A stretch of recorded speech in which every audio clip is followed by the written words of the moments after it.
official, semi-official meetings. It has an element of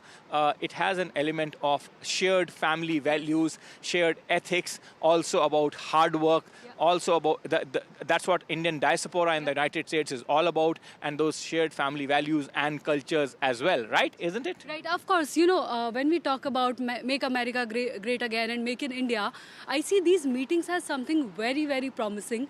You know, we've been talking about private sector investments, both in America and US, how Indian companies can come to US and how US companies can come to India. And I see this meeting between Mr. Modi and Mr. Musk as a very, very prominent step towards that direction.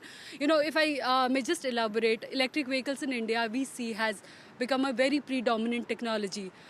Tesla here is, of course, a name everybody knows.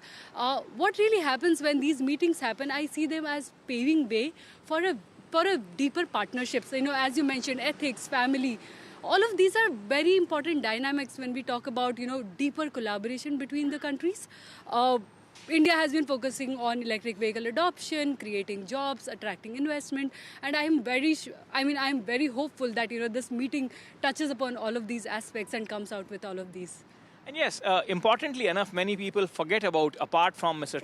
Musk's own radical views and sometimes very, you know, hot-headed sort of say positions, many people tend to forget under that, you know, bombast that he's a very successful entrepreneur and he's somebody who has redefined technology in a very vast swath of space, which can eventually have a very large and impactful thought and impactful, you know, ground under the feet when it comes to large populations like India.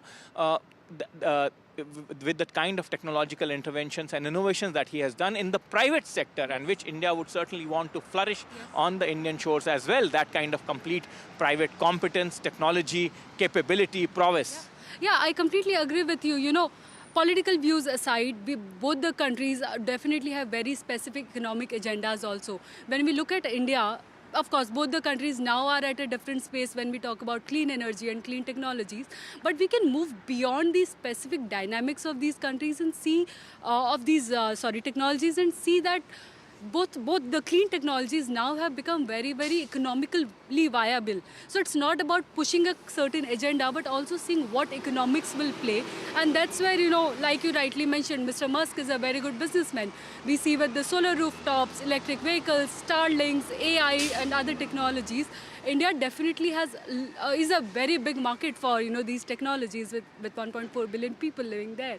And I am very hopeful that very strategic you know, investments can be culled out of these conversations, where India will see a growth in investments, growth in clean jobs, technology adoption, and, you know, the likes. And it's interesting that you mentioned the solar rooftop policy, and the government of India under Mr. Narendra Modi, that's the latest and the biggest clean energy initiative, nationwide initiative that the government has undertaken. Never before nowhere in the world has that kind of initiative been taken on that particular scale, with government putting its full might behind it. Many say that, you know, if India has to actually reasonably, logically, influentially progress, then clean energy sector will have to take its preeminent position, because unless we have access to clean energy, not energy anymore, but clean energy provided to all our citizenry spread across a huge, massive geography, which is not very easy in most places, then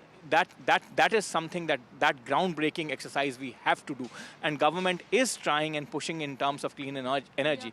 Now that brings me to a question, you know, a question that many observers have been commenting upon, and I have particular thoughts on that. In terms of technology transfer, in terms of high-end technology transfer, be it clean energy or be it defense, but particularly, you know, technology that impacts the lives of the ordinary people.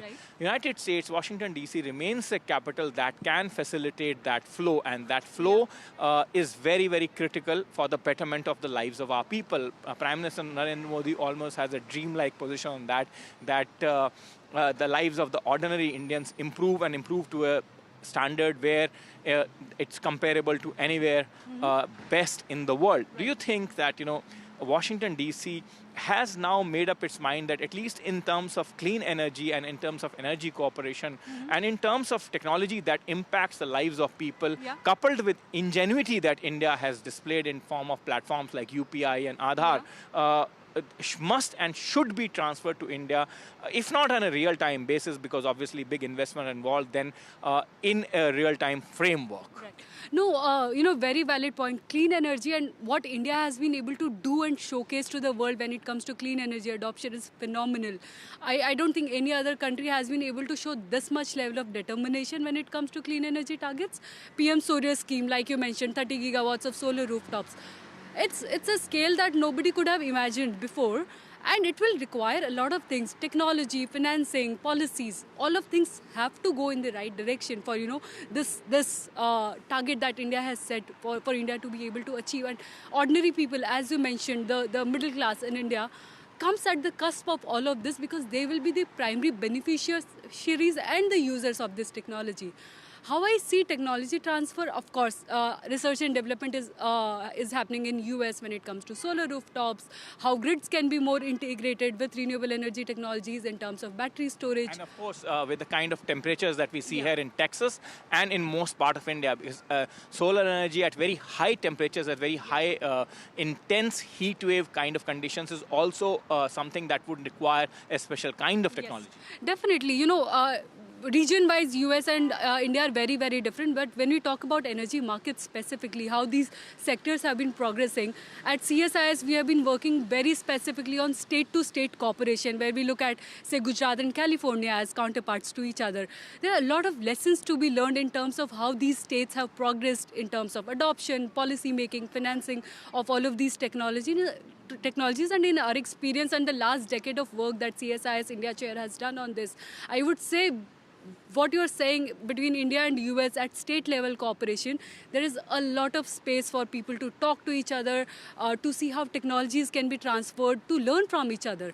Not just technologies, but policies, financing, the tools and frameworks that have been adopted by different counterparts, to see what could be done right, what could be expedited, and how it can be done. Thank you very much. Some very prolific views, I must say, coming on some people-friendly policies and putting Mr. Elon Musk's endeavors also in correct light. Akanksha there speaking to NDTV. With that, back to you in studios and to Osama.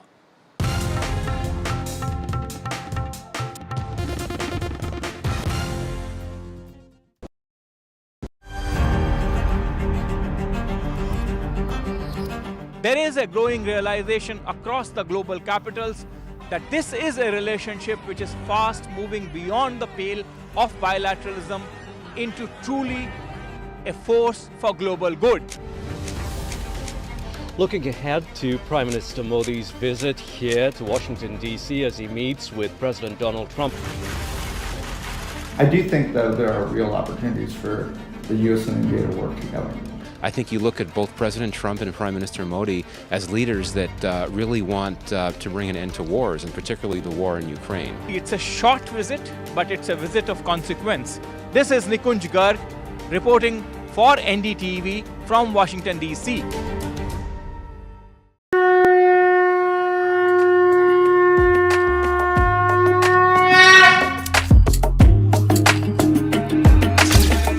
Mahakumbh, the festival of faith, the world's biggest spiritual festival, the divine dip at the spiritual.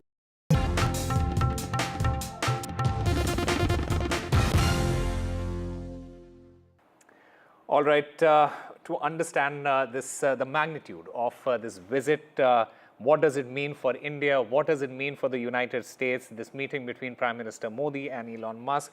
Earlier, he in fact also met with the United States National Security Advisor, Michael Waltz.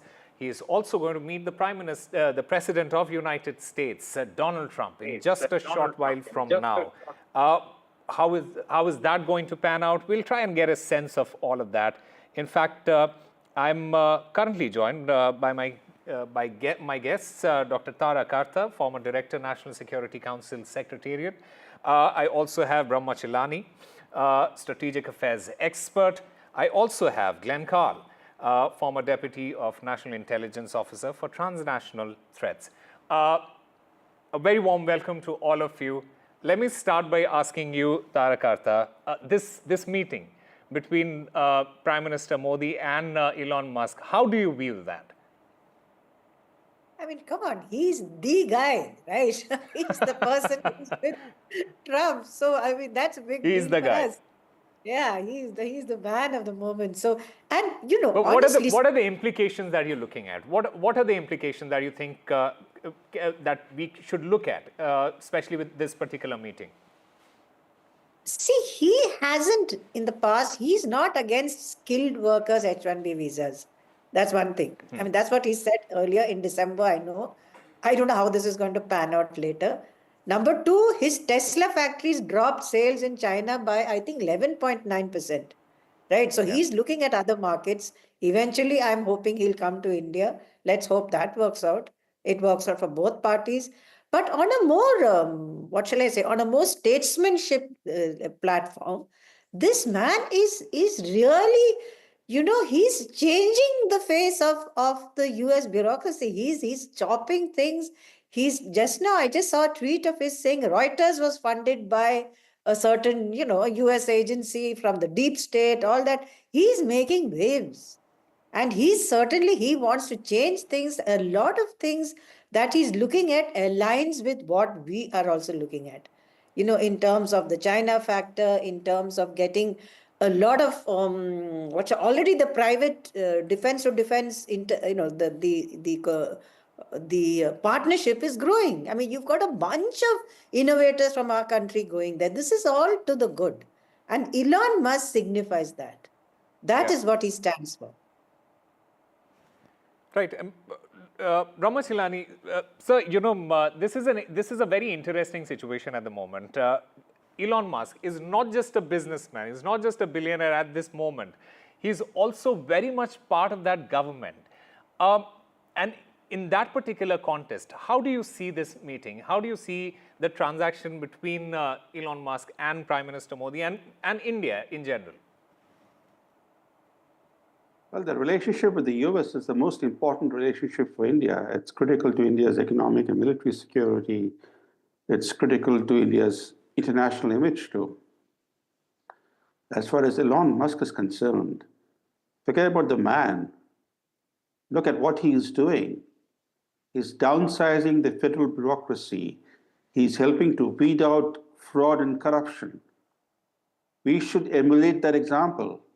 In India, we have a bloated bureaucracy that weighs down India. The bureaucracy is a hindrance to India's growth trajectory. And that bureaucracy in India has become even more bloated over the years. So what Elon Musk is doing is an example for other countries. And it's also part and parcel of what Donald Trump promised during his campaign. He promised reforms. He promised to clean the corruption in Washington, D.C.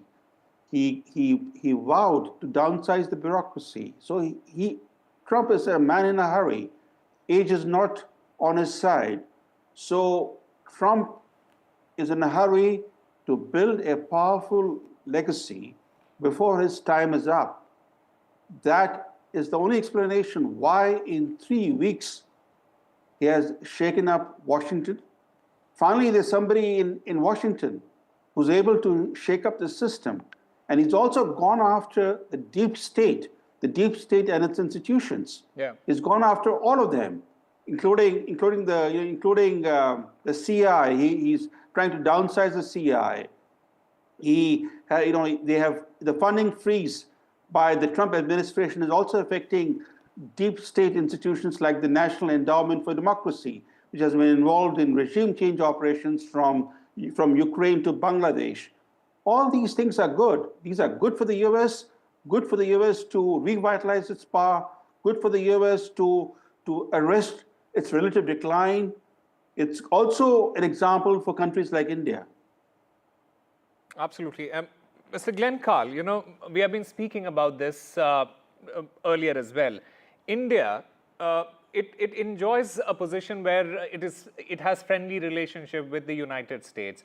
It has cordial relationship with Russia as well.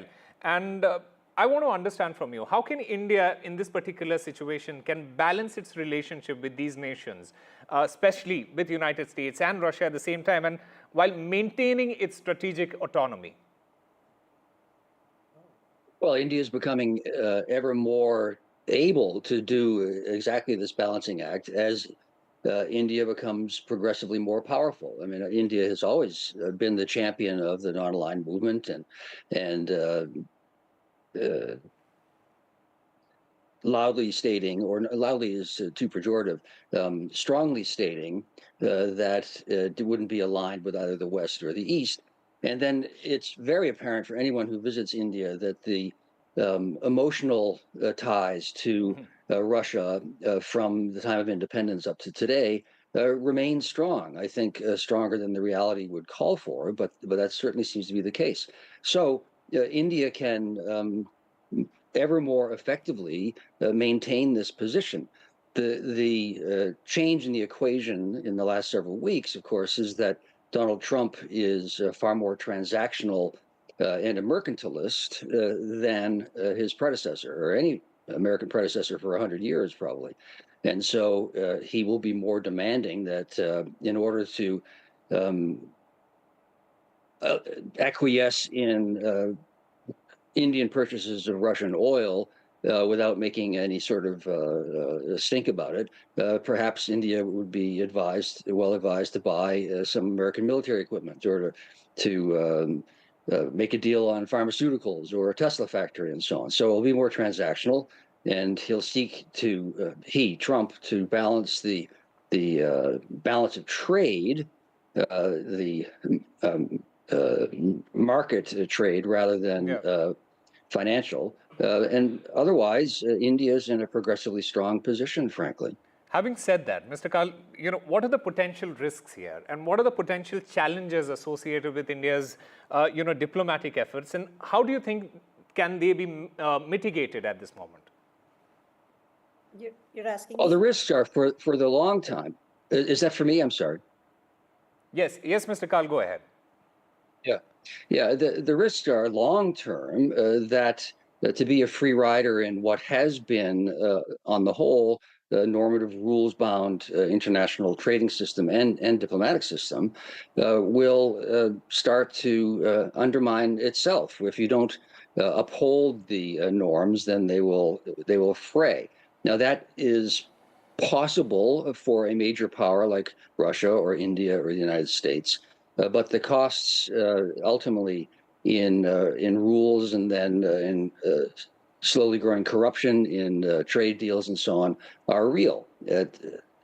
But for the foreseeable future, India is in a good position, I think, frankly, where it can be essentially a free rider on what remains of the Western normative system and benefit from bilateral deals with whoever it wants to make them with. Absolutely. Dr. Dharakarta, India has been growing, and it has been growing steadily for some time. How can India leverage its economic growth and at the same time development to promote regional and global cooperation, especially with countries like the United States? Okay, that's a tough question because, the US, okay, biggest trade partner, US, China, sometimes US, sometimes China. That's a reality. Yeah. You want to go, you have to have trade with the US. But the trouble is, in that case, you also need to sustain BRICS. And you also need to sort of be around SEO in a way, kind of way. So I'm not at all sure that President Trump is going to like that. To me, it seems, okay, I'm sticking my neck out here, that the word strategic autonomy to President Trump will be like a red rag to a bull. He's not going to like that kind of thing from India. I mean, as long as you do your Indo-Pacific, all that stuff, that's all very well. And in fact, it's a tricky situation too, because Donald Trump, he has, in fact, threatened to impose 100% tariff on BRICS nations, and that also includes India. So yes, please go ahead. Yeah, so the de-dollarization is rubbish. We are not going anywhere with that. So that is not an issue. But there is also another, the problem is that you can what can we do to, India's been terribly proactive on tariffs. We've sort of, before anything could happen, you've rolled back one entire slab of stuff. And, to make sure that he doesn't, this is, let me emphasize, this is a working visit. It's not a state visit in that sense. It's a thing to get work done. And that is what Jaishankar was doing in Washington. That's what the bureaucracy has been doing all this time. To some extent, we've got where we want. But the fact remains, now this is the problem. We still are dependent on Russia. Yeah. Right? Yep. You cannot walk away from the fact that we need those spares and we cannot afford to buy a bunch of that stuff. Number two, you've just bought about 10 billion euro worth of stuff from France, right? You think President Trump is going to say, how about spending at least double that here? So there is a limit to what you can buy from outside also. The economy is doing well, but you've got problems, in terms of your balance payments and etc. We can't go on doing this. And the third and final factor is China's your neighbor. There is no getting around that. There is a problem. Yeah. So that's why the very tightrope walking is required, which I think Foreign Minister Jaishankar is more than capable of carrying out. But still, it's pretty tricky. Mr. Chilani, speaking about conflict resolution, I want to understand from you India's diplomatic response, its expertise. Do you think it could help resolve conflicts or disputes between nations? We have seen the Middle East war that has been going on for some time. We are seeing what is happening in Ukraine. Do you think India is in a position where they can promote peaceful resolutions and that can also be a part of that discussion with the US President? India tried to play the role of an honest broker in the Ukraine war when Modi went to Kyiv and to Moscow in an effort to broker a ceasefire. But Washington wasn't interested at that time. This was last summer. Yeah. In June, July, he went to Kyiv and to Moscow because the Biden administration not only was not interested in a ceasefire, they had shut the door to diplomacy with Moscow. So making the role of an outside player like India important, because only a country like India, which has good relations with Moscow and with Washington, could play a role in ending that conflict. But now President Trump has directly engaged with President Putin. The two sides don't need an outside party. They are negotiating between themselves to end the war in Ukraine. So this is good news for the world because the entire world has been affected by the Ukraine war in some form or the other. For example, the rise in fuel prices, the rise in food prices all relate to this Ukraine war and the sanctions on Russia, the unparalleled sanctions on Russia. Russia was, before the war, the world's largest exporter of energy, the largest exporter of wheat, for example. So these sanctions on Russia have disrupted global supplies in several areas. But as far as India is concerned, I don't think India is a free rider, has never been a free rider.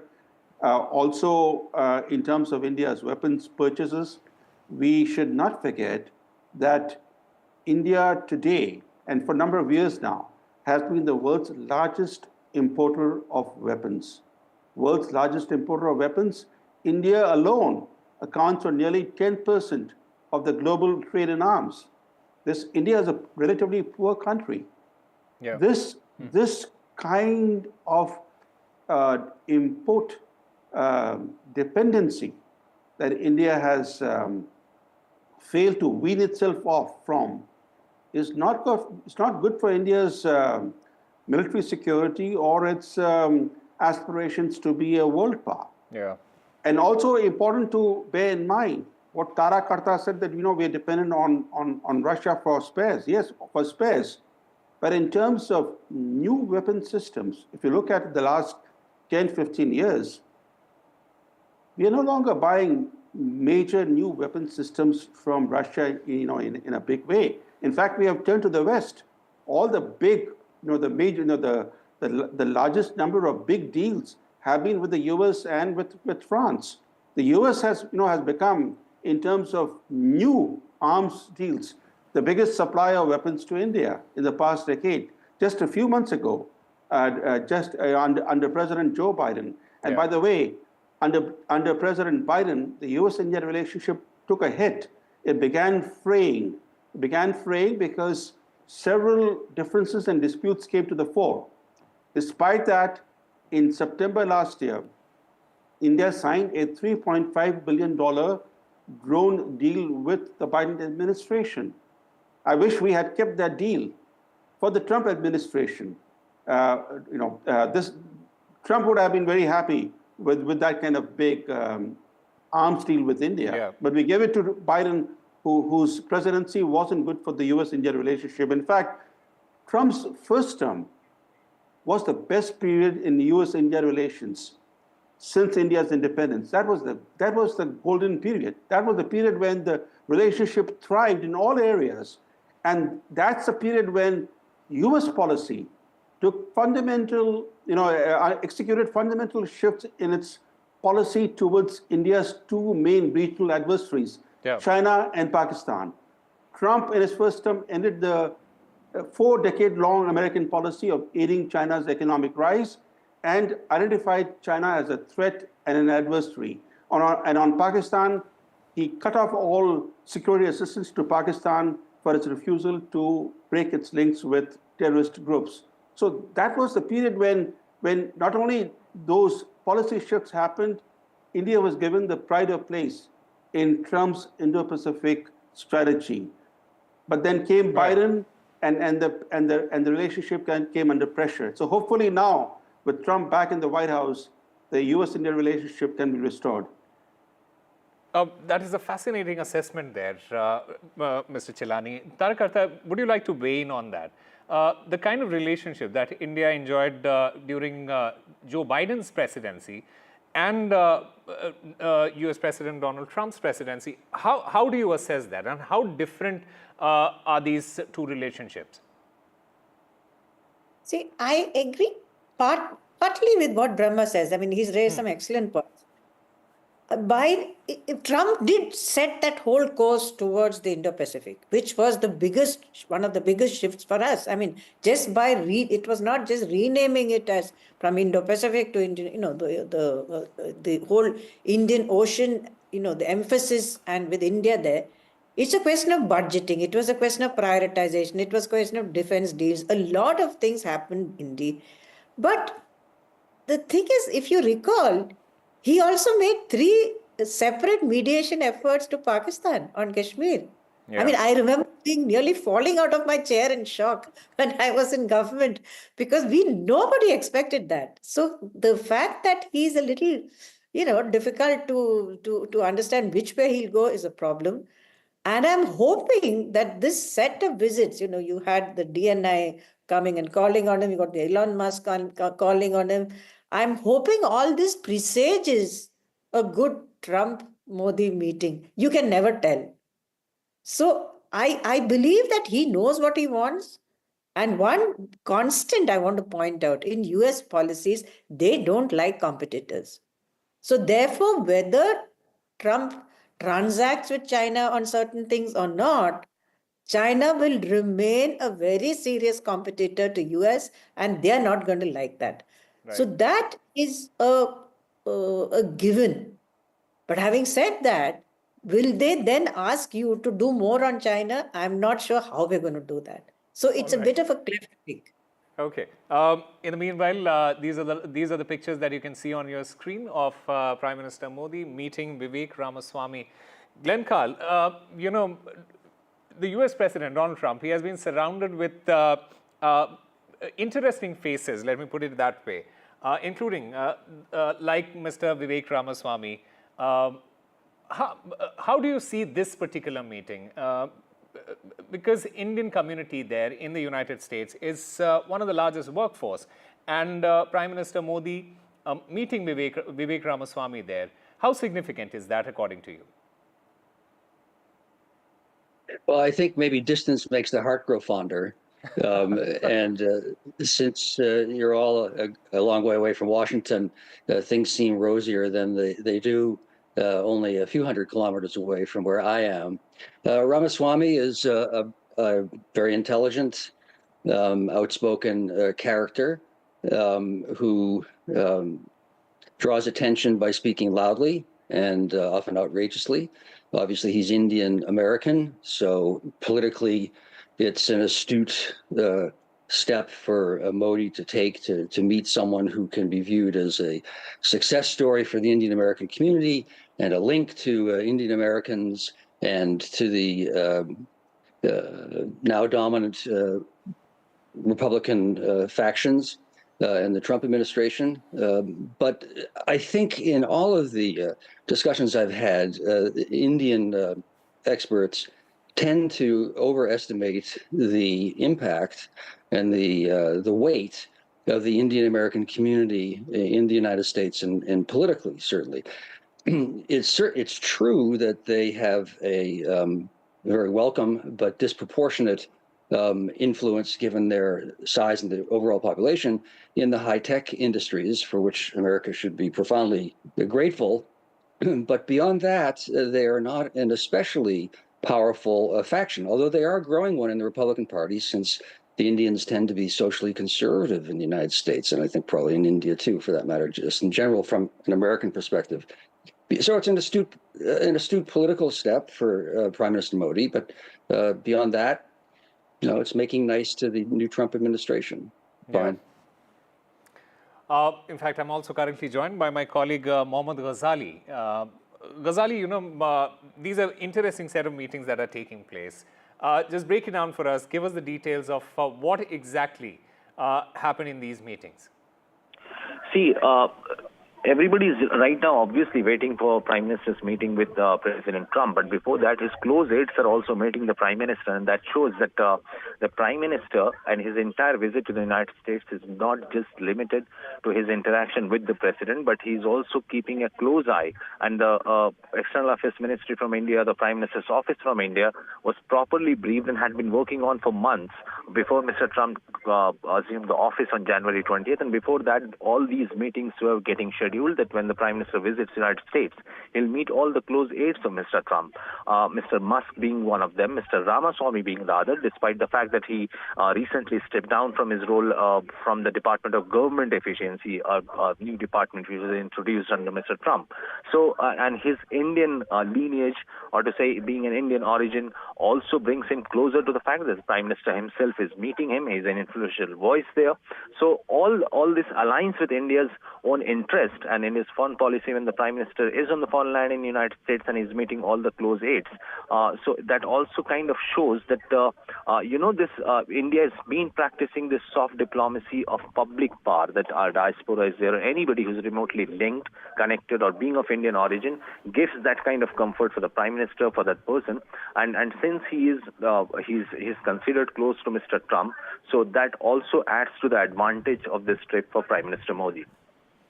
All right, Mohammad Ghazali, thank you very much for joining us with all those details. In fact, it has been a fascinating discussion. Dr. Tara Karta, Brahma Chilani, and Glenn Carl, thank you very much for getting us your views. And I would have loved to continue this conversation. We are unfortunately running short of time.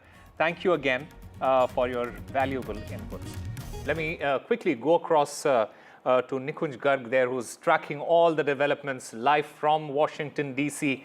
Nikunj, over to you. Sophia, let me ask you one question here. That when you talk of the overall trajectory of the relationship, and when you talk of the positive momentum that the relationship has, do you think that the overall consideration in the relationship, barring these some thorn on the side that will always remain in the relationship, can take this relationship now to the next level, keeping in mind particularly that there is a special bonhomie between the two leaders at the top?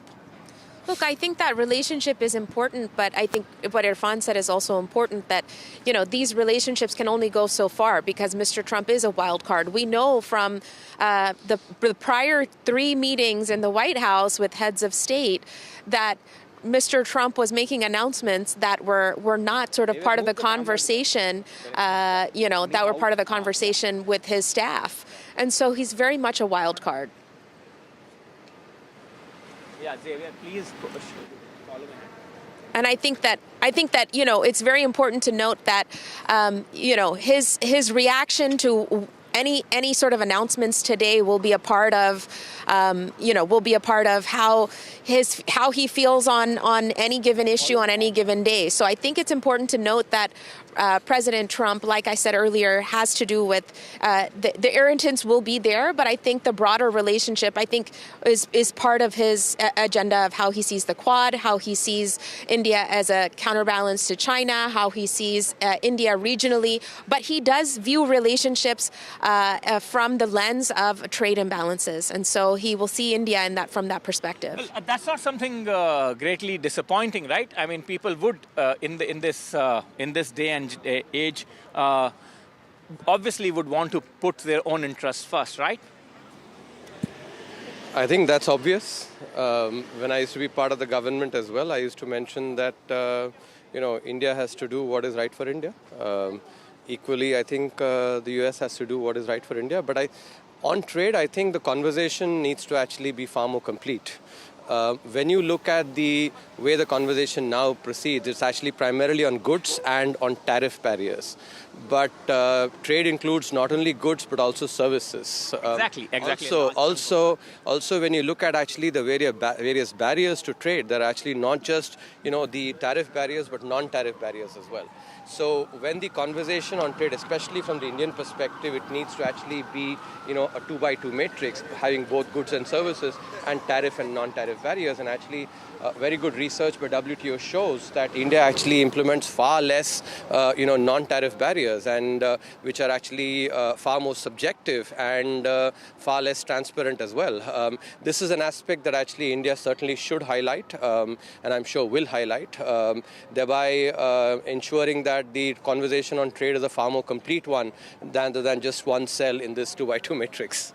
So what do you mean by a more complete conversation? I mean, what are the contours of a full, complete conversation? Spanning all the four cells, actually, not just trade in goods, but also in services, and looking at not just the tariff barriers, but also non-tariff barriers. And I think India, if you think about it, every country chooses sort of to balance between tariff and non-tariff barriers. India chooses far more of the transparent and the more objective tariffs, while other countries, including many of the advanced economies, use a lot of non-tariff barriers, and this actually, the index by the WTO shows it very clearly. So you mean to say that we need to, Mr. Subramaniam, you mean to say that we need to make it clear that this is not just the unidimensional tariffs that we are discussing here, but the whole gamut of whole picture that needs to be taken into consideration. Both goods. Am I right? Yes, both goods and services, and also tariff and non-tariff barriers.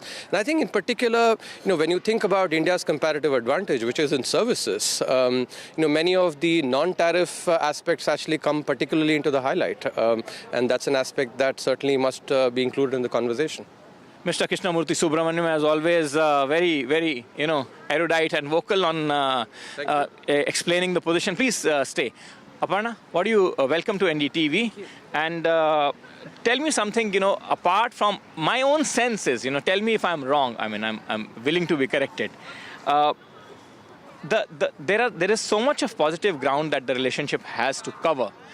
If you focus just too much on this tariff business, a few millions here, few million there, you somehow are getting into a trajectory or in a space where you tend to lose the overall momentum of the relationship, and most observers today are seeing probably this relationship as a relationship that is beneficial not only to these two geographies, but it's a great stabilizing force, but it's a great force for global good in terms of welfare of the humanity. Like, even if you talk about just the tech transfers from United States of America, which this capital is more capable than most in the world, to India, which can then change the life of millions of our citizens.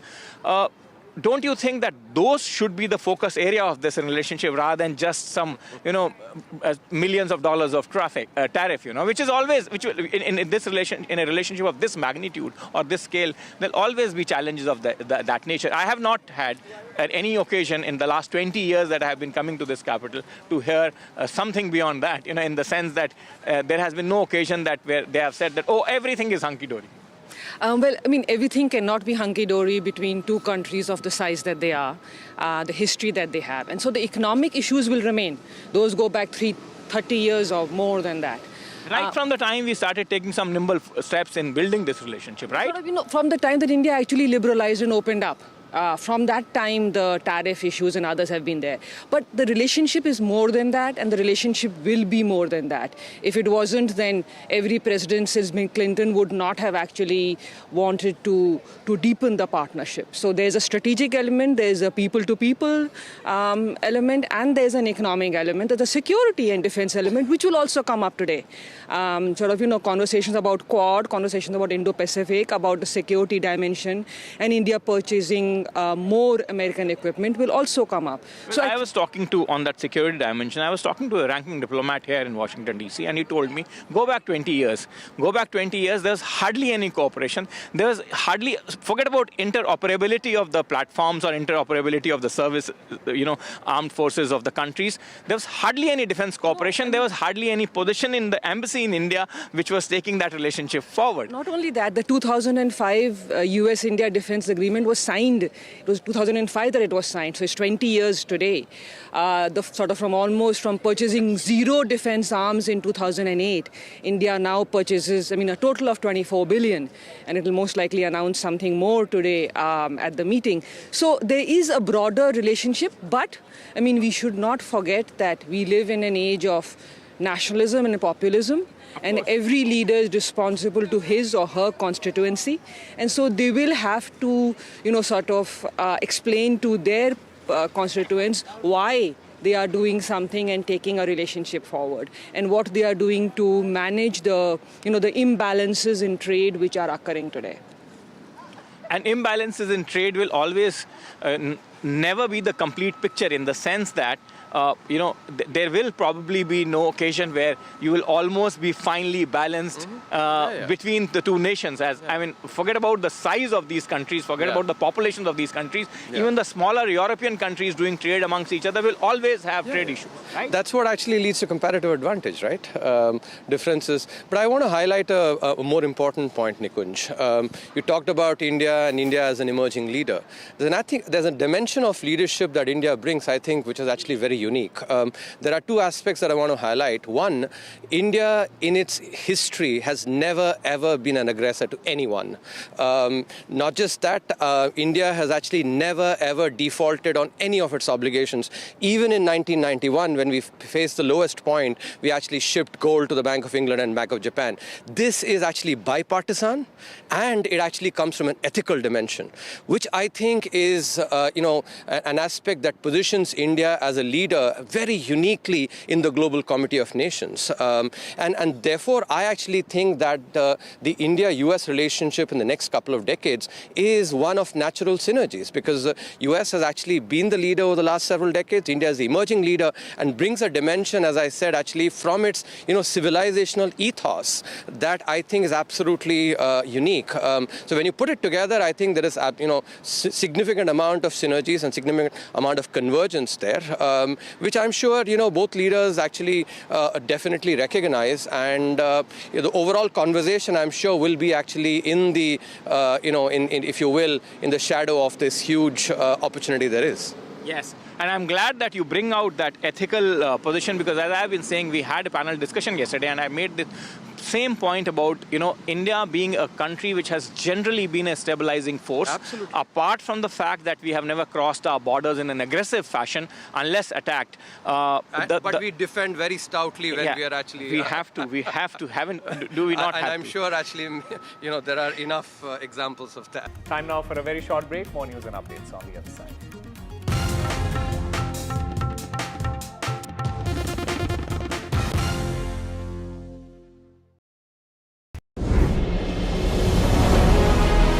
As India accelerates its growth towards self-reliance, India Inc. is leading the charge. From market dominance to manufacturing, from AI breakthroughs to disruptive innovations, India is setting the roadmap for a Viksit Bharat. Join us as business leaders, policymakers and ministers come together at the NDTV Profit Conclave 2025, the blueprint for Viksit Bharat. February 18th, 10 a.m. onwards. Tune in only on the NDTV network.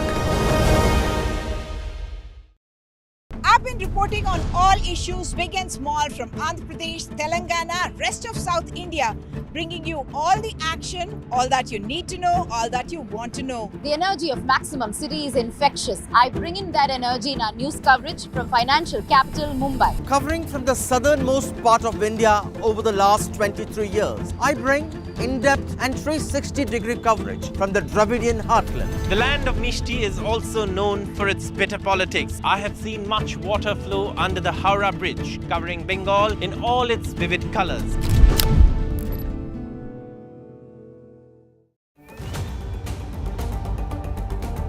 This week on India Ascends, we decode the ins and outs of the historic PM Modi-President Trump meet. Mumbai to Marseille, why IMEC is poised to bring the global north and south together, and how BrahMos missile is pushing India to the forefront of military innovation and reshaping global defense dynamics. all this and more only on India Ascends with me, Gauri Dwivedi, at these timings on the NDTV network. Big Budget Day. Big newsmakers on NDTV. Top ministers and opposition leaders. ये by the people, of the people and for the people budget. It is a fulfilling budget. This is a development budget. It's one of the finest budgets I've ever seen. More than a bold move, it is a clever move. NDTV, always the first choice of newsmakers. NDTV keeps you ahead.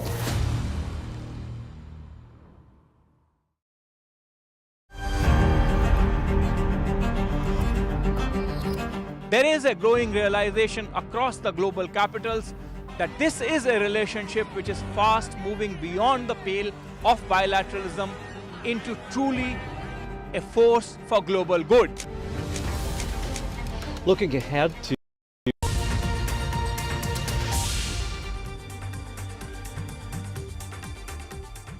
In few minutes from now, Prime Minister Narendra Modi arrives at the White House for the crucial high-stake bilateral with his US counterpart Donald Trump. That remains our top focus here on NDTV. A look at the headlines. All eyes on Trump-Modi meet, first meeting in Trump 2.0 era, the big bilateral after Trump's tough tariff talk.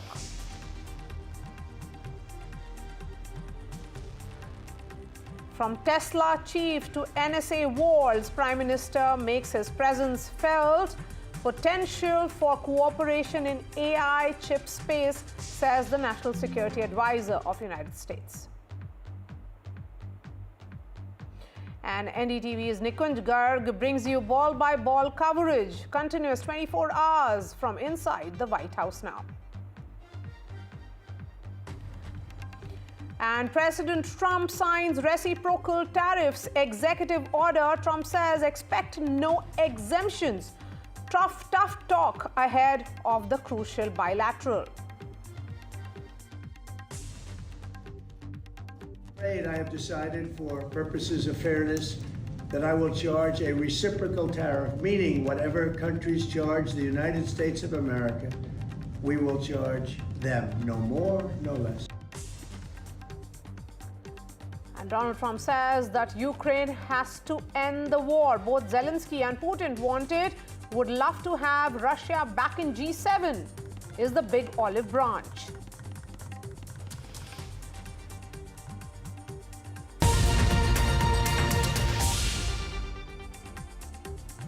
Prime Minister Narendra Modi today met billionaire businessman Elon Musk, US National Security Advisor Michael Waltz, and Indian origin entrepreneur Vivek Ramaswamy ahead of his bilateral with US President Donald Trump.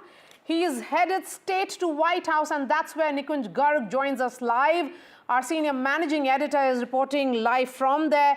Nikunj, minutes before Prime Minister Modi's arrival at the White House, we are seeing that crucial executive order which has been signed by Donald Trump with regards to reciprocal tariff. What are you picking up from the Indian side? Can there be some negotiations on those lines? Well, Maria, with President Trump, we all know that a negotiation is always possible. And possibly this is the build-up to a more hard ground, more hardwired kind of negotiating stance from the American side. Remember, their whole idea is that the countries that they perceive to be in some kind of unfair advantage. Now, that's a matter of perception. Look, Indians can perceive that there is absolutely no advantage that accrues them while conducting this kind of trade. Americans can, on the contrary, think that there is some greater amount of advantage that the Indians have in this entire situation, and therefore the whole idea of tariffs, whole idea of reciprocal tariffs. But the sense that I get from talking to the Indian contingent here, Indian delegation here, members of the Indian embassy here, ranking diplomats, that, look, tariffs is just one side of the story. And it's a very small, nano side of the story. The story about India-US partnership is actually very, very large. The entire gamut of this relationship is humongous. It would be extremely unfair for anybody, including the long-term observers of this exercise, to restrict or confine or even to view this entire exercise from the prism of tariffs. Of course, when you have trade surpluses, of course, when you have large trading partners, there would be points of view. And remember, even if the tariffs are imposed, at the end of the day, this would be exercise of a few $1 million. Now, the entire relationship between India and United States of America can surely not be allowed to be held hostage to those hundreds of $1 million. Now, in the interim period, what the Indians would obviously want is to keep their eyes firmly focused on their end goal. And what's their end goal? In the Washington, D.C., you have to be alive to the proposition that D.C. is a capital which can actually ensure, under any set of circumstances, high-end tech transfer for the betterment of Indian population, a large swath of it, and also a large inflow of capital, even if it's not directly coming from Washington, D.C., but a nod from this capital would ensure that the international, global, multilateral institutions, as well as other global investors, are very positively inclined. So quite clearly, in that process, the end goal remains simple, and that end goal will always be to enhance the relationship, basis of the entire relationship, and ensure that under any set of circumstances, the relationship is not derailed or it doesn't face any kind of bumps that are not manageable. As I've been saying right from the word go, that look, in a relationship of this nature, which covers nearly half of the humanity living under the democracies and 1/4 of the total humanity, you will have some kind of thorn on the side. Without the thorn on the side, what kind of a relationship would it be? Because obviously then people, interest groups, businesses, academia are not expressing their interests fully and comprehensively. And nobody wants, between the democracies, that kind of a relationship. And hence, if you have challenges, you also have more pragmatism, more groundedness into the relationship, which can then obviously work to the advantage of both the democracies and their people. So that's the whole idea and the end goal. So I personally, if you ask me, would not want to dwell too much on this tariff aspect of this entire relationship, and then get the whole relationship confined to a small prism, which is probably, as I said, extremely unfair. Okay. Nikunj, before I let you go, a word also on that meeting which happened between Prime Minister Modi and Elon Musk. The timing cannot be more significant because that's happened. He is the blue-eyed boy of this entire administration, perhaps someone who enjoys the kind of goodwill that he does and has all eyes on his style of functioning. He met Prime Minister Modi hours before the bilateral, which is going to begin a few minutes from now. Well, absolutely, yes. An interesting combination there. Our full official delegation present, and Mr. Trump there with his entire family present there, at least his younger kids. He was there in the meeting with the Prime Minister. So an interesting combo there. Most probably, Mr. Elon Musk trying to show great regard to the family values that India greatly espouses and India is known for across the world. And on the other side, we had a full official delegation that was in place and quite clearly conveying the business-like approach of the Indian side, trying to ensure that whatever businesses have to be conducted between the two countries, they are conducted in a fair, square, open, transparent manner. Of course, many forget that Mr. Trump and Mr. Elon Musk, they joined hands at the latter stages of the campaign of the Mr. Trump for the second round of his presidency. However, Mr. Musk must be seen as what he really is, a businessman, an innovator, a great tech enthusiast, and somebody who has taken some very, very bold moves, like somebody who has made some very, very bold moves, like taking over X, which was formerly Twitter. So quite clearly, the man has those entrepreneurial abilities, which are extremely welcome in India. He has been a tech innovator, which India would obviously like a lot of innovation on the tech side on Indian shores, and bringing the high-end technology that he has worked all along in like Starlink and Tesla, that India would obviously like to welcome on Indian shores and convey the world a message that India means business, and India has the ability and the capability to absorb any kind of high-end technology, and also any kind of entrepreneurial ability that possibly the world's best businessmen can espouse for, and the spaces that they would want to work in.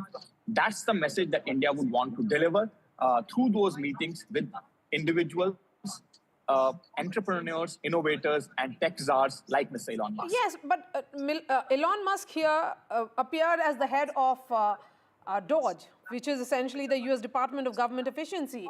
And Prime Minister Modi, in his conversation with Mr. Musk, did share his own philosophy of, maximum governance, minimum government. Absolutely, absolutely. That's the latest hat actually that Mr. Musk wears. And efficiencies in bureaucracy is something that all democracies espouse for at all times. That cannot be achieved with one stroke of pen or with one push as far as government businesses are concerned. However, that remains an eternal dream, because remember, bureaucracies are meant to deliver the final sort of redemption or final sort of solution from the side of the government, whether it is in terms of the benefits or whether it is in terms of the social justice delivery. And when that does not happen, political dispensations suffer. And Mr. Modi particularly has been seen as people who have been linked with Indian administrations for years as somebody who has had this tremendous ability and capability to see through the schemes that he has espoused, championed, worked, reworked, engineered, re-engineered to their fruition.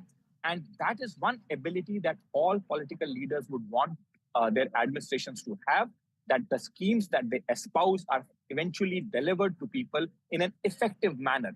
So in that sense, the effectiveness of any administration depends on that. That's, I think, the whole idea of DOGE here in the United States, although these are early days about that entire process, and there are obviously a large number of critics of that entire process as well.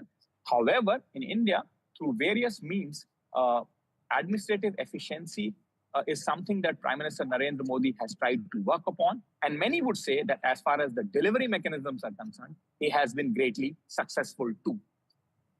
All right, Nikunj, thank you so much for joining us. We'll keep coming back to you as you report from Washington, D.C. and right now in White House itself. Let me bring in the guests who are joining us at this hour. Jonah Blank is National University of Singapore and Rand Corporation. We have Irina, who's a U.S. national security analyst, and also from Cleveland in Ohio, we have Professor Zenia Bahel, professor and a political analyst. I'm going to begin with you, Jonah. The question certainly is, it's rather fascinating, the guest list that Prime Minister Modi had this morning. From the National Security Advisor to the head of Department of Government Efficiency, and also Vivek Ramaswamy. The message was loud and clear. Of course, these are people who are seen to be very, very close to Donald Trump, but they're also those who believe that US-India ties must be, must catapult to a next level. For having me. It was very interesting, the order in which he met with various individuals. He first met with the de facto president of the United States, and later on, he'll be meeting with Mr. Trump. I think the thing to remember here is that Donald Trump has spent the past 2 weeks bullying America's friends and partners, really for no purpose other than dominance. And the question here is Prime Minister Modi going to allow himself to be the next victim? I don't think so, because Trump is a pretty easy guy to deal with. He's entirely transactional. He does not care about the outcomes. He's only looking for a dominance game. So I think that Prime Minister Modi will follow the same path we've seen from the leaders of Denmark, Mexico, Canada, various other nations, and simply give him a few crumbs to make him look like he's come away with something, but not actually yield on any issue of substance. We have Alistair also joining us from Washington, D.C. Alistair, a word now particularly on the tariff announcements which have come in. Nikunj clearly highlighted that the Indian side is of the opinion that there is much more to India-US ties than to really think much on the tariffs. But the window of negotiation between the two premiers certainly is open.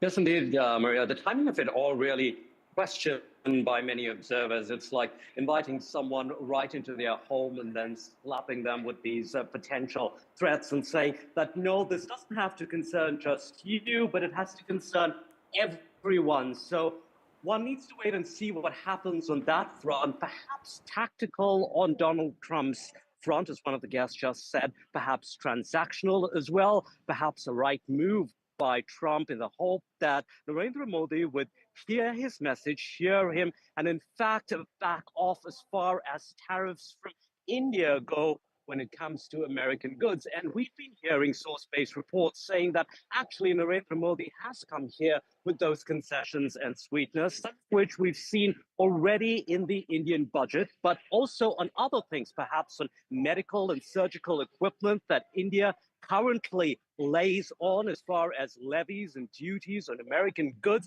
So we'll have to see how that goes in the next few hours, because like we said, the timing of it all really drawing some observers back a bit. And also what Donald Trump said when he signed that executive order saying that allies are in fact worse than enemies. And as far as India goes, he says that India has more tariffs than any other country. This just moments or hours before he would meet Narendra Modi. Now, this is also something that Donald Trump has said previously on the campaign trail, saying an eye for an eye, a tariff for a tariff, which basically means what analysts say is, for example, if India, theoretically, if it charges American automakers a 25% tariff on American cars brought into India, well, America is going to do the same where it comes to Indian cars that are manufactured in India and brought into the United States. So a high-stakes game here later. Absolutely. Today. Alistair, a word on that meeting which happened between Elon Musk and Prime Minister Modi. The order in which those meetings happened. And Mr. Musk, of course, was accompanied by his toddlers. The toddlers did receive some very fine presents from the Indian Prime Minister as well. Yeah, indeed. The toddlers seem to be making the news quite often this week. In fact, one particular toddler of Elon Musk, that's X, his name is X, and we saw him just a few days ago in the White House as Elon Musk addressed the media, and President Trump was at his desk, and there was X there, mulling around. So that was interesting. And now we see Elon Musk bringing his 3 children to meet Prime Minister Modi, along with X as well. Now, we saw Elon Musk offer Narendra Modi, our Prime Minister, a gift. Lots of speculation online. You can help me out here, but everyone really wanting to know what that was. It looked like a glass shard kind of thing. Some saying that it's one of those miniature cyber truck that Tesla manufactures. So anyone's guess there. But on a more serious note, as Nikunj was saying, this is a really important meeting because, as we know, Elon Musk has Donald Trump's year. So what Elon Musk says, or that interaction with Prime Minister Modi, is really crucial. One telling picture, for example, was the cover on Time magazine, as you might have seen, where Elon Musk was placed behind the Oval Office desk where the president sits, making a direct connection that actually in charge rather than President Trump, or they rule perhaps the country together. So he's a very, very important figure in this administration, whether people like it or not, also a very controversial figure. So that meeting between Elon Musk and our Prime Minister, very crucial as well. As far as deals go, like Nikunj was saying, it was perhaps discussions, perhaps, source-based information saying that they talked about Starlink, that's Elon Musk's satellite broadband company that's trying to make its way into India, any stumbling blocks there, trying to get rid of that, and also perhaps looking at how Tesla can finally come into India. And Narendra Modi, again, source-based reports saying, looking at how Tesla can just set up manufacturing in India rather than just assemble foreign cars or Tesla cars in India for Indians. Okay, so I really do not understand much of what Elon Musk gave to Prime Minister Modi, but I can tell you what Prime Minister Modi gave to the kids of Mr. Musk. Right. He in fact gave a book, a collection of poems specifically written for children. Then he gave the Panchtantra and the Great R.K. Narayanan collection as well. So this is certainly, it's about the Indian story which Prime Minister Modi has shared with those children. Let's bring in Irina now. Irina, I'm looking at the press release which has come vis-a-vis the meeting which happened between US National Security Advisor Michael Waltz and Prime Minister Modi. It says that there has been the focus on deepening of India-US comprehensive global strategic partnership with a focus on strategic technologies as well as defense, industrial cooperation and civil nuclear energy. And of course, counter-terrorism. That's an important aspect, particularly keeping in mind that the challenges which come from Khalistani radical elements. Thank you so much. Indeed, while I have to agree with Dr. Blank on some of his points characterizing Donald Trump, there is a bigger story here, which is that we are observing an interesting continuity to the US policy with India, a very important point which places this relationship above some of the transactional elements we are seeing elsewhere.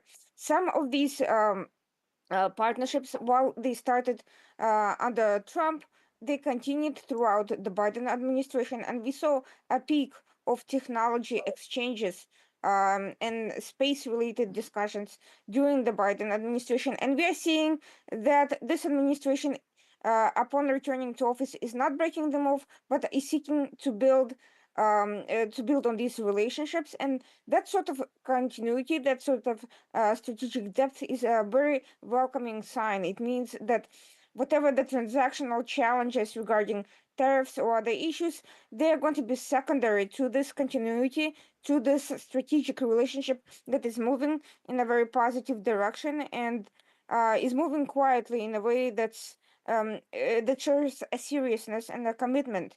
Another element of this is that we are seeing that there's been an apparent change in the U.S. administration's position regarding the Khalistanis, in that we are not hearing about the White House meetings with Khalistani lobbyists right before meeting with Prime Minister Modi. That alone is a huge signal that there is going to be an openness to listening to India's concern that may not have been quite there under the Biden administration. And I think there will be an opportunity to discuss the legitimate security concerns and also how to handle them in a way that corresponds to the U.S. law, but also joint interest in countering extremism by the two countries that we have not seen over the past 4 years. And that will also be an opening for further strategic depth in other counter-terrorism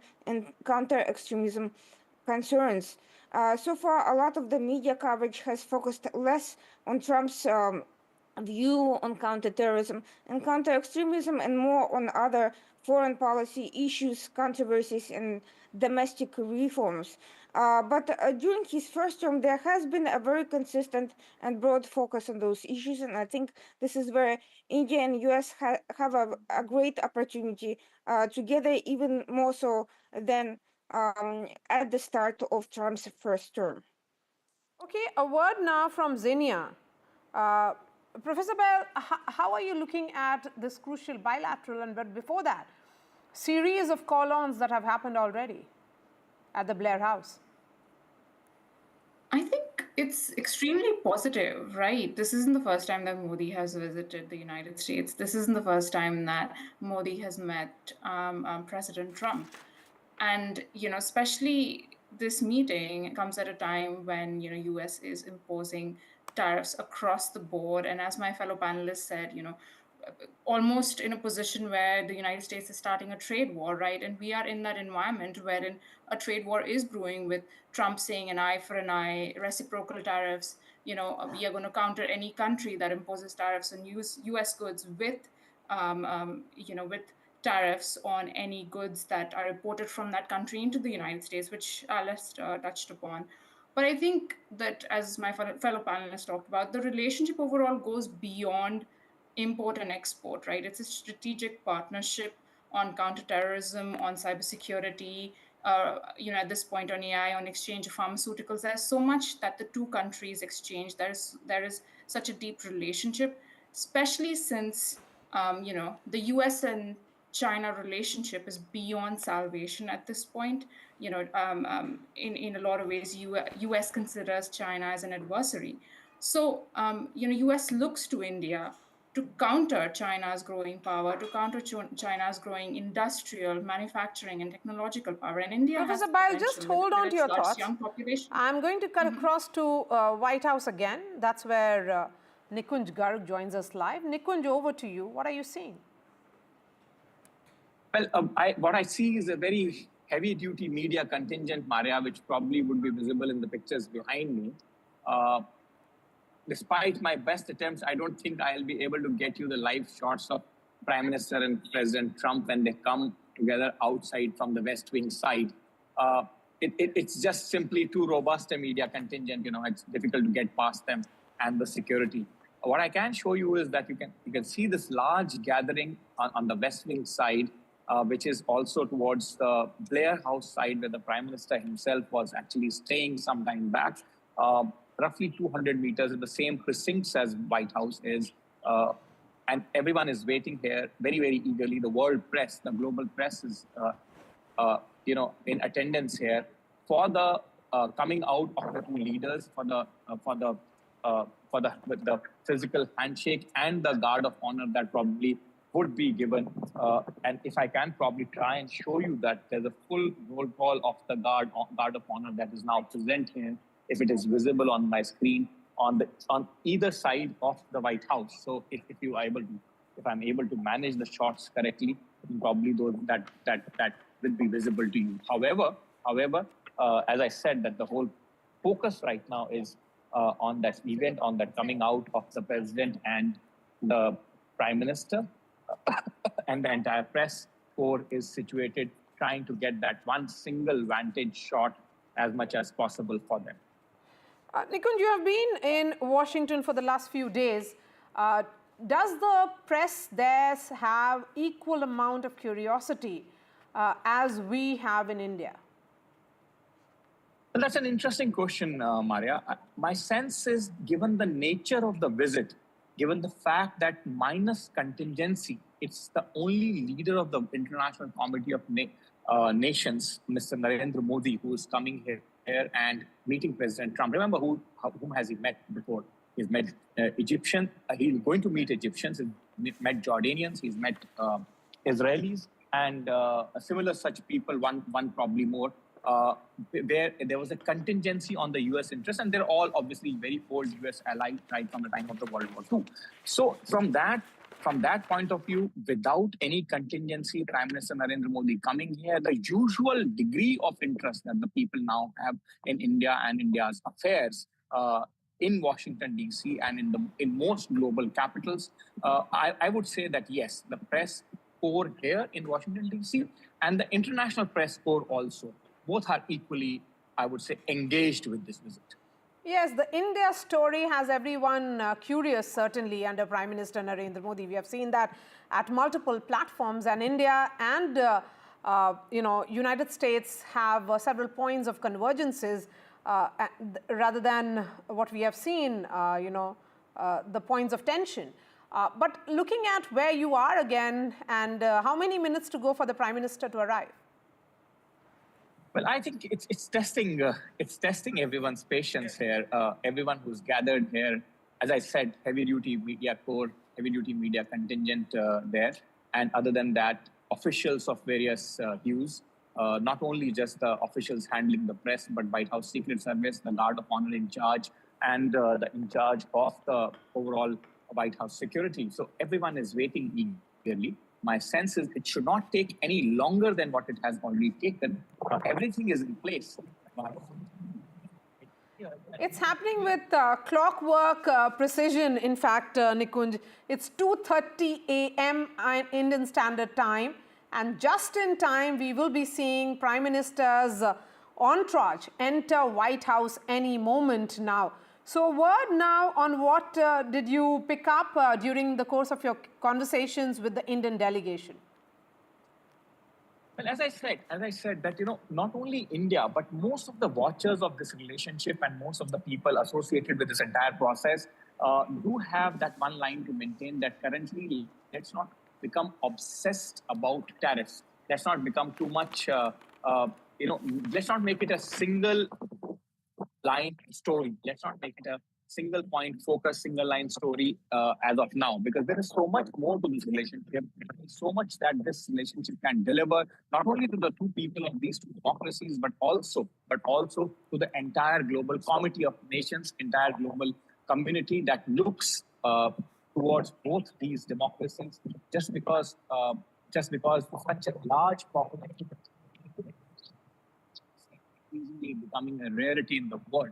So in that sense, I would again continue to plead my case, so to say. My entities would be that let's not focus too much as far as these tariffs are concerned. These are issues that can be sorted. The entire gamut of this relationship is extremely broad and wide and very wide based. And let's focus on what India can get on the plate from the side of the United States, and how India can partner United States as an equal partner going forward in terms of not only just people-to-people participation, but also in the areas of tech, the tech ingenuity that India has displayed in creating such large digital public infrastructure under Mr. Modi and otherwise also. And other than that, overall betterment of human populations that need that kind of cooperation, collaboration, and civilizational change of a set of circumstances. All right, Nikunj, we'll keep coming back to you. I am being joined by Dr. Mukesh Aghi. He is the President and CEO of US-India Strategic Partnership Forum. Dr. Aghi, really appreciate your time. Minutes before this crucial meeting, there has been an announcement that has come from President Trump. But as Nikunj was pointing out, are we overemphasizing on the tariff issue? I agree with Nikunj. I think we're just latching on to one issue, which is tariff. This relationship is much, much broader and deeper. We have a partnership from a geopolitical perspective, especially in the Quad arena. We have partnership on technology, which is the ISET. They're going to rename that. Economic, $200 billion trade between the two countries. You have people-to-people, 5+ million Indian Americans. And so I think the relationship is much broader. tariff is not just only against India, it's against the world. US is having almost $1 trillion trade deficit. They need to fix it. And they believe that nations are taking advantage of this liberal import policy. So I think it's a fair approach by Trump administration on reciprocity. Keep on exploring. If nations are going to put 5% tariff, US will put 5% tariff. So I think we should not basically get anchored down on tariff issues itself. The relationship will keep on moving. There is a relationship between President Trump and Prime Minister Modi. There's camaraderie, and they'll find ways to solve some of the outstanding speed bumps and to make sure the relationship does not slow down. The fact is that US has imposed tariffs against all its trading partners. India is one of those trading partners. The big question certainly is that will the two leaders be able to find some kind of middle ground which will ensure that Prime Minister Modi puts India first and US President puts America first? So the answer is yes. It may not be today, but as we move forward, we'll find the solution. While India has the policy of Atmanirbhar Bharat and America first, and we have consistently said that you can merge the two and they can be complementary to each other, both from a manufacturing perspective, from a job creation perspective. So I will not basically say that let's basically get stuck on this issue of tariff or America first or Atmanirbhar Bharat first. I think there are multiple ways to take this forward because the opportunity is much, much greater. You have 1.4 billion people whose purchasing power is going up every day. You have a $4 trillion economy in India to be $5 trillion economy by 2027. And what we have seen is that companies are looking to de-risk their supply chain from China, and they're moving into India. Apple is a classic example. Today, 25% of the Apple iPhone 16 are being made in India. 4 years ago, Apple didn't have much of a market share in India. Today, it has crossed $5 billion of domestic revenue in India. So India just not only provides an opportunity for de-risking supply chain, but also provides market opportunity to go after the domestic market. So I think the relationship is much, much bigger than just tariff issues only. All right. A word also on the areas of cooperation, defense, technology, security. These are important aspects of India-US ties. And, in that meeting which Prime Minister Modi had with the NSA, he did highlight the fact that there was a wonderful discussion around all these issues. And there are several potential sectors of cooperation between the two sides, which includes AI and also semiconductors. No, absolutely. I think when you look at on the chip side, U.S. has 3 plants which are being launched or have started the process in Ohio, in Arizona, New York. India is focused on chip manufacturing, but they're complementary because U.S. chip manufacturing objective is to produce chips 7 nanometers and below. India's focus is produce chips 15 nanometers and above itself. And if most of the iPhones, others phones use 15 and above. So the relationship is complementary. You look at global capability centers.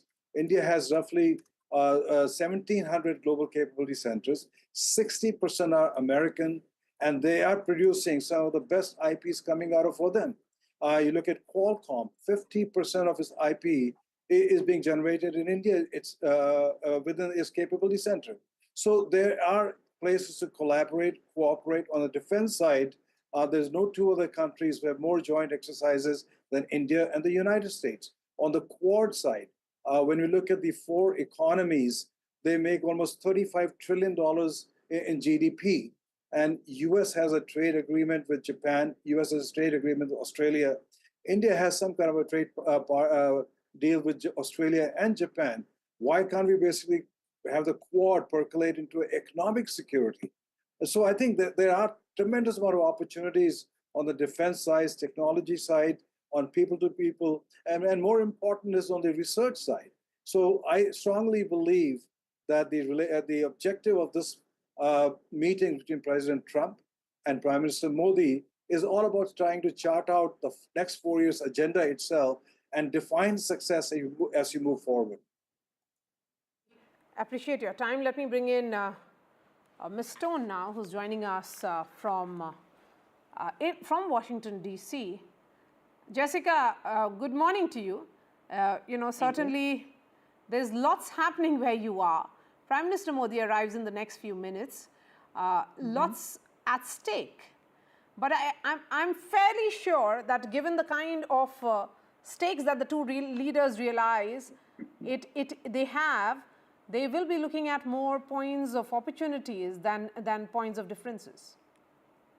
So I just want to bring you up to speed to what Trump actually signed in the Oval Office. It was, in fact, not an executive order. It was a memorandum ordering the federal government and his trade officials to launch a 6-month study of all U.S. trade relationships and make recommendations to the White House about what level of reciprocity in the tariff relationship there should be. So despite the fact that President Trump has been telegraphing and talking about reciprocal tariffs, he did not, in fact, today implement reciprocal tariffs. What he is doing is asking for a negotiation. He is essentially saying, I have launched a study and you should come to me to start negotiating away from the possibility of reciprocal tariffs as soon as possible. I suspect that will be more the nature of the conversation between President Trump and Prime Minister Modi when it comes here. So this is the on-ground reporting. We have just finally gotten the executive order, or what we thought was the executive order, and the memorandum of understanding that has been sent out. I shouldn't even call it a memorandum of understanding. It is, in fact, let me go to the document,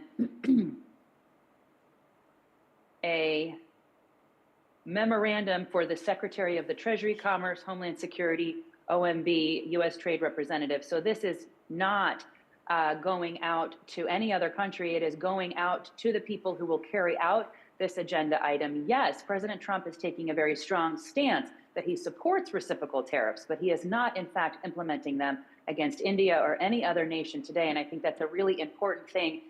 Yes, he is playing a game of negotiation. He is, as he has traditionally said, he is using tariffs as a tool, but he is not, in fact, levying those tariffs yet. He is giving people 6 months to come up with plans on how to implement reciprocal tariffs. And I suspect that that same 6 months will be used to negotiate away from reciprocal tariffs with the U.S. and all of its trading partners. So some really big breaking news here on the ground ahead of Prime Minister Modi's visit. He is, as you said, expected to be here any minute. The honor guard behind me is all lined up to receive him. He will get a welcome just to the left of me, or I should say screen right for those of you watching. I think you've made a very important point there, that here is a complete window, in fact, door of negotiation which is open now. He is essentially inviting all the world leaders, all the trading partners to come and negotiate with him rather than going ahead with that reciprocal tariff. It's more of a political tool that he's using, as was expected.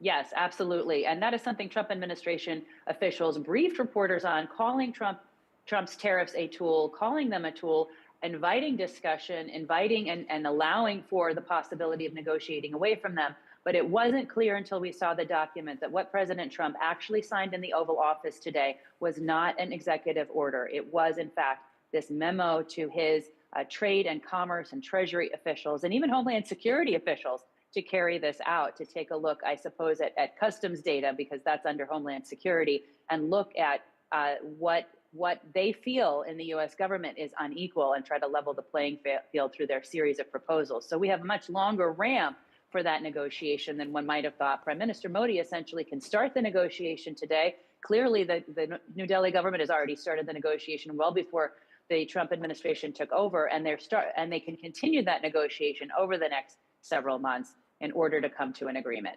Oh, wow. I mean, just look at how the story has changed in the matter of few minutes here, Jessica. So it's very clear that this is about negotiations. It's big breaking news which is happening right here on NDTV. Thank you, Jessica, for breaking down that for our viewers. It's a 6-month study which is being done by the United States government, is what Jessica says. There has been no executive order which has been signed on reciprocal tariffs by President Trump at Oval Office today. This is essentially a tool which is being used by President Trump. So that is certainly a big news coming in. So in the next few days, we can see a long queue of all world leaders making a beeline to White House to ensure that they get a fair deal from Donald Trump? Fair to say that? And it's beginning with Indian Prime Minister? Jessica? All right. Let me bring in Professor Bayal. So, Professor Bayal, it's becoming clear that there is no, executive order per se. It's just a memo which has been sent to U.S. trade officials to study, the trade imbalances. Slight correction there. So the Trump's Commerce Secretary, Howard Lutnick, right, said he anticipates the investigation will complete not in 6 months, by April 1st, and it is when Trump will decide whether to enact any tariffs. And let me tell you, he's already enacted tariffs against, China. He's done that, right? And then he was able to negotiate with Mexico and Canada. So at the end of the day, he does want to negotiate. Modi is there. They're probably, Prime Minister Modi is there. They're going to have a conversation about it. And while your panelists have talked about this, India-US ties running deeper than tariffs, tariffs is very, very important for India, right? Because India, as Trump called India or called Narendra Modi's policies, he called Narendra Modi the tariff king, pretty much, India the tariff king, because India imposes a lot of tariffs which have been around since the 1990s, right? Especially on US goods, ranging from 5% to 125%. So Modi wants to do the same on a lot of the goods that come into the United States, but that will be extremely detrimental for the Indian economy. Therefore, a negotiation right now will be extremely beneficial if Modi and Trump can work something out. And, them working this out is big even for China, because at the end of the day, as I talked about earlier, US wants to counter China's growing presence, of course, in South Pacific region, their manufacturing capability, their industrial capability, and the transformation that has happened in China in the electric vehicles market, semiconductor industry, and also, talk about DeepSeek and artificial intelligence. And there's so much opportunity here for India and for the United States to partner on, EV manufacturing, semiconductor manufacturing, on chip manufacturing, right? Apple products are being imported from India, right, into India. There is so much opportunity for industries, for big tech, for large language models, machine learning, all of that. We have to look at it very broadly when it comes to the India-US relationship, because we can't just talk about tariffs, goods. We have to talk about the things that it impacts, right? Technology sector, the manufacturing sector. And together, India and US can counter China's power. And that's eventually what US wants to do. That's one of Trump's campaign promises as well. Okay. So, as I said, wanted to correct there. By April 1st, Trump can determine whether or not he'll import, whether or not he will impose those tariffs. And as you said, and as your Professor Bayal, that's not exactly what has happened right now. At the Oval Office, President Trump has essentially sanctioned a study. And that study is in the form of a memorandum which has been sent to the trade officials and the officials of the Homeland Security to study trade imbalances. And thereafter, reciprocal tariff, as and when the form of that will be decided. Jonah Blank, come in now. Yes, well, this is exactly what I was saying in the first segment. I thought it would take longer than 10 minutes, but apparently not. Trump's tariffs on Canada and Mexico lasted 2 days. These have lasted 10 minutes. This is exactly what we can expect. Trump does not understand tariffs. He doesn't understand economics. He doesn't understand any issue, and he doesn't care. The negotiations are not going to be about how to get the tariffs exactly right. The United States and India and every country have trade negotiators who work on exactly these issues every day. All that's going to be happening is that Prime Minister Modi is going to try to figure out what meaningless concessions he can give to Trump that will allow Trump to trumpet this as some sort of great victory. That's exactly what the leaders of Canada and Mexico and Colombia and Panama did, and I expect that's what Prime Minister Modi will do too. If I'm wrong, have me on, I'll gladly eat my words. All right, so it's a memorandum ordering the development of a comprehensive plan for restoring fairness. That's what it means. So, a word now also from Irina before we take a short break. Here I have to depart from Dr. Blank because I don't think this is going to be a meaningless discussion or that the study is meaningless. I think it's legitimate to review and study economic policy, and I actually much prefer that to the sort of pronouncements that shake the markets and cause instability. I think this particular path has been shows a capacity to evolve from the previous approaches to the one-day tariffs with Canada and Mexico. I also think it's very positive that U.S. has not focused exclusively on targeting India, whether for negotiation sake or for any other reasons, and rather it's part of a more comprehensive and broader policy. So I expect the tone of the talks to be overall positive and comprehensive, and I think I have to give Prime Minister Modi a lot of credit for his economic policies. Despite the high tariffs, overall he has done a great deal to liberalize India's economy and to take it in the direction of prosperity it is following today. I think the more India's economy develops and liberalizes and becomes global, and the more India becomes a global leader, the less it will need to rely on tariffs or other protectionist measures to benefit its businesses and economies. And I think what we are seeing today is a start of that more global approach. The discussions with top business leaders in the United States, the discussions of significant defense cooperation, all of this will require a new and more liberal approach from the economic side. I think a successful joint security, defense, counterterrorism policy will, of course, rely heavily on technologies and cooperation in technology. And I think the U.S.-India cooperation will essentially focus on creating more opportunities for India to become a more global player, which in turn will be a major setback to China's influence in the region. And I think without lowering tariffs, that will be much harder to do. But that also means that U.S. is deliberately not going to be targeting India for heavy-handed approach in terms of tariff policy. I think both sides will be looking for a way to improve relations and take it to the next level in a meaningful and comprehensive way. Yes. So, the point that is certainly being made here is that given the nature of bonhomie, the personal equation and the personal investments that the two leaders have had, because Prime Minister Modi and Donald Trump both are strongman leaders, they have shared perceptions of a number of issues. That's where I think the relationship is going to play.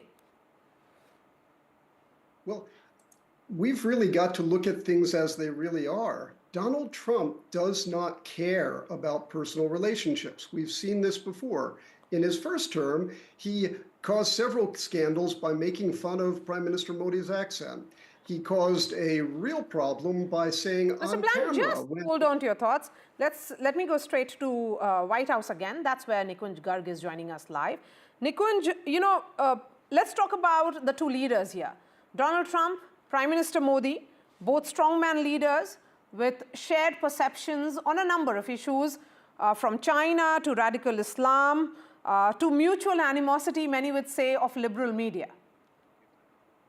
Well, Maria, I'll just interrupt you there for a minute. The Prime Minister his vehicle has just rolled in. So any moment now you would have those shots on your screen. The small contingent just backed by a one service vehicle has rolled in, and they're on your screens. And now you can see the official entourage of the American president also walking out to receive Prime Minister Modi on the screen. That's to my left, some 100 steps, and that's where you see Prime Minister walking inside the White House. He steps in just with one aide now, vehicle drawing back. So the official honor guard, as it is called in the United States, not the guard of honor, the honor guard is now complete, and we will have to, unfortunately, Maria, take your leave and walk inside the White House with this. I'll connect with you guys in a few hours from now, most likely, most after the press briefing of the two leaders. All right, Nikunj, thank you so much for joining us. We'll keep coming to you soon after you finish that coverage of inside the White House. That at Oval Office is when the two leaders will be issuing a press statement. So Donald Trump, Prime Minister Modi, meeting at the White House has officially begun. We can tell our viewers that. Yes, Jonah Blank, please continue. We seem to be forgetting about how in the first Trump term, after meeting with Imran Khan, Trump appeared before cameras to claim falsely that Prime Minister Modi had asked him to mediate the Kashmir dispute. As every Indian knows, that's not something that any Indian prime minister would do, and Trump had to get smacked down by that because personal relationships don't matter for him. Yes, they will have some bonhomie, but it won't matter. What will matter for Trump is solely Trump. Now, on the good side, I agree with Dr. Zuckerman that I would much rather have a kind of silly and fraudulent tariff war than a real tariff war, because a real tariff war doesn't help anybody. But let's not sort of let ourselves go down the path of thinking that there are actual real issues. The venue for solving problems is already in place and has been used by every previous US and Indian administration. Instead, what's happening here is just Trump essentially being both the arsonist and the fireman. Yes, so Jonah Blank, let's talk about the points of convergences here and how, despite those short-term irritants, be it immigration issue or tariffs, the two leaders, who have the entire world watching, the world's oldest democracy, the world's largest democracy, they are the heads of these two, democracies. That's why we are calling this entire coverage as dialogue of democracies. They have much to talk. Yes.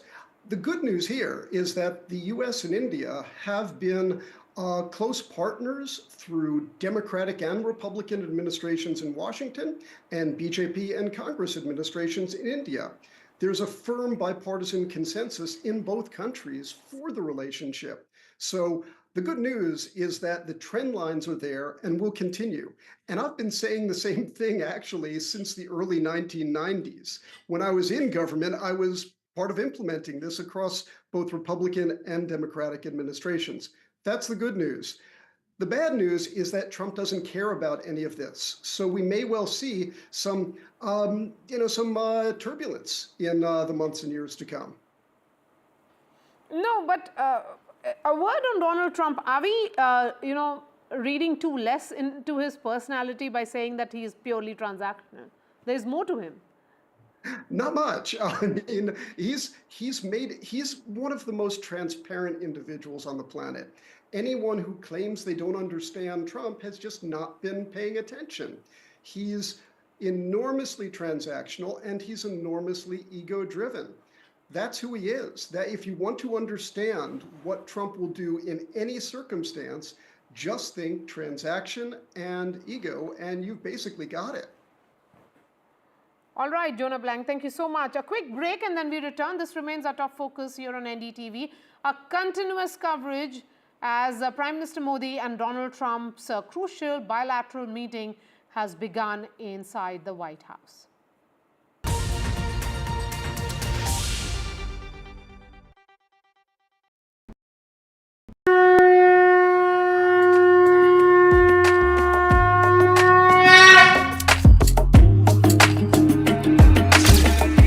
Mahakumbh, the festival of faith, the world's biggest spiritual festival, the divine dip at the spiritual Sangam,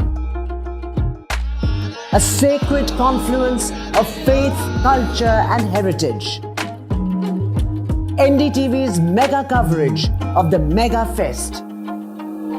NDTV at Mahakumbh 2025.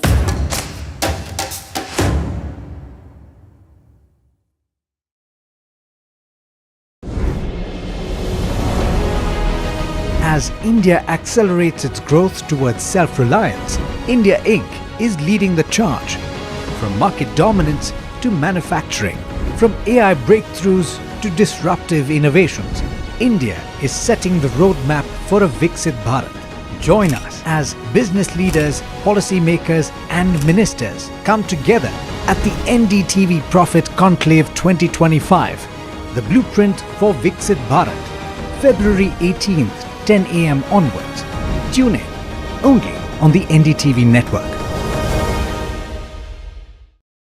I've been reporting on all issues, big and small, from Andhra Pradesh, Telangana, rest of South India, bringing you all the action, all that you need to know, all that you want to know. The energy of Maximum City is infectious. I bring in that energy in our news coverage from financial capital Mumbai. Covering from the southernmost part of India over the last 23 years, I bring in-depth and 360-degree coverage from the Dravidian heartland. The land of Mishti is also known for its bitter politics. I have seen much water flow under the Howrah Bridge, covering Bengal in all its vivid colors.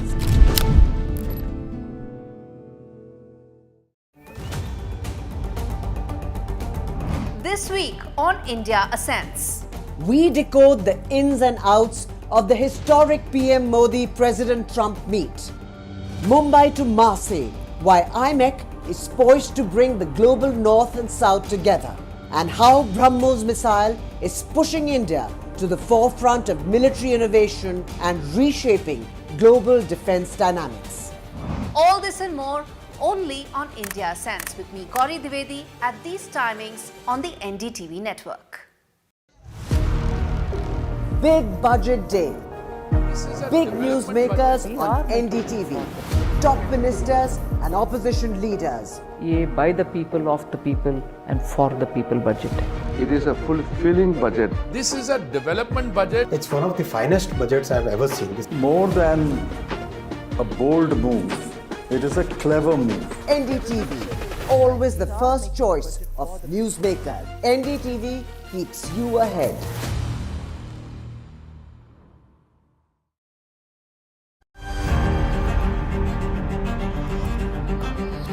There is a growing realization across the global capitals that this is a relationship which is fast moving beyond the pale of bilateralism into truly a force for global good. Looking ahead to Prime Minister Modi's visit here to Washington, D.C. as he meets with President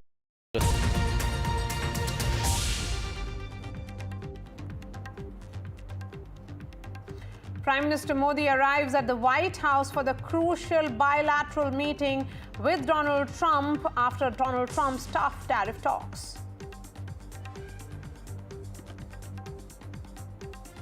From Tesla chief to NSA wars, it has been a day of power-packed meetings of Prime Minister Modi. He makes his presence felt.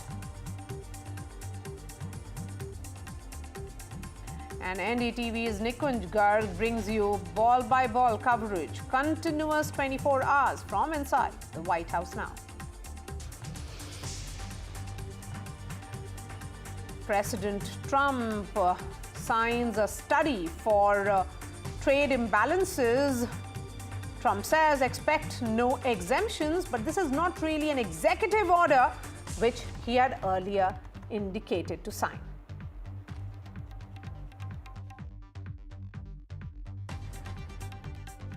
I have decided, for purposes of fairness, that I will charge a reciprocal tariff, meaning whatever countries charge the United States of America, we will charge them. No more, no less.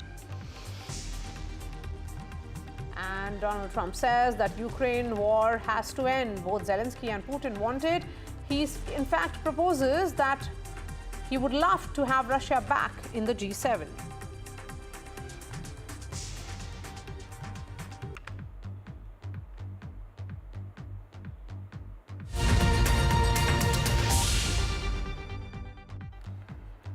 And Prime Minister Modi has arrived at the White House. The bilateral with Donald Trump has begun. Let me go straight to Alistair, who's joining us live. Alistair, so minutes ago, what we were told by Jessica Stone, who had access to that memo, which has been signed by Donald Trump, which is essentially more of a study which has to be done by the trade officials and also by the Homeland Security, that the trade imbalances have to be studied. But I think you have a group of Indians there. Please speak to them. Get us some sound bites this morning. Maria, I'm going to answer that question in just a bit. There's one people that have done all over the US. They're hard to the box. We've been real hoping to catch a glimpse of him. Anyone managed to catch a glimpse of Prime Minister Narendra Modi? You did? Okay, great. And where did you come from? I came from Chennai, but Okay. I felt so blessed to meet Modi and I here today too. You met him? Yes, I met him. And what did you say to him? Pray for me. And what did he say? All right. That's after he touched my head. I so Right. Who else met him? Did you meet him? Yeah. And what did you say? Mm-hmm. and everything. But once he comes, I don't know where the power comes. He's the power back. Right. And he gave the shake hand and he put the mic. And very happy. Okay. Any particular issue that you think that Narendra Modi should be bringing up with Donald Trump? It's the best voice for legal immigration. So I think what about the legal immigration? H-1B visas? H-1B visas, and there are other routes like other visas. Fast track.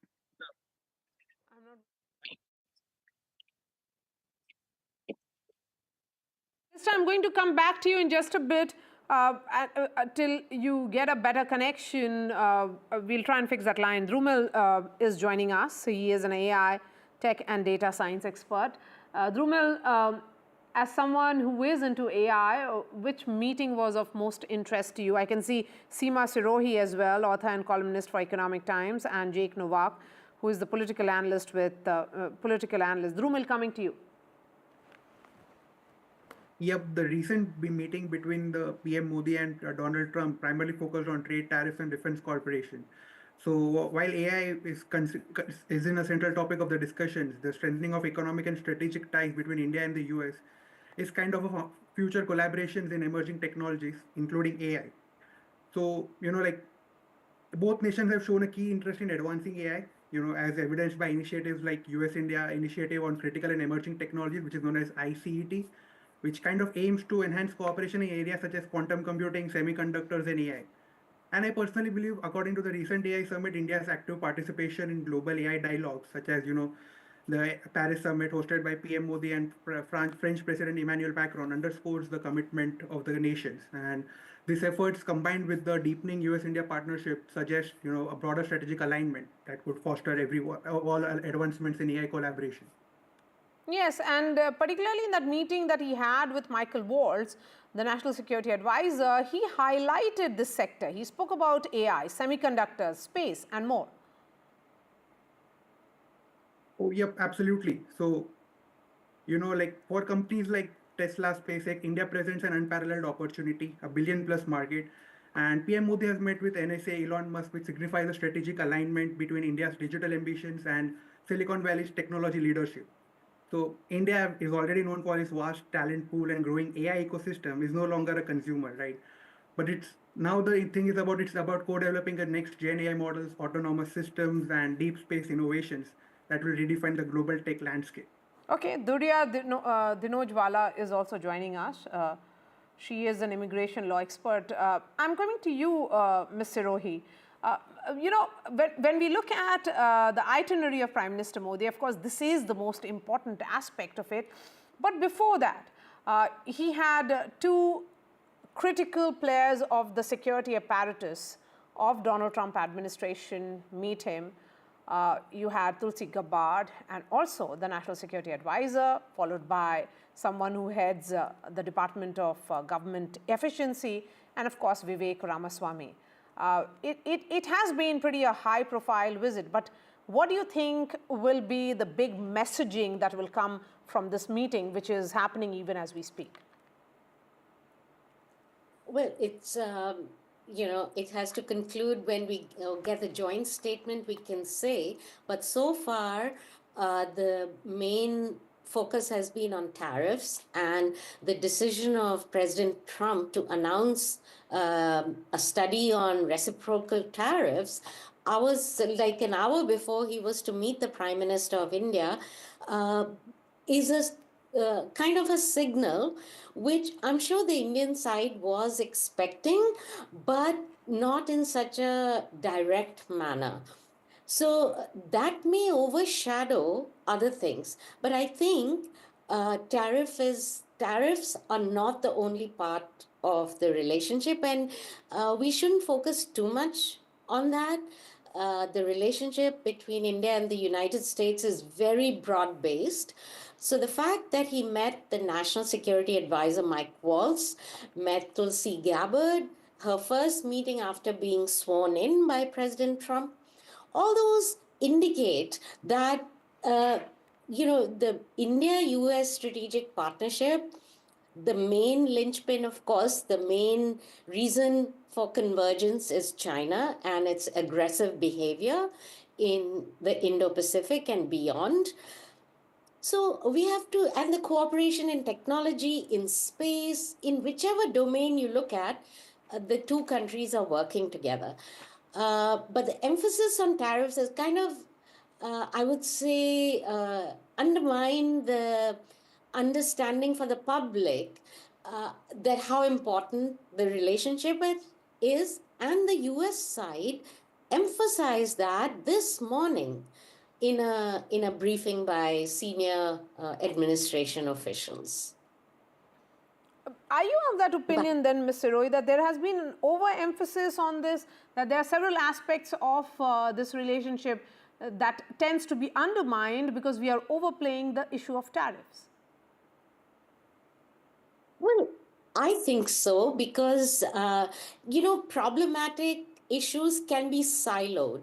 Just like under the Biden administration, you saw the indictments and the alleged assassination plot, etc., were not allowed to undermine the larger, broader relationship. I think in the same way, progress will be made on other issues, and that's why I say it's important to wait for the joint statement. The fact that the Indian side announced that there will be a joint statement means one thing, that they've been working on it for a while, and things have been agreed to, and which will show progress in all of the main areas, mainly technology, defense cooperation, energy. So that's the way I look at it. I know I might be in a minority situation here. Seema Siroy, I tend to agree with every observation that you have made here. So not really a minority on that count. But Jake Novak, come in now about the irritants. Let's look at the areas of challenges, particularly to do with humans, in the sense that people-to-people equations, that has been impacted particularly with the deportation. The illegal migrants, the way that they were handcuffed and then deported, Indian side did register their view that there has to be a humane deportation. Go ahead with deportation, because if they are illegal immigrants, but why handcuff them? Why chain them? Well, the answer to that question immediately is people need to know internationally that the people who are being deported now, the people who are being arrested now, are not just people who are here in this country illegally. I'm talking to you from the United States right now. They are the worst of the worst. These are people who have criminal records both in their home countries and here for violent crimes. That is the priority right now. They're not the only people being deported, but they are the overwhelming majority of them. And so this is a very serious situation. The people who are now standing up and trying to stop these deportations now are being very unwise, because these are very unpopular people in this country by far. And I can't think of more than, I don't think that any of them, for example, are Indian or Pakistani or people like that, maybe one or two. But in general, that isn't the group that's being going after. These are Central American, South American gang members, drug traffickers, child sex traffickers, and the like. So, look, that doesn't mean you can brutalize a prisoner. You're never allowed to do that. But to put them in handcuffs, to put them in serious security prisons, that is justified. So that's one thing. But look, I think Prime Minister Modi and Donald Trump see eye to eye on that. And I think the most important part of everything we should not ignore the elephant in the room, which is this is very early in President Trump's second term, and he's making sure to invite Prime Minister Modi to be basically the first massively large country world ruler to come visit him. There have been other foreign leaders who have seen President Trump, but they've been mostly Israel and Middle East, smaller countries. This is a very, very big shot in the arm for the Indian-American partnership that's so early in this term. President Trump has made sure that he has this visit with Prime Minister Modi. And that should, by the way, send a very strong message to China mostly, but also to Russia, that the United States is exploring all of its options. And the friendship we should have had with India, this level of friendship, we should have had this friendship with India a long time ago. I blame Democrat presidents, Obama and Biden, for not making us that not accentuating that friendship as much as they should. So that's really the headline today, I think, for everyone around the world. Okay, so and the fact is that Prime Minister Modi is the only fourth leader who has been accorded that welcome in many ways by Washington, D.C. He is following the Israeli and Japanese premiers and also, Jordan's King Abdullah. So the emphasis on strong bipartisan equations cannot be missed. But delve a little more on Mr. Novak, because you're saying that this is a shot in the arm on the Indian side if they have managed a meeting of this nature within less than a month of Donald Trump's second presidency. Do you think China in particular will be watching this? Oh, I think they're watching it very closely, and they should be nervous because the United States understands that the leadership that India has had now for quite some time. I mean, Prime Minister Modi is not a fly-by-night leader. He's been there for more than a decade. That's very important. And by the way, it is my strong belief that the world's turn to a more populist, common sense leadership throughout the world probably began with the election of Prime Minister Modi, not with Donald Trump. I think Donald Trump was the beginning of that here in the United States. But I think that there is a move towards more common sense. I wouldn't call it conservative. I would call it common sense leadership. I think that began with Modi's election, and it eventually got here to the United States only 2 years later, which is pretty impressive turnaround. But yes, this is definitely a message to China. I think there are a lot of nations around the world, the United States, Israel, a few other countries that are really looking to India and have been for some time as an alternative to having to rely on China, as an alternative to being afraid of China. And we must get that partnership more solidified. And I think we took a turn away from it under President Biden. I don't know what President Biden was cultivating in this world at all, frankly. I don't think he was really doing much for America's presence overseas and friendships overseas with our important allies. But now that President Trump is back in office, you don't have to like President Trump. You don't have to be a conservative. But you do have to be a decent and common sense person to understand that we must enhance our relationship with India. It's our only option in that general region of the world. We have no other option. We're already friendly with Japan, but Japan is a shrinking country, and it's an important ally. But imagine the combination of the United States, India, Japan, and a few of our other allies there to really stand strong against what China's doing. This is essential, and it's a shame we took 4 years off from this relationship, but we're getting it back on now. Okay. Let me bring in Durya now and get into the H-1B visa program. MAGA camps certainly have talked about curtailing it. Donald Trump has to address his domestic constituency as well. But clampdown of this nature, do you think really they can talk much about it? Or in fact, let's play those visuals full frame now, because those visuals have started coming in from inside the Oval Office, where the first set of visuals are coming in of Prime Minister Modi and US President Donald Trump. They are there. There is a huge media contingent which is there from all across the world, given the nature of curiosity which is there between the two sides. But yes, Durya, go ahead. Let's talk about H-1B visa quota that India has. India, of course, is the key beneficiary of this program. But both Donald Trump and DOGE chief Elon Musk have emphasized on the fact that it is about merit, and Indians do have that merit and the advantage of merit. So good evening to your viewers. Yes, Durya, go ahead. Yes, so I'm located in Ohio, and as far as I can see, I do H-1B visas. I do not see any changes in the H-1B visa program. It is very much a legal program, and in fact, the H-1B lottery registration will begin next month in March of 2025. And the rules and regulations pretty much remain the same. So I'm kind of glad that there have been no changes to the H-1B visa program. So I do not foresee any changes for it, at least in the short term. Okay, and do you think that's one of the issues that could come up today?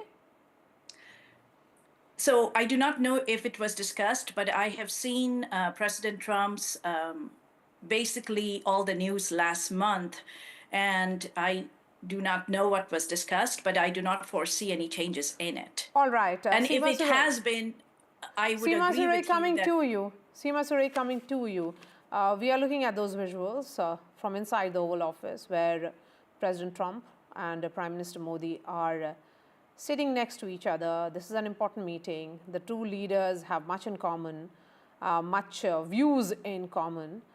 There has been a great degree of bonhomie on display. Prime Minister Modi's diplomacy, Seema Surai, has been very personality driven, which has been driven by his personal equations with the world leaders. And we have seen how negotiations happen best when it is driven by that personal bonhomie. Right. I mean, the two leaders have met several times in the past and have a close rapport, and they have kind of a personal relationship.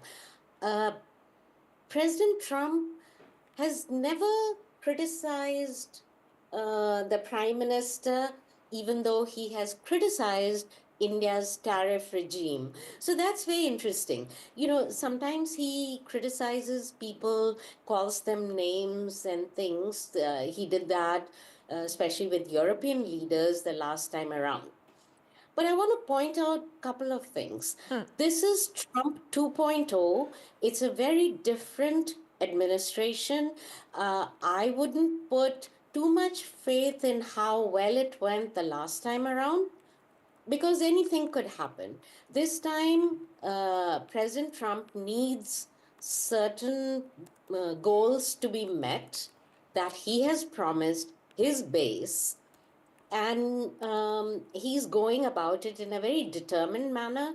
His cabinet is all on the same page, unlike the last time. So this is a meeting where the two leaders will kind of reacquaint themselves with each other again, and it's a different world also. Not only is it a different administration, the world is also different.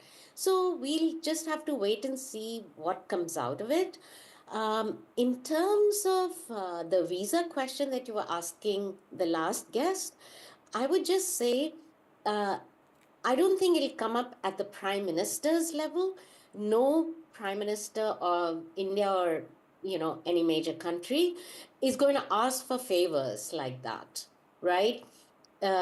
Giving a visa is a prerogative of the country that gives the visas. And this might be discussed at the level of the External Affairs Ministry, and it will be couched in very different language. Now India talks about mobility, doesn't talk about H-1Bs per se. So mobility is about the ability of skilled workers from anywhere to be able to work in the global marketplace. So that's how it'll all happen. I'm sure it'll come up at the delegation level talks. Okay, so there has been a hug which has happened as well, and I would request the producers to put that on screen immediately. Soon after Prime Minister Modi entered the White House, there was a hug that happened between him and Donald Trump. Because that certainly has been the high point here, Jake Novak. I'm sure it is. I mean, and that's not something Donald Trump does very often. You know, he had to get over his aversion to shaking hands when he ran for president the first time. He didn't used to do that. Yeah, that you don't see that very usually from Donald Trump. So that's awesome.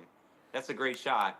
You know, and I think this is the picture that President Trump really wants China to see. Get a good look at this, President Xi, because this is the kind of partnership and friendship and easy communication that these two men have, and that should make everyone else who are enemies of the United States and enemies of India take a big pause. Check this picture out very closely. I'm so glad you put it up because this is important. And, you know, I blame the United States for the last 20 years for not cultivating a strong enough relationship with India. Before that, I think it was India's fault mostly. But you know what? Both of those things are in our rearview mirror. That's gone. And we have important things to talk about. You know, I agree with your last guest. We shouldn't focus too much on the tariff discussion because there are economic differences. There's always economic differences between one country and the next, even the best of friends.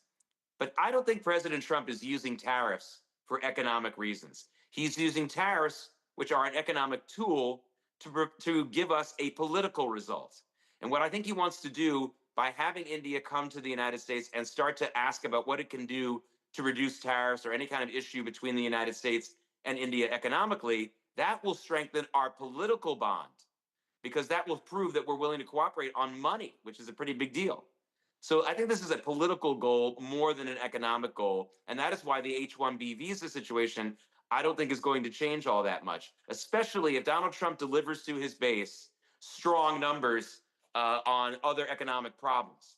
You know, if he's able to give the American people good numbers on these deportations of the dangerous criminal illegal immigrants that I was telling you about before, they're not going to be so angry anymore about H-1B visas because that's the first priority. These criminals, the violence, the migrants on the streets. That's not the H-1B visa issue. And Americans will be less concerned about that if we get rid of this bigger problem first. Okay, but I'm looking at that picture and it's right here on NDTV. A word on this, personal chemistry that we are seeing, Jake Novak. What a shot here. Yeah, you know, this is the kind of thing that obviously Donald Trump considers personal relationships and his ability to pick up a phone and talk to someone much more important than some of the policy issues on paper. I guess this is something that had to do with his years as a businessman and cultivating personal relationships. But for whatever reason, you know, again, this is why it's such an important picture because Donald Trump doesn't hug people in public. I mean, I can't think of too many times when I've ever seen that other than maybe his children. This is a really big deal. He doesn't really like to touch people all that much. He kind of had to get over that with the handshaking. So this is a major message. This is absolutely choreographed. I don't think it's phony. I'm not saying it's phony. What I'm saying is they made sure to do this in front of the cameras so that everyone could see it, especially China. And again, it was a little bit about what I was saying much earlier, which is I think that Prime Minister Modi's election was the beginning of a global movement towards what eventually led to President Trump a couple of years later and will lead to some other elections in other countries like Javier Milei in Argentina. I think that this is part of a movement, and in many ways, this started with you in India with the election of Narendra Modi. This is, to me, that was the real beginning of this movement. And maybe Donald Trump is more than just hugging him. He's hugging that trend in this picture more than anything else. But either way, and Jake Novak, what we can tell our viewers is also this is behind the scenes in the West Wing lobby where reporters welcomed Prime Minister Modi to the White House. So those were the moments where Prime Minister Modi was welcomed by President Trump. And you are calling it choreographed. I would say that this is essentially a picture of a great dialogue which is happening. Yeah, absolutely. I mean, when I said choreographed, I meant I think they made sure that people saw it. I think it's real sentiment between the two of them. But you know, they could have waited until all the cameras were gone and people weren't around, right? So that's fantastic that they did this. But look, you have a situation now where we are facing a completely different world than even just 3 years ago or 4 years ago. This is like, you know, it's not just that Trump is different from what he was in 2016. The world is different. We've changed on many different levels. The masks are off. We've had major terrorist attacks in this country in the United States. We didn't have that in this country. After 2001, we didn't have a rash of terrorist attacks in this country for a long time. We're having that again. We're dealing with major inflation in this country, which is the very, very dangerous trend. People are spending $8 in US to buy a carton of eggs when we're used to paying sometimes less than $2 just not that long ago. So it's a different world. We must focus on trade. We must focus on getting our costs down. And at the same time, I think most of the American people now, especially since COVID, see China as more than just a potential economic power that could hurt us economically. They see them now as a true dangerous entity in this country. And India, our relationship with India is essential to push back on that. Okay. We don't have many other choices. So let's try and dip into the audio that is coming in there. मैं आपके इस भव्य विजय के लिए आपको बहुत बहुत बधाई देता हूं। न सिर्फ मेरी तरफ से 140 करोड़ भारतवासियों की तरफ से आपको मैं बहुत बहुत बधाई देता हूं और बहुत बहुत शुभकामनाएं देता हूं। Your Excellency, I'm delighted to see you back in the White House and to meet with you today in this room. On behalf of 1.4 billion people of India, let me convey my heartiest congratulations to you on your grand and historic victory. ये बहुत ही सुखद संयोग है कि भारत की जनता ने 60 साल के बाद किसी प्रधानमंत्री को तीसरी बार लगातार देश की सेवा करने का अवसर दिया है और मेरे लिए खुशी की बात है कि मुझे इस कार्यकाल में राष्ट्रपति ट्रंप के साथ फिर एक बार कार्य करने का अवसर मिला है। मैं कह सकता हूं कि राष्ट्रपति ट्रंप के पहले 4 वर्ष का मेरा जो अनुभव था, जो गर्मजोशी थी, जो उत्साह था, जो विश्वास था, वही गर्मजोशी, वही उत्साह, वही विश्वास के साथ हम फिर एक बार साथ मिलकर के आगे बढ़ेंगे। Last year, the people of India gave me the opportunity to serve them for the 3rd consecutive time. And it has happened in the history of India in the last 60 years for the first time. And in this term, I will have an opportunity to work with you over the next 4 years. And it's a great pleasure to see the two coincide. And I can say from my past experience of working with you in your first term that we will continue to advance the India-US strategic partnership with the same warmth, with the same trust, and with the same excitement. और मेरे लिए खुशी की बात है कि आते ही राष्ट्रपति ट्रंप ने एक मित्र की तरह मुझे पुराने अहमदाबाद के स्टेडियम की याद दिलाई। ये बात सही है कि ह्यूस्टन में हाउडी मोदी और गुजरात में अहमदाबाद में नमस्ते ट्रंप, वो दो एक ऐसी बहुत बड़े विशाल कार्यक्रम रहे जिसकी गूंज आज भी भारत के हर कोने में सुनाई दे रही है। I'm happy that as soon as I entered this room, my friend reminded me of Ahmedabad and the cricket stadium where we held the big rally and the events that we did, the mega events that we did in Ahmedabad, Namaste Trump, or the Howdy Modi in Houston. We had conveyed a very strong message of our friendship through those events, and the resounding echo of those events can be heard even today in India and the world. Bharat America संबंधों को प्रगाढ़ बनाने में, उसको एक नई ऊंचाई देने में और व्यापकता देने में राष्ट्रपति ट्रंप की पहली टर्म की बहुत बड़ी भूमिका रही है और मुझे विश्वास है कि दूसरे टर्म में भी हम उसी गति से आगे बढ़ेंगे। Excellency, you made immense personal contribution towards strengthening of our relations, towards making them more comprehensive and in attaining unprecedented heights in our relationship. And I firmly believe that in your second term, we will work with even more speed. और मैं जैसे भारत के नागरिकों को वादा किया है कि मैं तीसरे टर्म में 3 गुना गति से काम करूंगा, और मुझे विश्वास है कि राष्ट्रपति ट्रंप के साथ आने वाले 4 वर्ष हम भारत अमेरिका के संबंधों की गति में 2 गुना गति से काम करेंगे. As I had promised to the people of India that in my third term as the Prime Minister of India, we will work with thrice the speed. I firmly believe that with President Trump, during the next 4 years, during his second term, we will work with twice the speed that we did in the first term. मैं राष्ट्रपति Trump से एक बात हमेशा appreciate करता आया हूं, सीखता आया हूं कि वे राष्ट्रहित को सर्वोपरि रख करके काम करते हैं. राष्ट्रपति ट्रंप की तरह मुझे भी भारत के हितों को सर्वोपरि रखते हुए कार्य करना ये मेरे लिए सौभाग्य की बात है. One thing that I deeply appreciate and I learned from President Trump is that he keeps the national interest supreme, and like him, I also keep the national interest of India at the top of everything else, and this has been my real fortune. राष्ट्रपति Trump की जब भी बात आती है तब make America great again हर किसी को याद आता है, हर किसी को उससे प्रेरणा मिलती है. वैसे ही भारत में विकसित भारत 2047, जब भारत की आजादी के 100 साल होंगे, तब तक भारत को विकसित बनाने के उसको आज नई गति मिल रही है, नई ऊर्जा मिल रही है. President Donald Trump and Make America Great Again are inseparable. Whenever we talk about President Trump, one has to talk about Make America Great Again.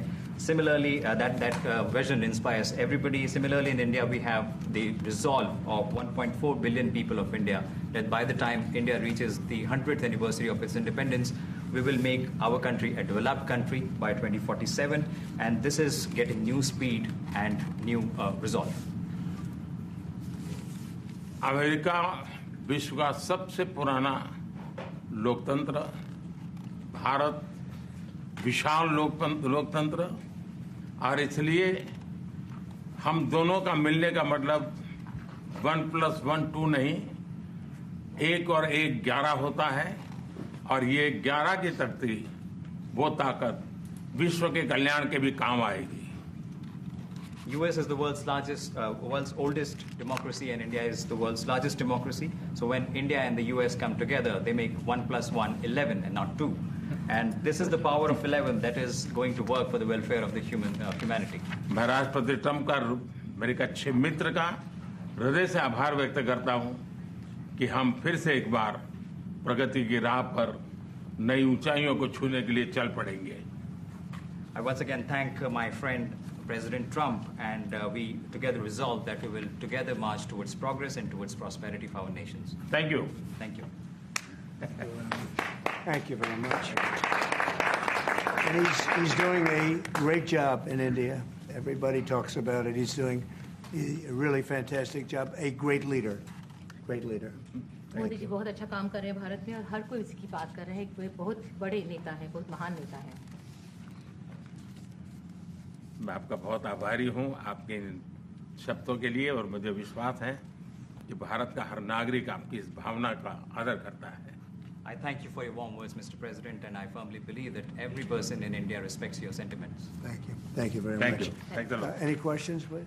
Yes, President. You are both very popular leaders in your respective countries. You've spoken about a common sense diplomatic doctrine. So what's a Trump-Modi doctrine that we should expect from the meetings दोनों ही बहुत popular leaders हैं. our words better and safer? Well, I think more than anything else will be the unity. We have great unity. We have great friendship, he and I and our countries.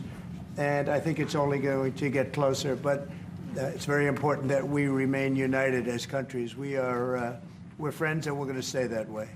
How are you going to fight China if you're going to be tough with India on trade? How are you going to beat China then? We're in very good shape to beat anybody we want, but we're not looking to beat anybody. We're looking to do a really good job.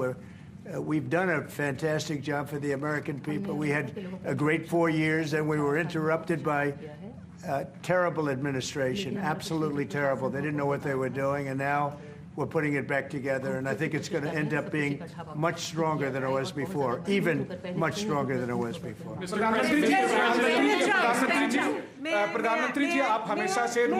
May I? Yeah. President Trump, first of all, congratulations for the fantastic 24 days of your presidency. Historic and unprecedented decisions that you made, transformational reforms. I'm particularly impressed by the expose on USAID. And I would like you to share with us if you think USAID had a role in election interference in the US in 2020 and Indian elections in 2024. So it could have had a role. There were a lot of bad things that happened in 2020. I think bad things happened in 2024, but it was too big to rig. We won by a tremendous margin. We won every swing state. We won the popular vote by millions of votes.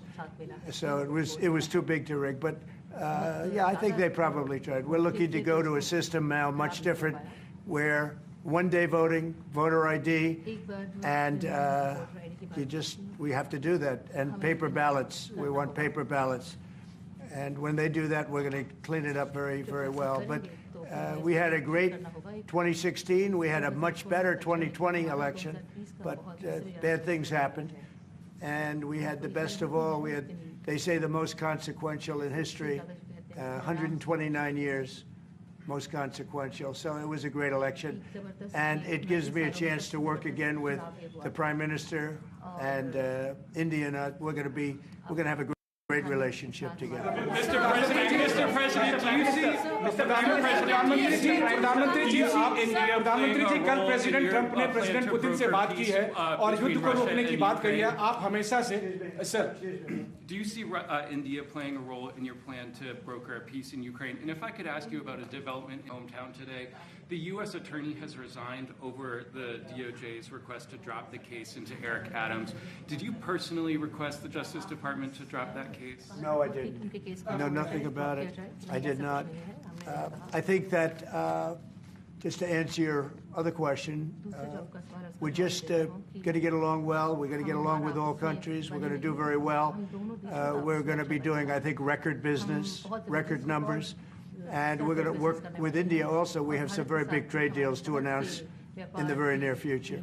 प्रधानमंत्री जी कल president Trump ने president Putin से बात की है. आप दुनिया के अकेले ऐसे लीडर हैं जिन्होंने प्रेसिडेंट पुतिन से मीटिंग की है, प्रेसिडेंट जेलेंस्की से मीटिंग की है, पहले प्रेसिडेंट बाइडेन से मिले और अब प्रेसिडेंट ट्रंप से मिले.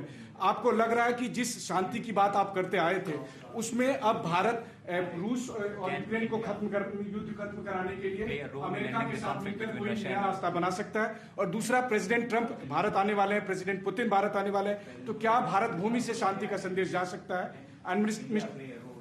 And Mr. President, what you would like to say about the Bangladesh issue, because we saw and it is evident that how the deep state of United States was involved to regime change during the Biden administration. Then Muhammad Yunus made Junior Soros also. So what is your point of view about the Bangladesh?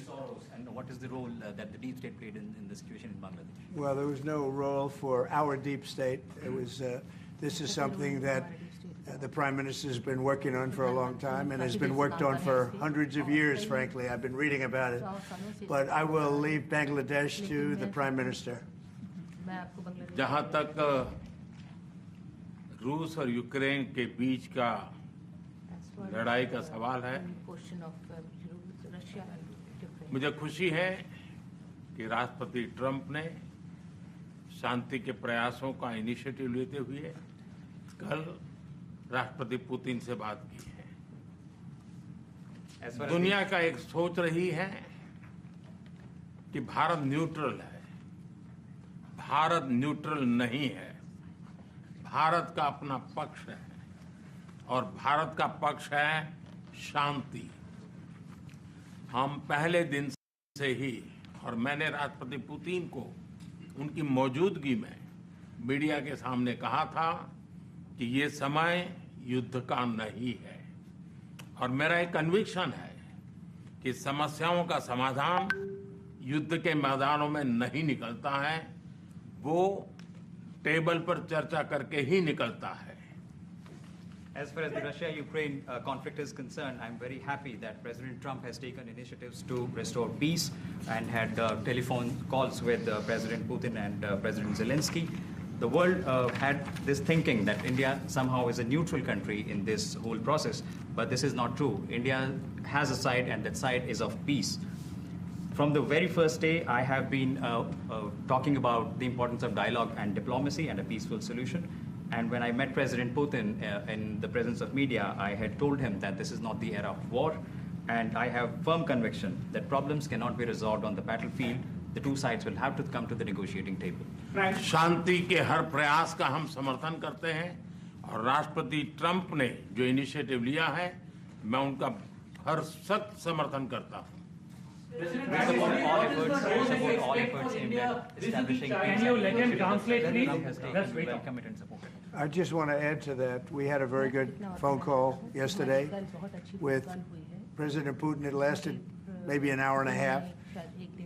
It was excellent, and I think we went a long way toward getting a solution to the horrible war where so many people are being killed, especially soldiers on the battlefield. At least 1.5 million soldiers have been killed on a ridiculous war that would have never happened if I were president. But we've got a long way to, I think we've got a long way to solving it.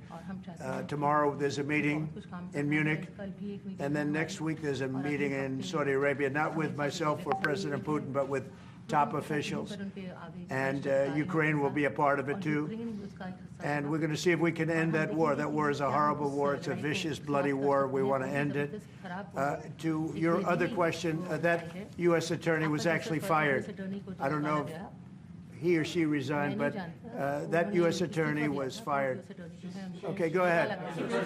What is the role the Prime Minister the U.S. competition with China? Say it. What is the role that you expect India to play vis-a-vis U.S. competition with China and in your broader vision for peace in the Middle East? US or China ke competition? Well, I think we're doing very well in our competition with everybody. I think you're going to see a nation that really is going forward at a very rapid pace. Our economy is going to be fantastic. We're doing things to make it that way. We announced some very big elements today of success. I call it an element of success. Reciprocal tariffs, so that somebody charges us, we charge them the same amount, which has never been done in our country before. We've always been taken advantage of by other countries, and we allow that to happen foolishly, but we're not going to allow that any longer. So I think we're going to do very well. We've been doing they say the last 3 weeks was among the best 3 weeks ever for a start in a presidency. There's never been anything like it. And when you see what we've been able to do in 3 weeks, people are really amazed. Even the Prime Minister mentioned it. I think other countries are looking at it. But I just want to thank everybody for being here. This is a terrific man. We're going to make some wonderful trade deals for India and for the U.S. And thank you all very much. Thank you very much. Appreciate it.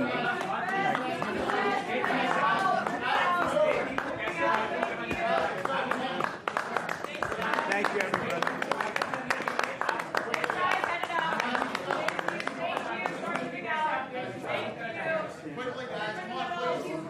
This way.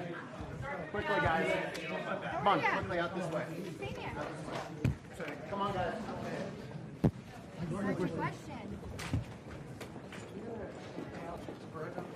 Mr. Modi, they're reiterating that this is not an era of war message. Mr. Modi said that we are not neutral in the war which is happening between Russia and Ukraine. We are on the side of the peace. He went on to say that he's happy that President Trump has initiated peace efforts, and Donald Trump said, we'll do record business deals with India. I think that certainly is one of the key takeaways of this briefing which happened at the White House just a few minutes ago. I had told President Putin this is not the time for war, is what Prime Minister Modi has said inside the Oval Office. He went on to say that, will there be some kind of Trump-Modi doctrine, great friendship, and they aim to remain united, is what President Trump said. Donald Trump calls Prime Minister Modi a great leader. So I think Jake Novak, certainly a huge message coming in from Donald Trump. We have seen that chemistry play out. It's a repetition of that chemistry, I would say, more of a continuity, despite we looking at a completely different administration of Donald Trump. Mr. Novak. Okay. Seema, if you would like to weigh in on this, what we heard right now. Both the Prime Minister and the President were, saying the right things. And the fact that Mr. Modi came out very strongly in favor of President Trump's efforts to end the Ukraine war tells you everything. I think there is a lot of synergy, and perhaps there could be a role for India. We don't know. But one thing is clear, that the two men, they get along quite well. And Trump took, used very good words to describe Mr. Modi, and so did the Prime Minister, calling him an inspiration and things like that. So all good so far. And for the President to say that we're going to make deals with India, trade deals with India, that's another indication that something is afoot. Yes, and very interestingly, Donald Trump almost steered clear of the issue of tariffs. And just minutes ago, we had heard about that order, a memo of sort, which has been signed by him for a study on the trade imbalances. So I think it's very clear what we have been discussing, Seema, that they have hit all the right notes. Tick box, or everything that went right, complete synergy, a lot of praises for each other, because these are leaders who have just fought elections and they have returned to power. So I think that people's strength, when you come after winning elections and you have the power or support of their own people, that is on visible, that's clearly visible here. Right. I think it's very clear that President Trump sort of appreciates and understands the importance of winning an Indian election. And for the Prime Minister to make it a talking point was also interesting, to point it out again and to remind the audience that this has happened for the first time in 60 years, and for the second time, to be perfectly frank, since India's independence. But he very cleverly used the number of years as 60. But there's one thing I want to point out about tariffs and trades and things like that. On January 20th, when Trump assumed office, there was a America First memo, executive order that was issued, which directed the Secretary of Commerce, Secretary of State, and I think also the Treasury Secretary to study trade issues and to find out who is doing what, which country is doing what. They are to submit a report by April 1. Now, today's order or memo also gives a little bit of time. I think this is all very significant. This is a negotiating tactic. I'm now pretty sure of that. So to make it a point, the day the Prime Minister is here, and to emphasize it, to make that point again 1 hour before he is to meet the Prime Minister, is all a tactic. And sure enough, the Indian side and other countries have responded to this tactic. The Mexican president agreed, in order to delay tariffs on her country, she agreed to put 10,000 troops on the southern border. to stop illegal migration and to stop the flows of fentanyl. So this is all so far working quite well for Mr. Trump. This is not to say that India shouldn't lower its tariffs, because in some cases they are quite high. They need to be rationalized, and but somehow, India has taken a very long time to even accept the idea. Yes, and Seema, I tend to agree with your analysis completely. The emphasis which both the leaders have paid, particularly on ending the war. Prime Minister Modi reiterating this is not an era of war, something that he has been saying for the last 2 years. So in fact, Nikunj Garg, who was present at the Oval Office when this press conference of sorts played out, Nikunj, they said the right things, complete synergy on display here. What was visible here was two men getting along perfectly. As someone who watched this entire chemistry play out, what do you think are the big takeaways? Well, Maria, I would say actually the chemistry between the two leaders played out astoundingly well. It's rare that at the level that they are engaging right at the very top of the superstructures that they had, that two people can get so candid and so friendly and so emphatically back each other's views so very quickly. Remember, this is just the beginning of the Trump 2.0, and he himself said that, in the last 4 years that I was out of office, I learned how not to do a lot of things in my life. So that's a learning of a 78-year-old man. Quite clearly, he has had those rough 4 years. But coming back to the Oval Office, Mr. Trump appears to be far more sophisticated man than what he was in his first innings.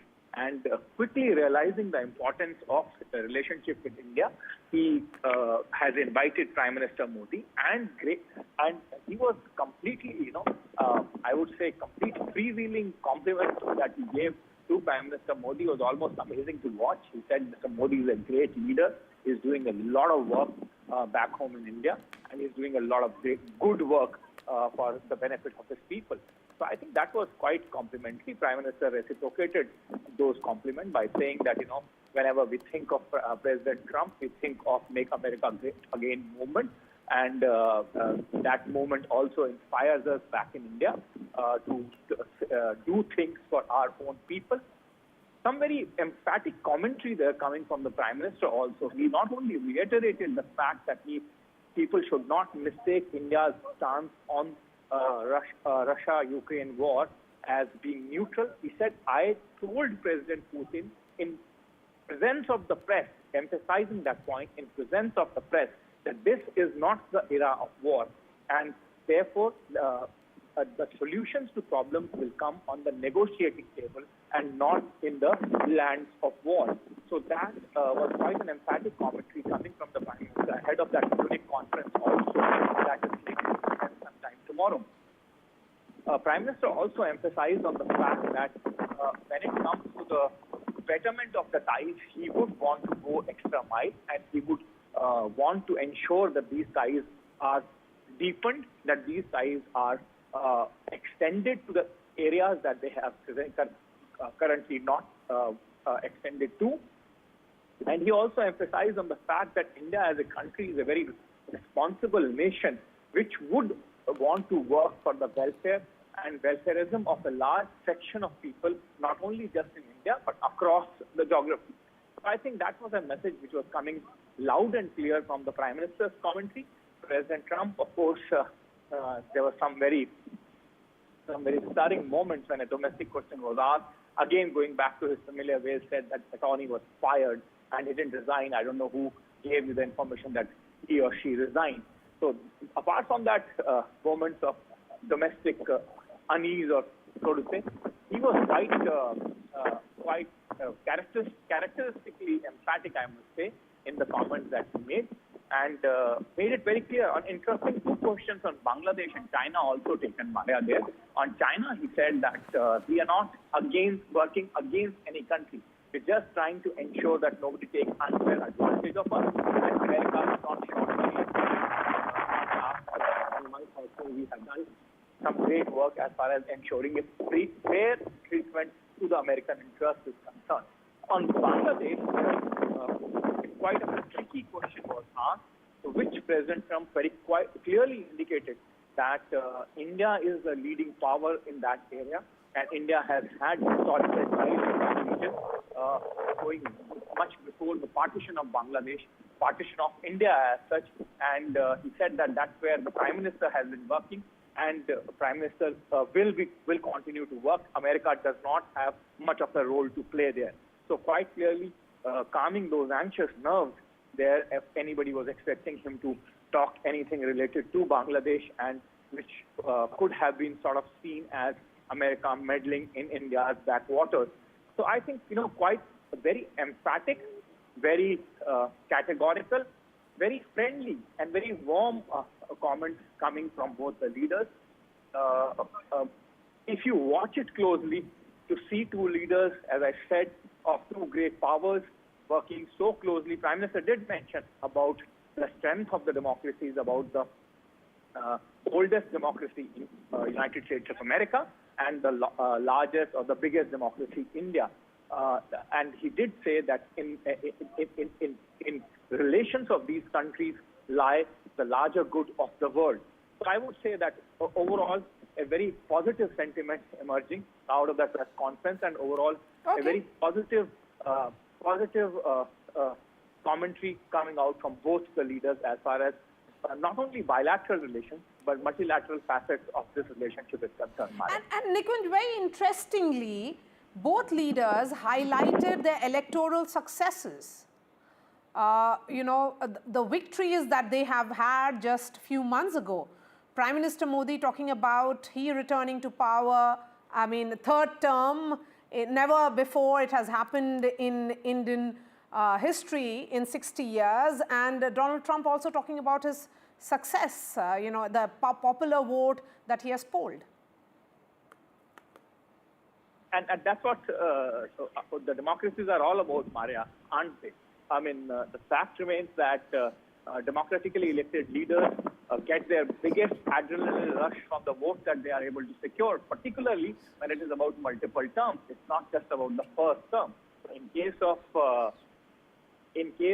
Mr. Trump, this is the second term, and as he himself admitted that he has had very rough 4 years out of power. In case of Mr. Modi, it's quite historic in any case, and Prime Minister emphasized on that fact that, in the last 60 years, no Prime Minister has been re-voted to power third term, and that too with a convincing and absolutely safe and secure mandate. So democratically elected leaders do take a great amount of pride in that fact, and therefore there's nothing surprising, I would say, there. But nonetheless, they did mention that part, and you've made a very quite an observation about the democracies being at play or being at work there, as far as in their own minds and in their own construct of public perception goes. Because remember, they know that the remarks are being broadcast across the globe, and whatever each word that they utter here, each word that they mention here would be dissected very, very closely, and meanings drawn out of those words. So quite clearly, conscious of that fact, both of them did not let the opportunity go to emphasize the fact that they have huge, massive, popular mandates behind them, despite this not being their first term and each having multiple terms in office by now. Nikunj, a word now, what happens next? So this played out in full public view in the presence of the entire media, which had lots to ask to both the leaders. And we have a rather interesting visual coming in. President Donald Trump standing behind Prime Minister Modi and, helping him move his chair a bit. In terms of chemistry also, the chemistry, the ambience, everything seems to be working just perfectly. Yeah. Ilmaria, if my audio is clear to you, the fact that the entire delegation on both sides were present there during the entire press interaction also is indication of the fact that they are carrying on from their business as usual, in the sense that as what is required to be done ahead now from here on at the delegation level will be done. And obviously the press corps was there right at the beginning of the interaction. Both leaders made out their statement. Prime Minister made quite an elaborate statement about his interactions in the past with President Trump. And then they took a whole host of questions from the press corps. Both the Prime Minister and the President answered those questions. Now, of course, the important part, the of trying to ensure that the real business talk go on as is required and as the dimensions of this relationship, the depth of this relationship demand. So that part has begun, and I think there's an allotted hour. But as is the case with most of the situations and things, may not get closed by the appointed hour for this delegation level talk. After that, they address the press once more in a larger pool this time. Other than the Oval Office, their address would also now be in the White House public press conference area, where both the leaders will emerge and try to answer the questions on talks that have happened thus far. Maria? So much for joining us. Let's play that conversation out for our viewers again. Prime Minister Modi and Donald Trump, what did they say? They complimented each other. They, hailed India-US ties and spoke about great things about each other. Let's listen in. Excellency, मैं सबसे पहले तो फिर एक बार आपको यहाँ पर देख करके और आपको यहाँ पर मिल करके बहुत प्रसन्नता हो रही है। मैं आपके इस भव्य विजय के लिए आपको बहुत बहुत बधाई देता हूँ। न सिर्फ मेरी तरफ से, 140 करोड़ भारतवासियों की तरफ से आपको मैं बहुत बहुत बधाई देता हूँ और बहुत बहुत शुभकामनाएं देता हूँ। ये बहुत ही सुखद संयोग है कि भारत की जनता ने 60 साल के बाद किसी प्रधानमंत्री को तीसरी बार लगातार देश की सेवा करने का अवसर दिया है। और मेरे लिए खुशी की बात है कि मुझे इस कार्यकाल में राष्ट्रपति ट्रंप के साथ फिर एक बार कार्य करने का अवसर मिला है। मैं कह सकता हूं कि राष्ट्रपति ट्रंप के पहले 4 वर्ष का मेरा जो अनुभव था, जो गर्मजोशी थी, जो उत्साह था, जो विश्वास था, वही गर्मजोशी, वही उत्साह, वही विश्वास के साथ हम फिर एक बार साथ मिलकर के आगे बढ़ेंगे। और मेरे लिए खुशी की बात है कि आते ही राष्ट्रपति ट्रंप ने एक मित्र की तरह मुझे पुराने अहमदाबाद के स्टेडियम की याद दिलाई। ये बात सही है कि ह्यूस्टन में हाउडी मोदी और गुजरात में अहमदाबाद में नमस्ते ट्रंप, वो दो एक ऐसी बहुत बड़े विशाल कार्यक्रम रहे जिसकी गूंज आज भी भारत के हर कोने में सुनाई दे रही है। भारत अमेरिका संबंधों को प्रगाढ़ बनाने में, उसको एक नई ऊंचाई देने में और व्यापकता देने में राष्ट्रपति ट्रंप की पहली टर्म की बहुत बड़ी भूमिका रही है। और मुझे विश्वास है कि दूसरे टर्म में भी हम उसी गति से आगे बढ़ेंगे। और मैं जैसे भारत के नागरिकों को वादा किया है कि मैं तीसरे टर्म में 3 गुना गति से काम करूंगा। और मुझे विश्वास है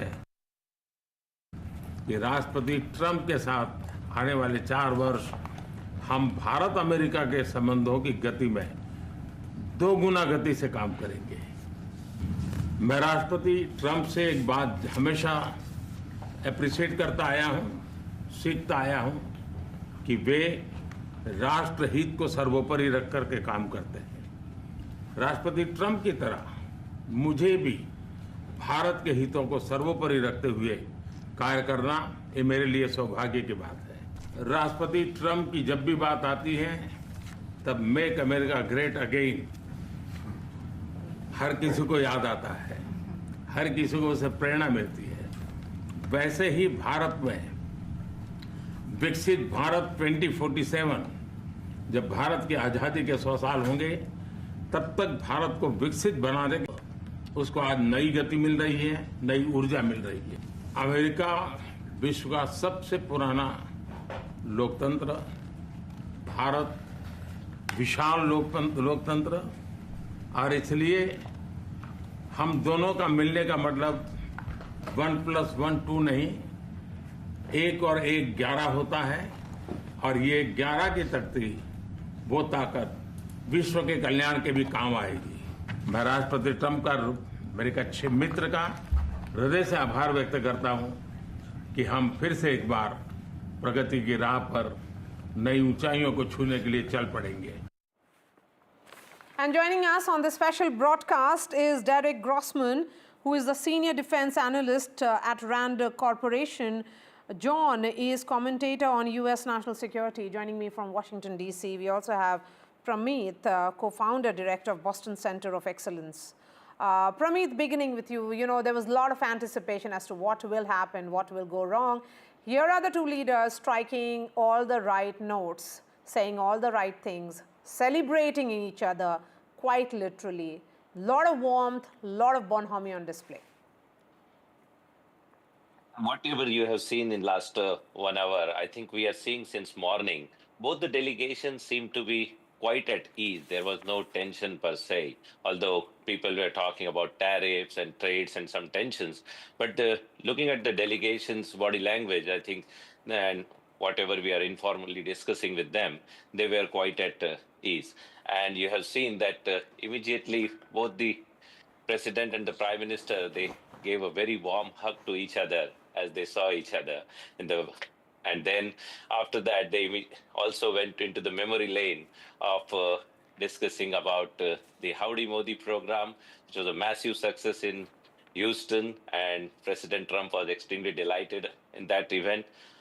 After that, they also talked about the Namaste Trump program. So I think both the president and the prime minister had a great rapport and a great chemistry, and that is making the entire delegation on each side at ease.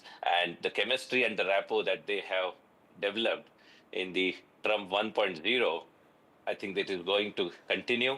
And whatever we are talking about, the important issues about the trade, tariff, and immigration, I think it is important. But looking at the other trade imbalances between the Canada and America and Mexico and India, I think the imbalance numbers are much higher. Like if you look at it, the Canada versus America, I think there is Canada sells more than $200 billion worth of good more than what America sells to Canada. When it comes to Mexico, it is almost $250 billion trade imbalance. But when you look at India, although India is such a massive country, but it is still 35, somewhere around that. So it is important to talk about tariff and trade balance, but for India and America, that's not a major issue. And as both of them said, that the oldest democracy and the largest democracy going to come together, and our Prime Minister has very nicely put it together that 1+1 in our case is not going to be 2, it's going to be 11. And the excellent relationship that we will see on display and the work that will be delivered by this collaboration will be twice the speed as what they did before. Yes, 1+1 is 11. That's, quintessential Prime Minister Narendra Modi when it is about that word play, which he often does. So, Derek, come in now. The question is that this was the meeting of democracies. The two leaders who have returned to power after massive successes electorally. That's what they realize, that they have the popular mandate with them. Be it on the issue of the Russia-Ukraine war, Prime Minister Modi reiterating his famous statement of that this is not an era of war, but he also said that President Trump's efforts at ending war has to be really, complimented. But at the same time, he also, when it came to Bangladesh, realizing fully that India, it's in the neighborhood, President Trump passed it on to Prime Minister Modi, saying that as far as this issue is concerned, it is for Mr. Modi to speak on it.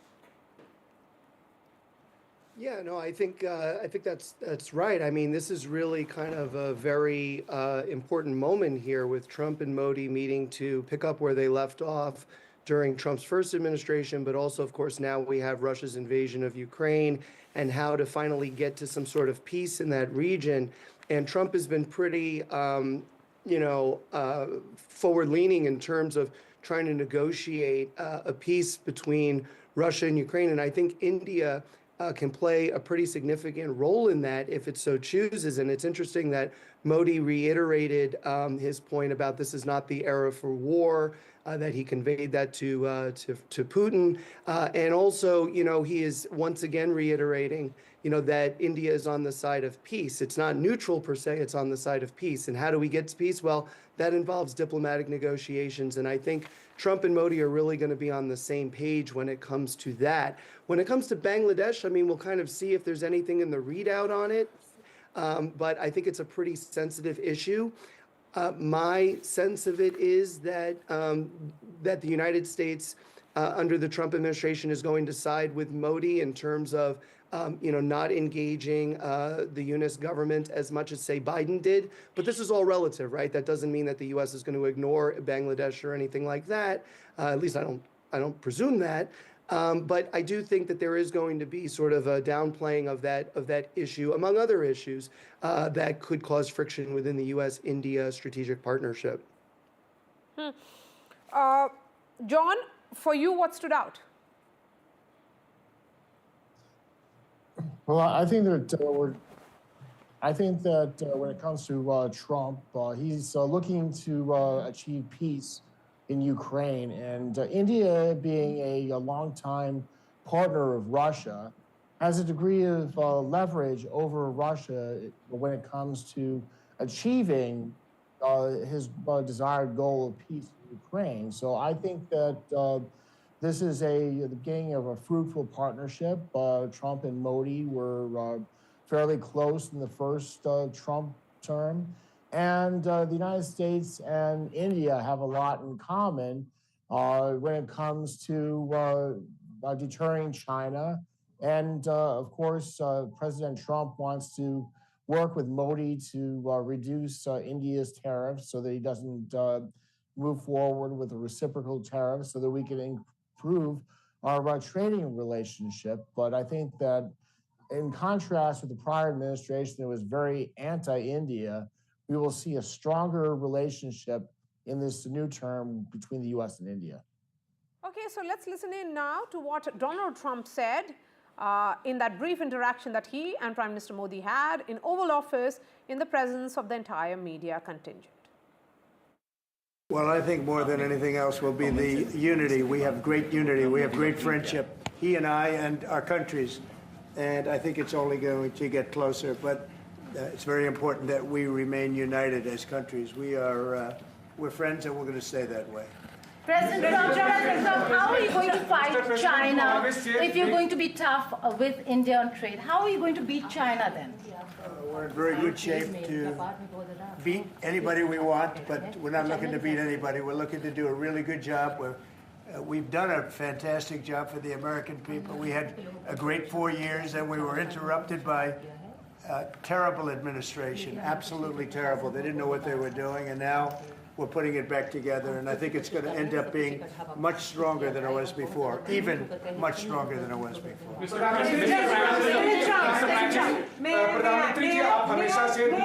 May I? Yeah. President Trump, first of all, congratulations for the fantastic 24 days of your presidency. Historic and unprecedented decisions that you made, transformational reforms. I'm particularly impressed by the expose on USAID. And I would like you to share with us if you think USAID had a role in election interference in the US in 2020 and Indian elections in 2024. So it could have had a role. There were a lot of bad things that happened in 2020. I think bad things happened in 2024, but it was too big to rig. We won by a tremendous margin. We won every swing state. We won the popular vote by millions of votes. So it was too big to rig. But yeah, I think they probably tried. We're looking to go to a system now much different, where one-day voting, voter ID, and we have to do that. And paper ballots. We want paper ballots. And when they do that, we're going to clean it up very, very well. But we had a great 2016. We had a much better 2020 election. But bad things happened. And we had the best of all. We had, they say, the most consequential in history, 129 years. Most consequential. So it was a great election, and it gives me a chance to work again with the Prime Minister and India. And we're going to have a great relationship together. Mr. Prime Minister, प्रधानमंत्री जी, कल president Trump ने president Putin से बात की है और युद्ध को रोकने की बात कही है. आप हमेशा से Do you see India playing a role in your plan to broker a peace in Ukraine? And if I could ask you about a development in my hometown today, the U.S. attorney has resigned over the DOJ's request to drop the case into Eric Adams. Did you personally request the Justice Department to drop that case? No, I didn't. I know nothing about it. I did not. I think that, just to answer your other question, we're just going to get along well. We're going to get along with all countries. We're going to do very well. We're going to be doing, I think, record business, record numbers. And we're going to work with India also. We have some very big trade deals to announce in the very near future. Mr. Prime Minister, कल president Trump ने president Putin से बात की है.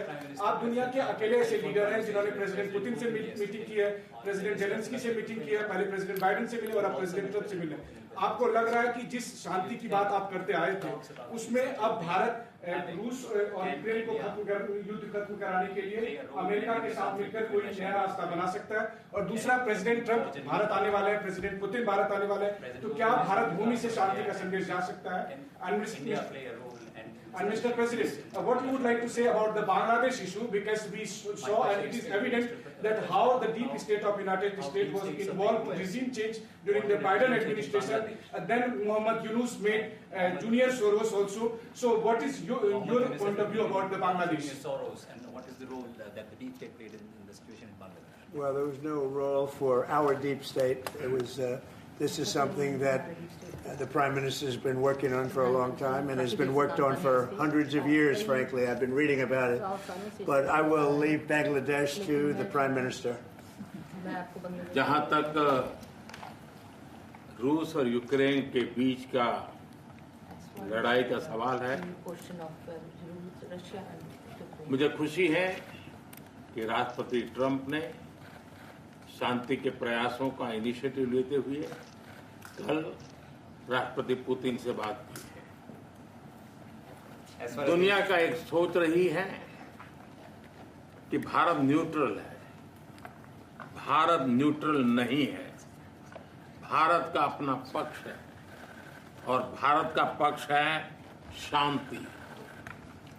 हम पहले दिन से ही, और मैंने राष्ट्रपति पुतिन को उनकी मौजूदगी में मीडिया के सामने कहा था कि ये समय युद्ध का नहीं है, और मेरा एक कन्विक्शन है कि समस्याओं का समाधान युद्ध के मैदानों में नहीं निकलता है, वो टेबल पर चर्चा करके ही निकलता है. As far as the Russia-Ukraine conflict is concerned, I'm very happy that President Trump has taken initiatives to restore peace and had telephone calls with President Putin and President Zelensky. The world had this thinking that India somehow is a neutral country in this whole process, but this is not true. India has a side, and that side is of peace. From the very first day, I have been talking about the importance of dialogue and diplomacy and a peaceful solution. And when I met President Putin in the presence of media, I had told him that this is not the era of war, and I have firm conviction that problems cannot be resolved on the battlefield. The two sides will have to come to the negotiating table. शांति के हर प्रयास का हम समर्थन करते हैं, और राष्ट्रपति Trump ने जो इनिशिएटिव लिया है, मैं उनका हर सख्त समर्थन करता हूँ। Can you let him translate, please? Just wait. I just want to add to that. We had a very good phone call yesterday with President Putin. It lasted maybe an hour and a half. It was excellent, and I think we went a long way toward getting a solution to the horrible war where so many people are being killed, especially soldiers on the battlefield. At least 1.5 million soldiers have been killed on a ridiculous war that would have never happened if I were president. But we've got a long way to, I think we've got a long way to solving it. Tomorrow there's a meeting in Munich, and then next week there's a meeting in Saudi Arabia, not with myself or President Putin, but with top officials. And Ukraine will be a part of it too. And we're going to see if we can end that war. That war is a horrible war. It's a vicious, bloody war. We want to end it. To your other question, that U.S. attorney was actually fired. I don't know if he or she resigned, but that U.S. attorney was fired. Okay, go ahead. Mr. President, what is the role? Mr. Prime Minister, I have a question. The trade competition with China. What is the role that you expect India to play vis-a-vis U.S. competition with China, and in your broader vision for peace in the Middle East? Exactly. Well, I think we're doing very well in our competition with everybody. I think you're going to see a nation that really is going forward at a very rapid pace. Our economy is going to be fantastic. We're doing things to make it that way. And we announced some very big elements today of success. I call it an element of success. Reciprocal tariffs, so that somebody charges us, we charge them the same amount, which has never been done in our country before. We've always been taken advantage of by other countries, and we allow that to happen foolishly, but we're not going to allow that any longer. So I think we're going to do very well. We've been doing they say the last 3 weeks was among the best 3 weeks ever for a start in a presidency. There's never been anything like it. And when you see what we've been able to do in 3 weeks, people are really amazed. Even the Prime Minister mentioned it. I think other countries are looking at it. But I just want to thank everybody for being here. This is a terrific man. We're going to make some wonderful trade deals for India and for the U.S. And thank you all very much. Thank you.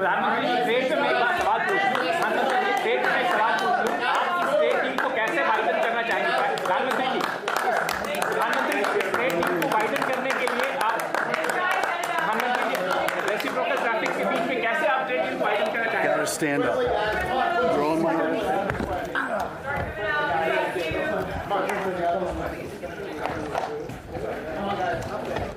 We have the first set of visuals coming in now. So this is from a different angle, perhaps some gifting of sorts which is happening there. Interesting visuals. We will make great trade deals. That's what Donald Trump has said, and he has hailed Prime Minister Modi as a great leader. Prime Minister Modi, remember, is one of the first global leaders to travel to the United States for an official visit and meet Donald Trump after his electoral win. The two leaders are holding bilaterals even as we speak, and they're discussing a whole gamut of ties. The focus, of course, is on trade and other aspects of convergences. The joint statement is going to come in any moment now. A quick break, and then we return.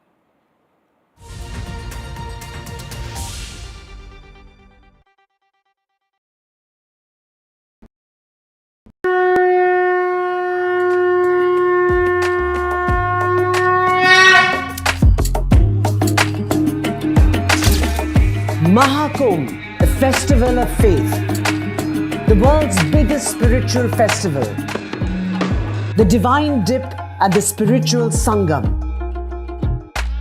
a sacred confluence of faith, culture and heritage. NDTV's mega coverage of the Mega Fest. NDTV at Mahakumbh 2025.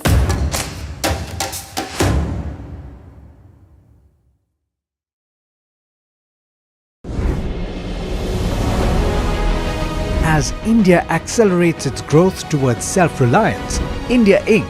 is leading the charge.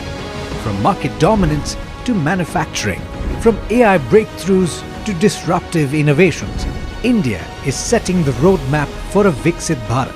Join us as business leaders, policymakers and ministers come together at the NDTV Profit Conclave 2025, the blueprint for Viksit Bharat, February 18th, 10 a.m. onwards. Tune in only on the NDTV network. I've been reporting on all issues, big and small, from Andhra Pradesh, Telangana, rest of South India, bringing you all the action, all that you need to know, all that you want to know. The energy of Maximum City is infectious. I bring in that energy in our news coverage from financial capital Mumbai. Covering from the southernmost part of India over the last 23 years, I bring in-depth and 360-degree coverage from the Dravidian heartland. The land of Mishti is also known for its bitter politics. I have seen much water flow under the Howrah Bridge, covering Bengal in all its vivid colors.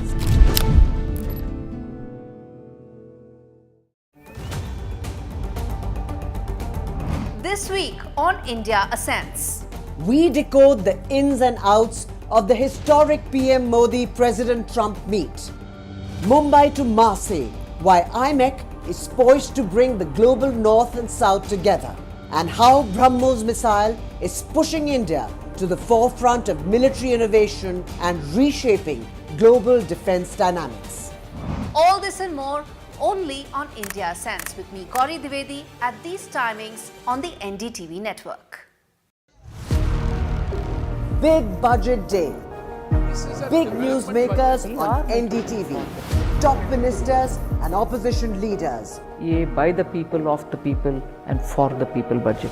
It is a fulfilling budget. This is a development budget. It's one of the finest budgets I've ever seen. More than a bold move, it is a clever move. NDTV, always the first choice of newsmaker. NDTV keeps you ahead.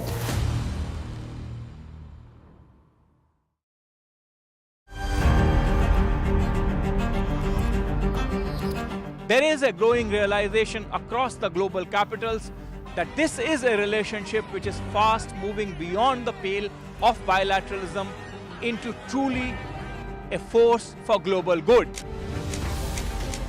Looking ahead to Prime Minister Modi's visit here to Washington, D.C. as he meets with President Donald Trump.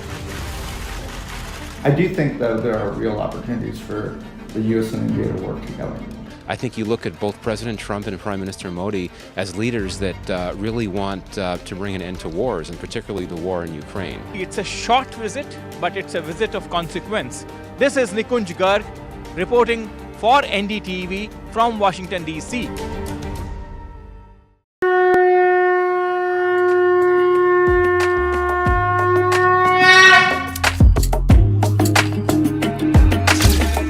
Mahakumbh, the festival of faith, the world's biggest spiritual festival, the divine dip at the spiritual Sangam, a sacred confluence of faith, culture and heritage. NDTV's mega coverage of the Mega Fest. NDTV at Mahakumbh 2025.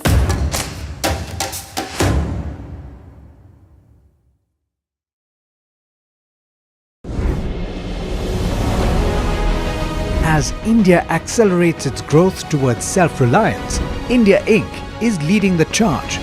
From market dominance to manufacturing, from AI breakthroughs to disruptive innovations, India is setting the roadmap for a Viksit Bharat. Join us. And let's go straight to Washington, D.C., in fact, inside the White House. That's where Prime Minister Narendra Modi and President Trump will be standing by in just a few minutes, where they will be sharing the joint statement. The two leaders did shake hands. They hugged each other before they sat together and addressed the international press at the White House immediately before holding bilateral talks. They are at present holding bilateral talks. A lot of bonhomie on display.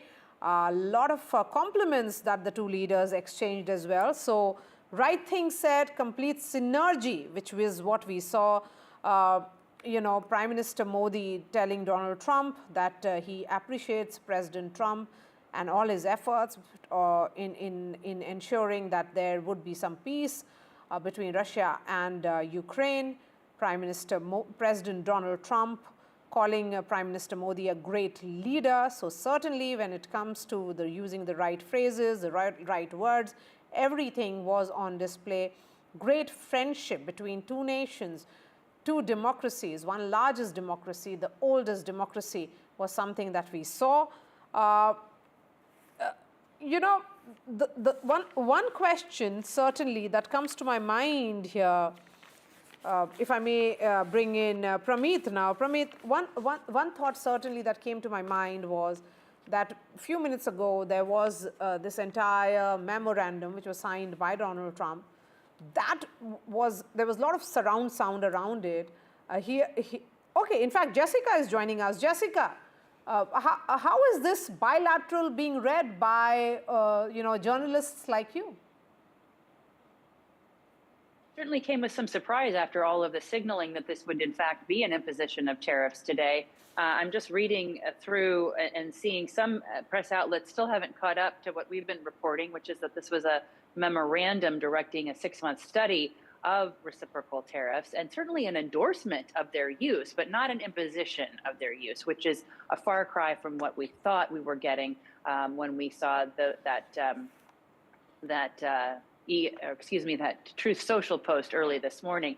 But upon reflection, I think it's a recognition again of sort of the art of Donald Trump and the way that we have to cover him very skeptically.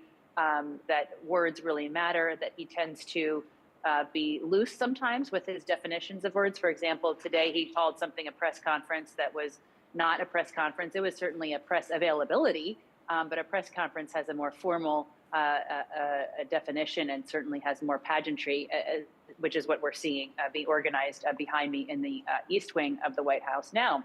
So I just think it reminded me of the first Trump term and all of the careful ways in which we need to interpret what we're getting and continue to ask questions for interpretation. And that's something we'll have to continue to do as we cover this administration, because there is always, there is a lot of intent and a lot of ideas at this White House, and certainly a lot of speed with which they want to act. But the implementation guidance is not always there. We'll have to see what kind of implementation suggestions and proposals come out of this 6-month review. I'll be very curious to see where those recommendations want the reciprocal tariffs to start, what goods are impacted, what trade flows could be impacted. I mean, this approach opens up a lot more reporting possibilities and a lot more questions, really, than it answers. Okay, Jessica, on the question about tariffs and possible trade deals, Donald Trump said, Prime Minister Modi is a great leader, adding we are going to make some wonderful trade deals for India and the United States. Yeah, I mean, it's classic Trump, right? It's how he talks about... Okay, so let's go straight to White House. Jessica, please, I'm sorry, I'll have to stop you there because the visuals are now coming in for the joint statement. I'm thrilled to welcome the Prime Minister of India, my friend, Narendra Modi, back to the White House. We spent a lot of time here and a lot of time in India, and he's a very special man. Prime Minister, it is a pleasure to extend to you the same hospitality that you showed Melania and myself when we traveled to your beautiful country 5 years ago. It's hard to believe, so long ago, and it seemed like yesterday. It was beautiful. We opened the cricket stadium, 129,000 seats, I think the largest stadium in the world. And it was an incredible period of time. There is truly a special bond between the United States and India, and the world's oldest democracy and the world's largest democracy. And I believe the world's largest country in terms of the numbers of people. And today the Prime Minister and I are announcing a framework to strengthen those ties even further economically. And the U.S.-India Compact for the 21st century is a historic initiative. Starting this year, we'll be increasing military sales to India by many billions of dollars. We're also paving the way to ultimately provide India with the F-35 stealth fighters. In 2017, my administration revived and reinvigorated the Quad security partnership. In our meeting today, the Prime Minister and I reaffirmed that strong cooperation among the United States, India, Australia, and Japan. And it's crucial, really, to maintaining peace and prosperity, tranquility, even in the Indo-Pacific. In addition, the United States and India will be working together like never before to confront the threat of radical Islamic terrorism, a threat all over the world, actually.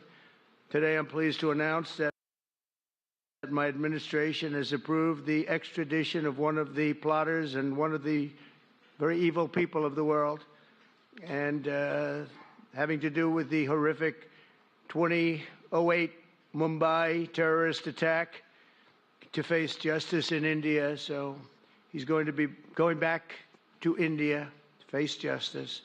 As we deepen our defense partnership, we'll also strengthen our economic ties and bring greater fairness and reciprocity to our trading relationship. As a signal of good faith, Prime Minister Modi recently announced the reductions to India's unfair, very strong tariffs that limit U.S. access into the Indian market very strongly. And really, it's a big problem, I must say.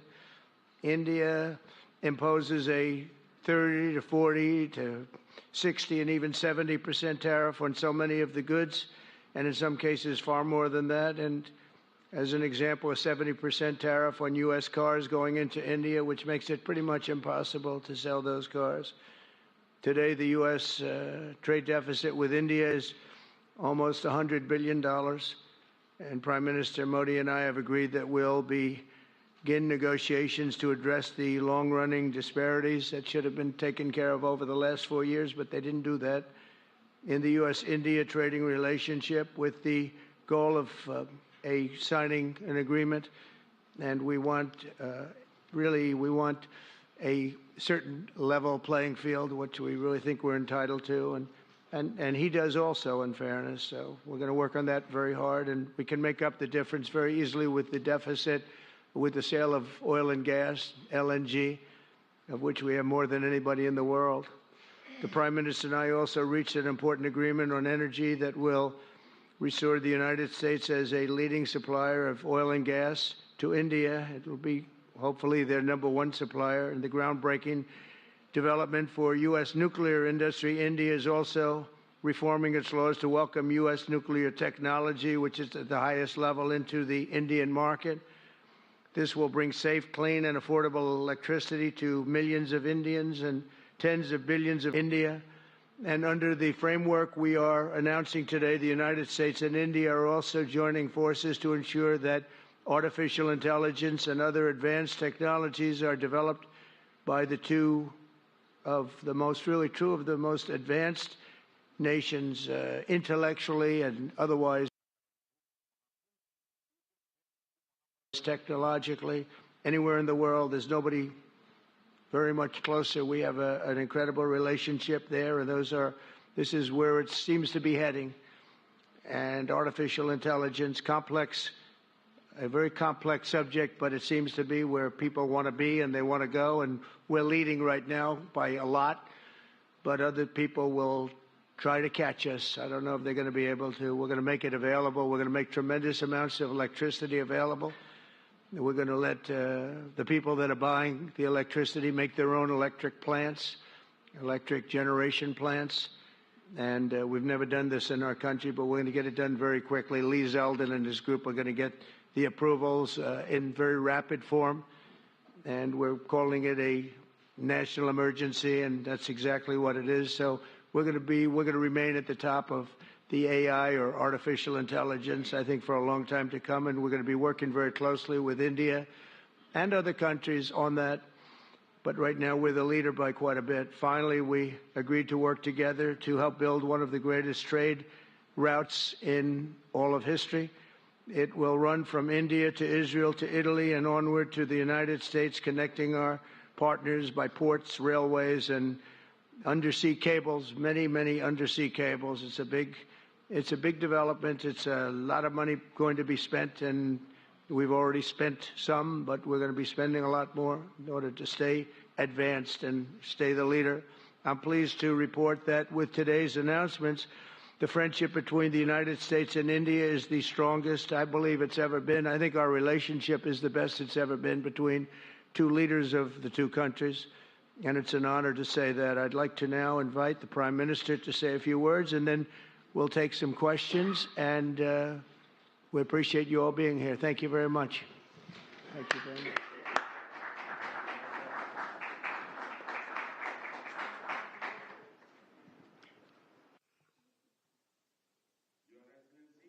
Your Excellency, President Trump,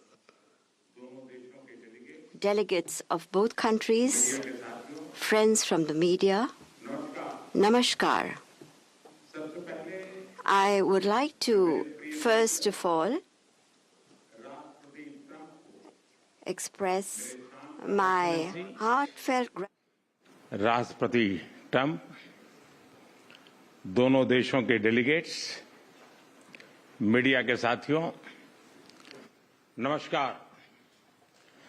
सबसे पहले मैं मेरे प्रिय मित्र राष्ट्रपति Trump को मेरे शानदार स्वागत और आतिथ्य सत्कार के लिए हार्दिक आभार व्यक्त करता हूं। राष्ट्रपति ट्रंप ने भारत और अमेरिका संबंधों को अपने नेतृत्व से संजोया है, जीवंत बनाया है। जिस उत्साह से उनकी पहली टर्म में हमने मिलकर काम किया, वही उमंग, वही ऊर्जा और वही प्रतिबद्धता मैंने आज भी महसूस की है। आज की चर्चाओं में उनके पहले टर्म में हमारी उपलब्धियों का संतोष और गहरे आपसी विश्वास का सेतु था। साथ ही नए लक्ष्यों को प्राप्त करने का संकल्प भी था। हम मानते हैं कि भारत और अमेरिका का साथ और सहयोग एक बेहतर विश्व को शेप कर सकता है। फ्रेंड्स, अमेरिका के लोग राष्ट्रपति ट्रंप के मोटो मेक अमेरिका ग्रेट अगेन यानी मागा से परिचित है। भारत के लोग भी विरासत और विकास की पटरी पर विकसित भारत 2047 के दृढ़ संकल्प को लेकर तेज गति शक्ति से विकास की ओर अग्रसर है। अमेरिका की भाषा में कहूं तो विकसित भारत का मतलब मेक इंडिया ग्रेट अगेन यानी मीगा। जब अमेरिका और भारत साथ मिलकर काम करते हैं यानी मागा, मागा प्लस मीगा, तब बन जाता है mega partnership for prosperity.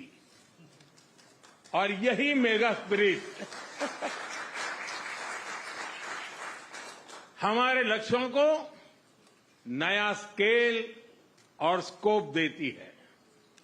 Friends, आज हमने द्विपक्षीय व्यापार को 2030 तक 2 गुना से भी अधिक बढ़ाकर $500 बिलियन तक पहुंचाने का लक्ष्य निर्धारित किया है।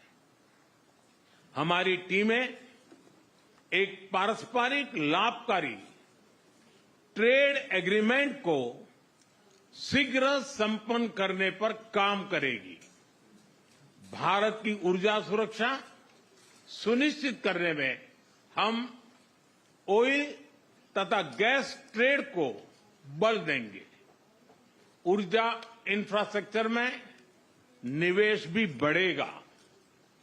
न्यूक्लियर एनर्जी क्षेत्र में हमने स्मॉल मॉड्यूलर रिएक्टर्स की दिशा में सहयोग बढ़ाने पर भी बात की।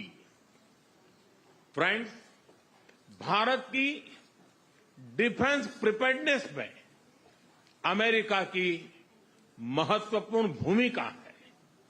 स्ट्रैटेजिक और ट्रस्टेड पार्टनर के नाते हम जॉइंट डेवलपमेंट, जॉइंट प्रोडक्शन और ट्रांसफर ऑफ टेक्नोलॉजी की दिशा में सक्रिय रूप से आगे बढ़ रहे हैं।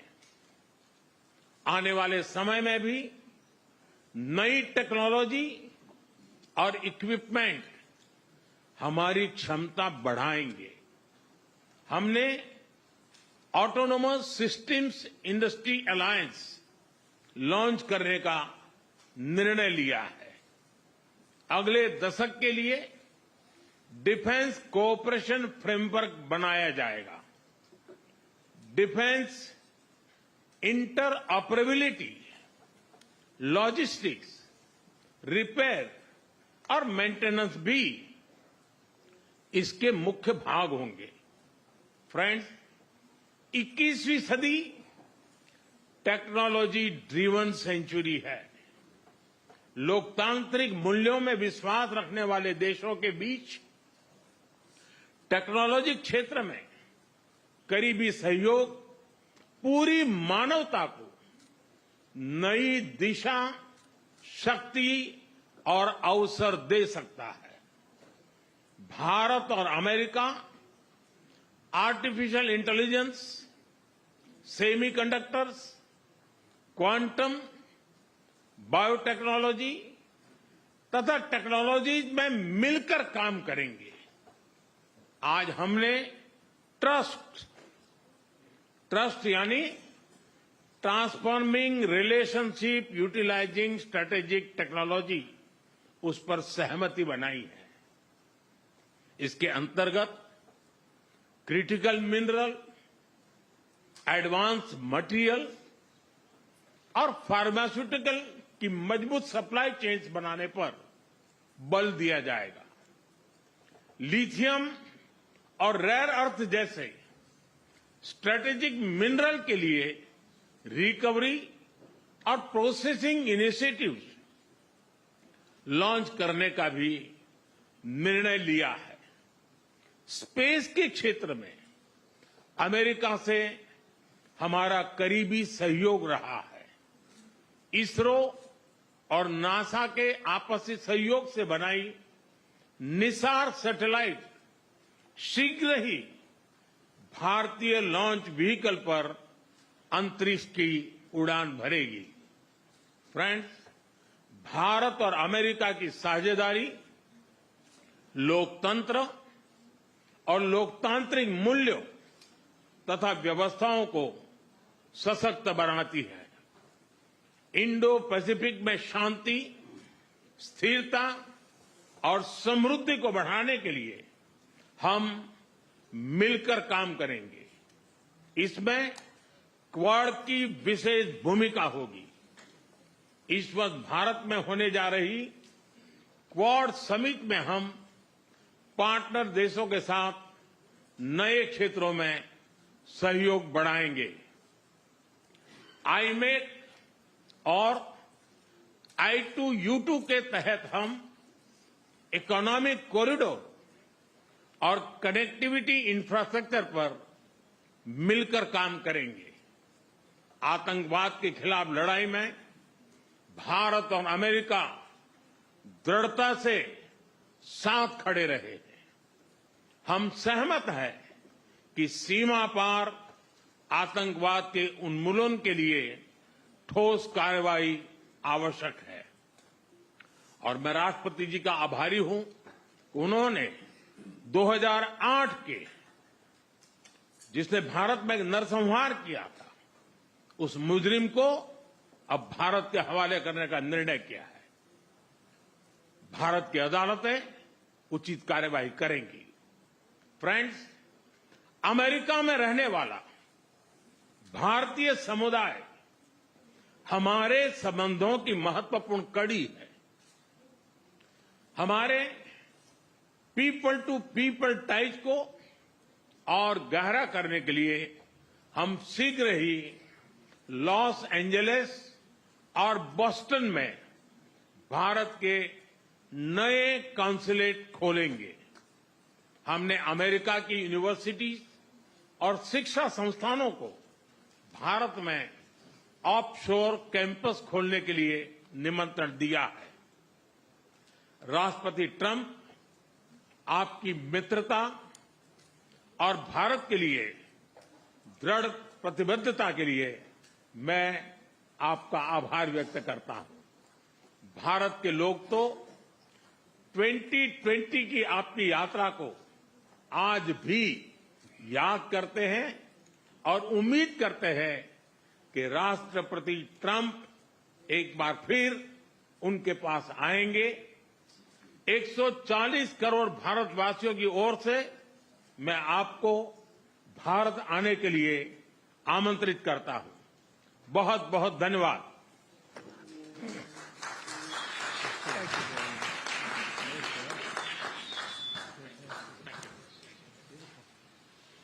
Okay, thank you very much. That was excellent. We'll do a few questions, please. Please, go ahead. Please, go ahead. Yeah. Yeah. Blue shirt. Thank you, Mr. President. People in India will naturally welcome your decision to extradite Thakur Rana to India back home. In that context, I would like to ask you a question about, in the last few years, we have seen several groups in the U.S. raising anti-India voice, calling about separation, terrorism activities in India. Do you think that should continue here in the U.S. as well? You're going to have to go louder. Mr. President, people in India would be welcoming your decision to extradite Thakur Rana to... I can't understand a word he's saying. It's not it's the accent. It's a little bit tough for me to hear that. Can I try again? How about you, please? Go ahead back there. Mr. President, thank you. First, I want to ask thank you very much. Question. You and the President, you both spoke about combating ISIS. You both sounded very excited about this partnership upcoming. And I was curious, how much more confident are you with President Trump leading this country that there will be peace through strength and you will have a successful partnership with the United States versus with Biden's incompetence and weakness over the last 4 years?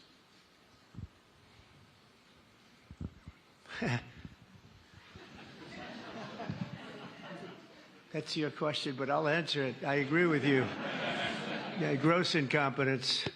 We're going to have a fantastic relationship, and it has been, look, the whole world's been set back over the last 4 years by the weakness of the United States, the weak leadership of the United States, but I think we've taken care of it in just 3 weeks. It seems to me that even some of the media that we wouldn't prefer has been writing that this is a much different country right now, that the world has a light over it, not only our country, but the whole world. The Prime Minister told me that before, too, even over India. The world has a light. They need the United States to be strong and powerful, but good. And I think that's happened, and I think it's happened in a very short period of time. But I will tell you, we're going to have a fantastic relationship, and it'll make both countries much stronger.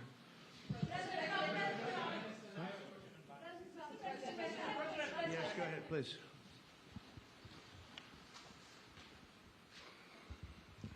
Okay, Geeta Mohan from India Today, sir. I'll just take my colleague Lalit Jha's question forward because you couldn't understand. Okay, fine. The question is about the fact that you've decided to extradite Thakur Rana. Thank you so much. India has been waiting to have him back in India to bring him to justice. But there are many other elements in the United States of America, particularly Khalistani separatists who've been working against Indian interests.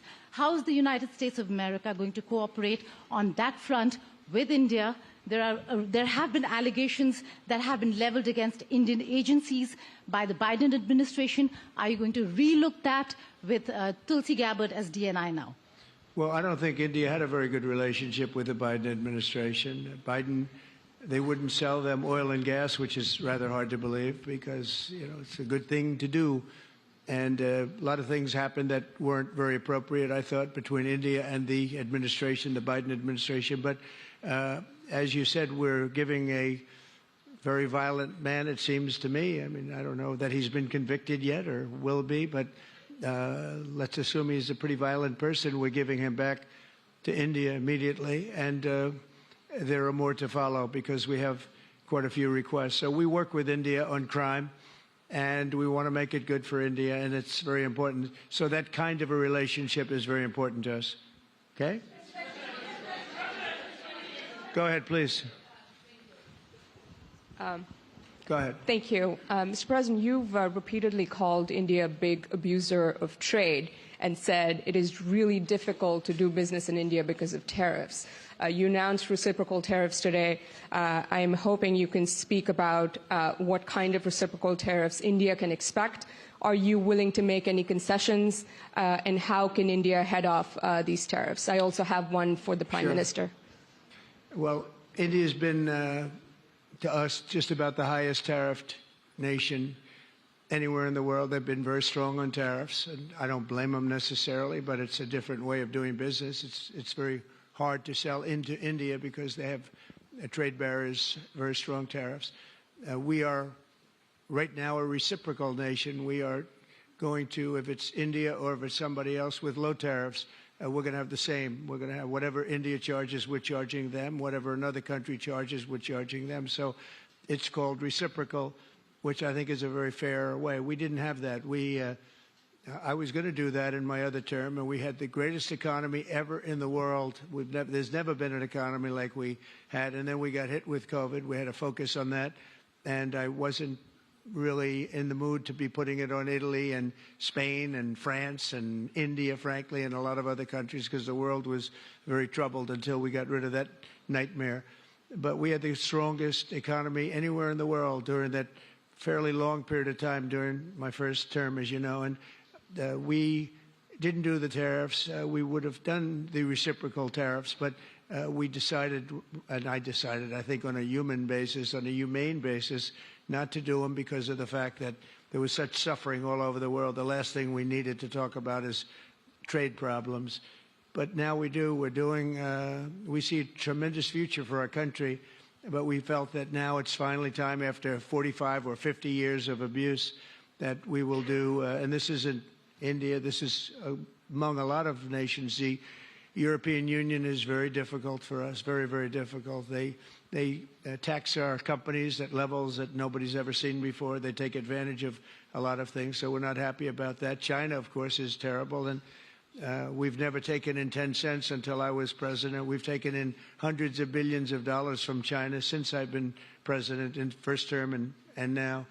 And we have to do that just as a mechanism of fairness. And that's what I've done. And so we are being reciprocal with India. Whatever India charges, we charge them. So frankly, it no longer matters to us that much what they charge, because whatever they charge, I had discussions with India in the first term about the fact that their tariffs were very high, and I was unable to get a concession. So we're just going to do it the easy way, and we're just going to say whatever you charge, we charge. And I think that's fair for the people of the United States, and I think it's actually fair for India. Okay? Are you willing to make any concessions, sir? Any concessions? Go ahead, please. Ask to the A Prime question Minister, for the please. Prime Minister, please. Ask to the Prime Minister, please. Yes. Sorry. Yoshita Singh with Press Trust of India. Prime Minister, thank you, Mr. President. Prime Minister, the U.S. is giving a lot of push to curb illegal immigration, and India has been cooperating on this issue. How does India see this issue in the larger context? Thank you. सवाल सिर्फ भारत का नहीं है, वैश्विक रूप से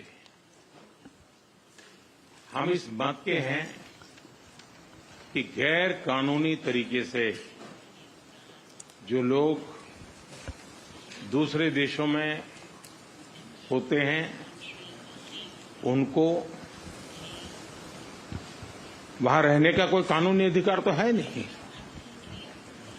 जहां तक भारत और अमेरिका का सवाल है, हमने हमेशा कहा है कि जो वेरीफाइड होगा, कि जो सच्चे अर्थ में भारत का ही नागरिक होगा, वो अगर अमेरिका में गैर कानूनी तरीके से रहता है तो उसको वापस लेने के लिए भारत तैयार है।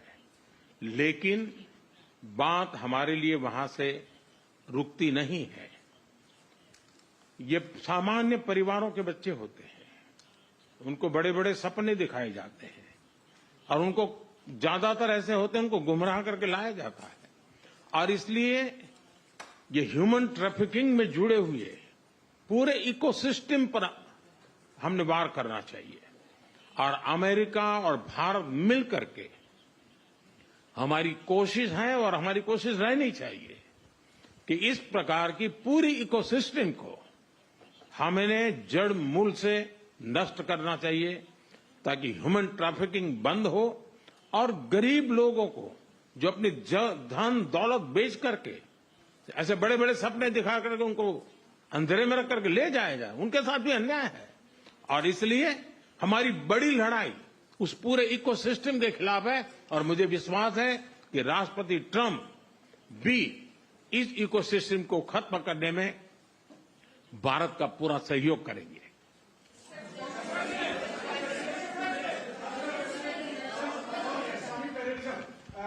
Thank you, Mr. President. A question for the Prime Minister Modi first, if I may.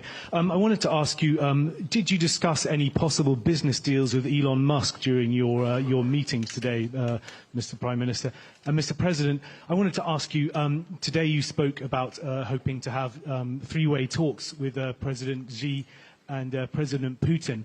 What would you say to European leaders and other allies who may be concerned that you're apparently more keen to speak to America's adversaries than to its allies? Thank you. Well, maybe I'll just go in first on this one. We had some talks, and we told the European Union, we told the NATO people, largely they overlap, you have to pay more money because it's unfair what we're doing. We're doing a tremendous amount more. We're probably $200 billion more going into Ukraine, using for Ukraine to fight. And Europe has not really carried its weight in terms of the money. It's not equitable. And we want to see a counterbalance. We want to have them put up more money. They have to do that.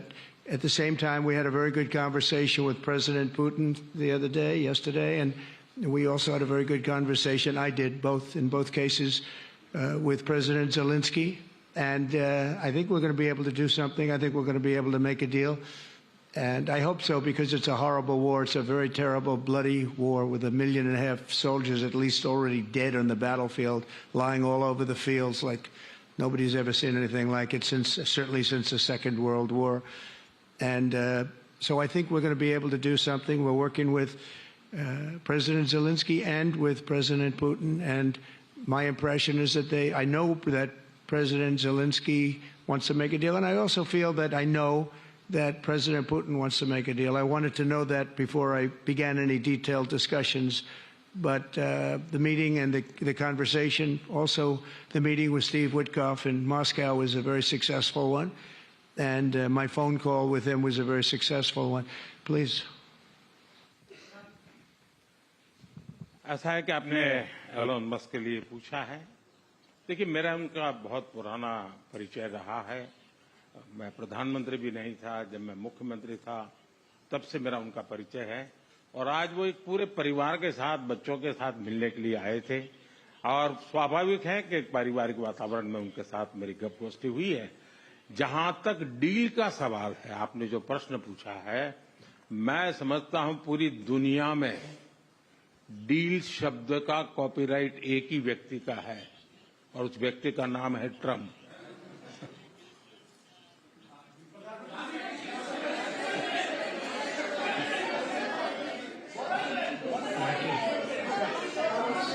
That was very nice. Yeah, go ahead, please. Thank you, Mr. President. Can I ask whether you discussed at all today the case of Gautam Adani, who's one of the wealthiest men in Asia and perceived as an ally of Prime Minister Modi? Prime Minister Modi, have you asked the President to take action on that case? Thank you. पहली बात है भारत एक लोकतांत्रिक देश है और हमारे संस्कार, हमारी संस्कृति वसुधैव कुटुंबकम की है। हम पूरे विश्व को अपना एक परिवार मानते हैं। हर भारतीय को मैं अपना मानता हूं।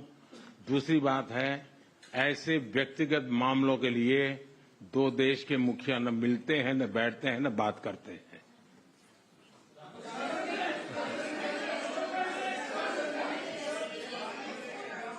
Go ahead, please. Yeah, please. Sir, go ahead, please. Thank you, Mr. President. Thank you, Mr. Prime Minister. I have a question for you as well. But, Mr. President, you have suggested, with regards to the Russia-Ukraine war, you've suggested several things that Ukraine should give up. The idea of NATO membership, territory that was seized back in 2014 by Russia. What should Russia give up? Russia has gotten themselves into something that I think they wish they didn't. If I were president, it would not have happened. Absolutely would not have happened. And it didn't happen for 4 years.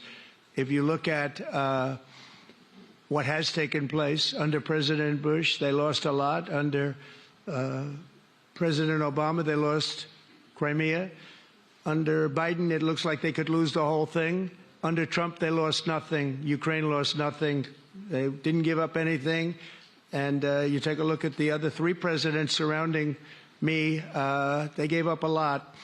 I think that when you look at Ukraine and when you look at the mess that they're in, it's got to be ended and it's got to be stopped. Now, Russia's taken over a pretty big chunk of territory, and they also have said from day one, long before President Putin, they've said they cannot have Ukraine be in NATO. They said that very strongly. I actually think that that was the thing that caused the start of the war, and Biden said it, and Zelensky said it, and I think that was one of the reasons, one of the starts of the war. But from long before Putin, they said you cannot have Ukraine going in any way into NATO. And I start from that standpoint. I think everybody knew that. Now, if a better deal can be negotiated, if they are able to make a deal where they can do that, that's fine with me. I really don't care. I want that bloodshed to stop. I don't want to see, we have an ocean between us and the site we're talking about, the site of death. We're calling it the fields of death. We have a big ocean in between us. This is more important for Europe. We shouldn't be in. They have to equalize, and they're going to have to do it fast, but they have to equalize. But as far as the negotiation, it's too early to say what's going to happen. Maybe Russia will give up a lot. Maybe they won't. And it's all dependent on what is going to happen. The negotiation really hasn't started.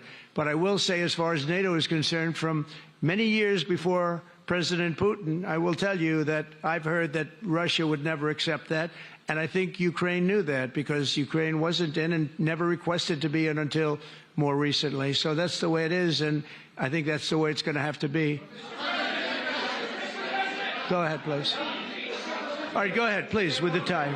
With the tie, yeah. Mr. President. Yes, go ahead, please. This is Saurabh Shukla from News Mobile. Mr. President, you spoke about Prime Minister Modi as a tough negotiator. Who was a tougher negotiator today, and who has a better negotiating tactic when it comes to tariffs? Oh, he's a much tougher negotiator than me, and he's a much better negotiator than me. There's not even a contest. Okay?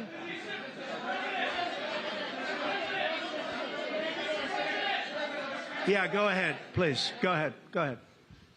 Reena Bhardwaj from ANI. How do you see this relationship between India and the United States to counter China? And what is your vision when it comes to India, brokering peace in the Ukraine and Russia conflict? Well, I think we're going to have a very good relationship with China. I got along with President Xi very well until COVID. That was a bridge too far. But until then, I got along with President Xi very, very well. We were very close as leaders go. I don't want to be naive, but as leaders go, I think we were very close. And I think that China is a very important player in the world. I think they can help us get this war over with Ukraine and Russia. And I look at India, I do see the skirmishes on the border, which are quite vicious, and I guess they continue to go on. if I could be of help, I'd love to help, because that should be stopped. That's been going on for a long time, and it's quite violent. It's quite violent, but I would hope that China and India and Russia and U.S. and all of us can get along. It's very important. You know, the power of weaponry today is, and not only nuclear, but nuclear in particular, the power of weaponry is very important. I said before that I had very constructive talks in my first term with President Putin about the denuclearization of the two countries, and then we were going to go to China after we worked some kind of a deal. And we, at the confines of a deal, I thought he really wanted to do it, so did I, denuclearize. And it's such a beautiful term when you think about it. In other words, to bring it down, because the power of those weapons is too great. And I did speak to President Xi about that, and I was getting also a very good response. He's building a very strong nuclear power. He's not very close to Russia or the United States right now, but he will be soon. I mean, he'll catch up over the period of 4 or 5 years, they say. But it would be a great thing if we could, on a military basis. We're going to spend this year $915 billion on military. Russia, without the war, was spending close to 100, but with the war, I can't tell you what they're spending, but they're spending a lot. And China is spending $400 and $450 billion. We're over $900 billion. And I said, you know, it doesn't really make sense, does it? We're spending the money against each other, and we could spend that money for better purpose if we got along. And I'll tell you, I think that something like that will happen. First, when I left, as you know, 4 years ago, we didn't have Israel and the Middle East. We didn't have October 7th, a disaster, the disaster. Nothing was happening. Iran was not going to do anything, because Iran did not have much money at that point. They were broke. They were totally broke. They didn't have money for Hamas or for Hezbollah. And you didn't have Russia with Ukraine, and that would never have happened. But now I come back, and the whole world is on fire, so I have to put out the fires. But after I put out the fires, I'm going to meet with China, and I'm going to meet with Russia, and we're going to see if we can de-escalate it. We can bring it down military, especially as it pertains to nuclear. Please.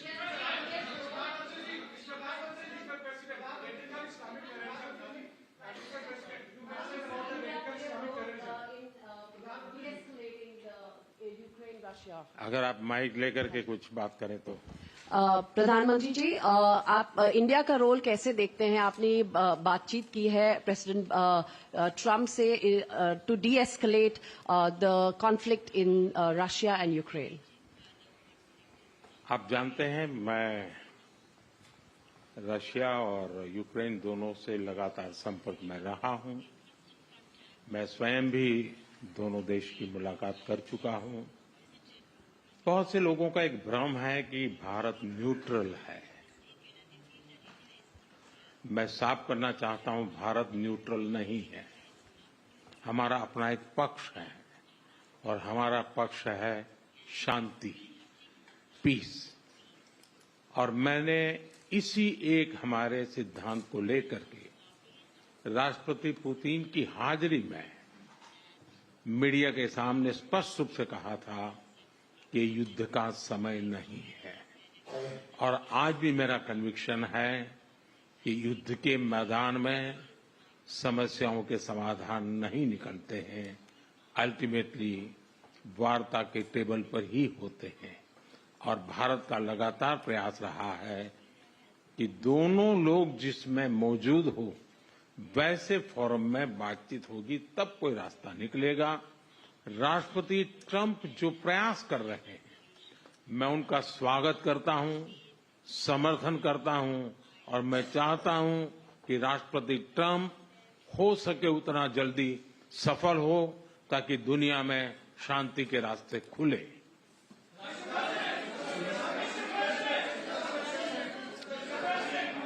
Everybody, thank you very much. Thank you very much. And I very much appreciate the Prime Minister visiting our great country, and I do really appreciate it. We have so much in common, and all we want to do is have peace, and we want to have strength, and we want to have lots of different things together. But the relationship with India and with the Prime Minister has never been better. Thank you very much. All right, so the picture is clear. It has been a successful bilateral between India and the United States.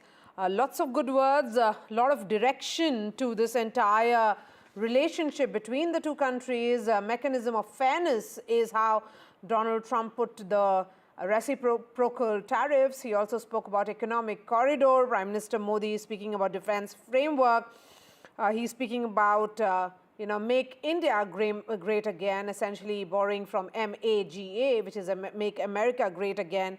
Matt Klink, Republican strategist, joins us. We have Raymond Vickery, former U.S. Assistant Secretary of Commerce, and Dr. Richard Benkin is a commentator who joins us this morning. Matt Klink, beginning with you, as someone who watches and observes, President Trump, he has had 3 meetings in the sense of world leaders.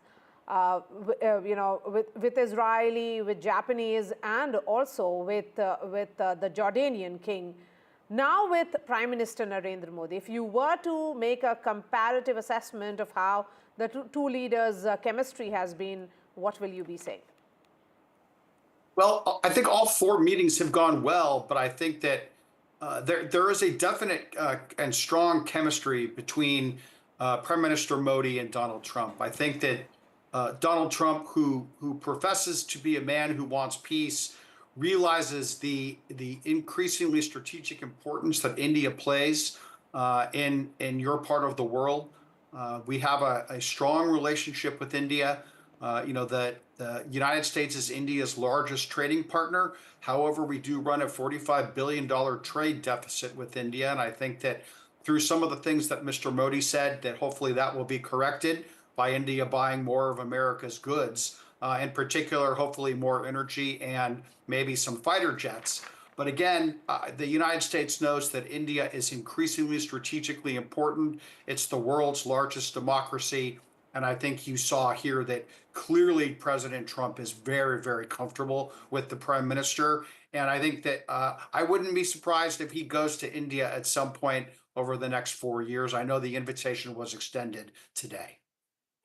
Alistair is joining us from Washington, D.C. Alistair, a word on what, according to you, is the big takeaway of the joint statement. Yes, indeed, Mario. We saw the 2 leaders meet, as we just heard from one of the guests there, that camaraderie still going strong, the chemistry still going strong. But I think one of the things, and the skeptic in me as a journalist, of course, coming through here, the big question on what will happen as far as those tariffs go. We saw the U.S. president earlier in the day, just a few hours before he met Prime Minister Modi, talking about looking at reciprocal tariffs. And this actually came up with the news conference later on, where one of the journalists asked President Trump, how is that going to play out? And he was asking this in front of Narendra Modi, who President Trump has often called India a tariff king, one of the biggest abusers of tariffs. And it was interesting to see President Trump's reaction there, or response there. He didn't hold back. He actually said that, yes, India is a culprit. India actually needs to do something about it. India has the highest tariff nation, is the highest tariff nation in the world. And he said, well, I don't blame them. We're going to have to charge them the same, meaning that whatever India slaps onto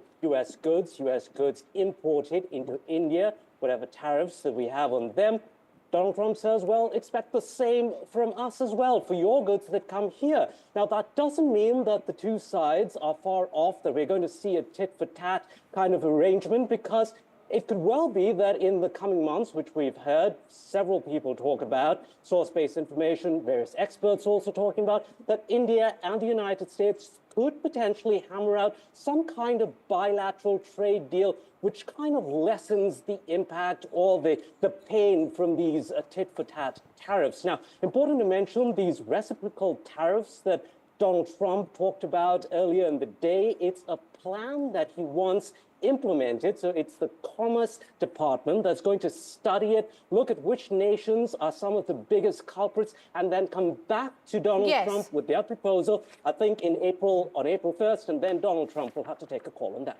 All right. We will come back to you in just a bit, Alistair. Let's bring in Raymond Vickery. Raymond Vickery, here is, the final statement, or the final sentence, which was said by President Trump was, a relationship with India and Prime Minister has never been better. So when for the skeptics, there was a lot of concern whether it will be a relationship of continuity or some kind of upheaval is waiting to happen here. What appeared certainly today was that the leaders looked at points of convergences such as defense framework, technology, which is very critical, rather than points where there are a lot of concerns, particularly to do with H-1B visa framework and also the immigration issue. Well, thanks very much for having me.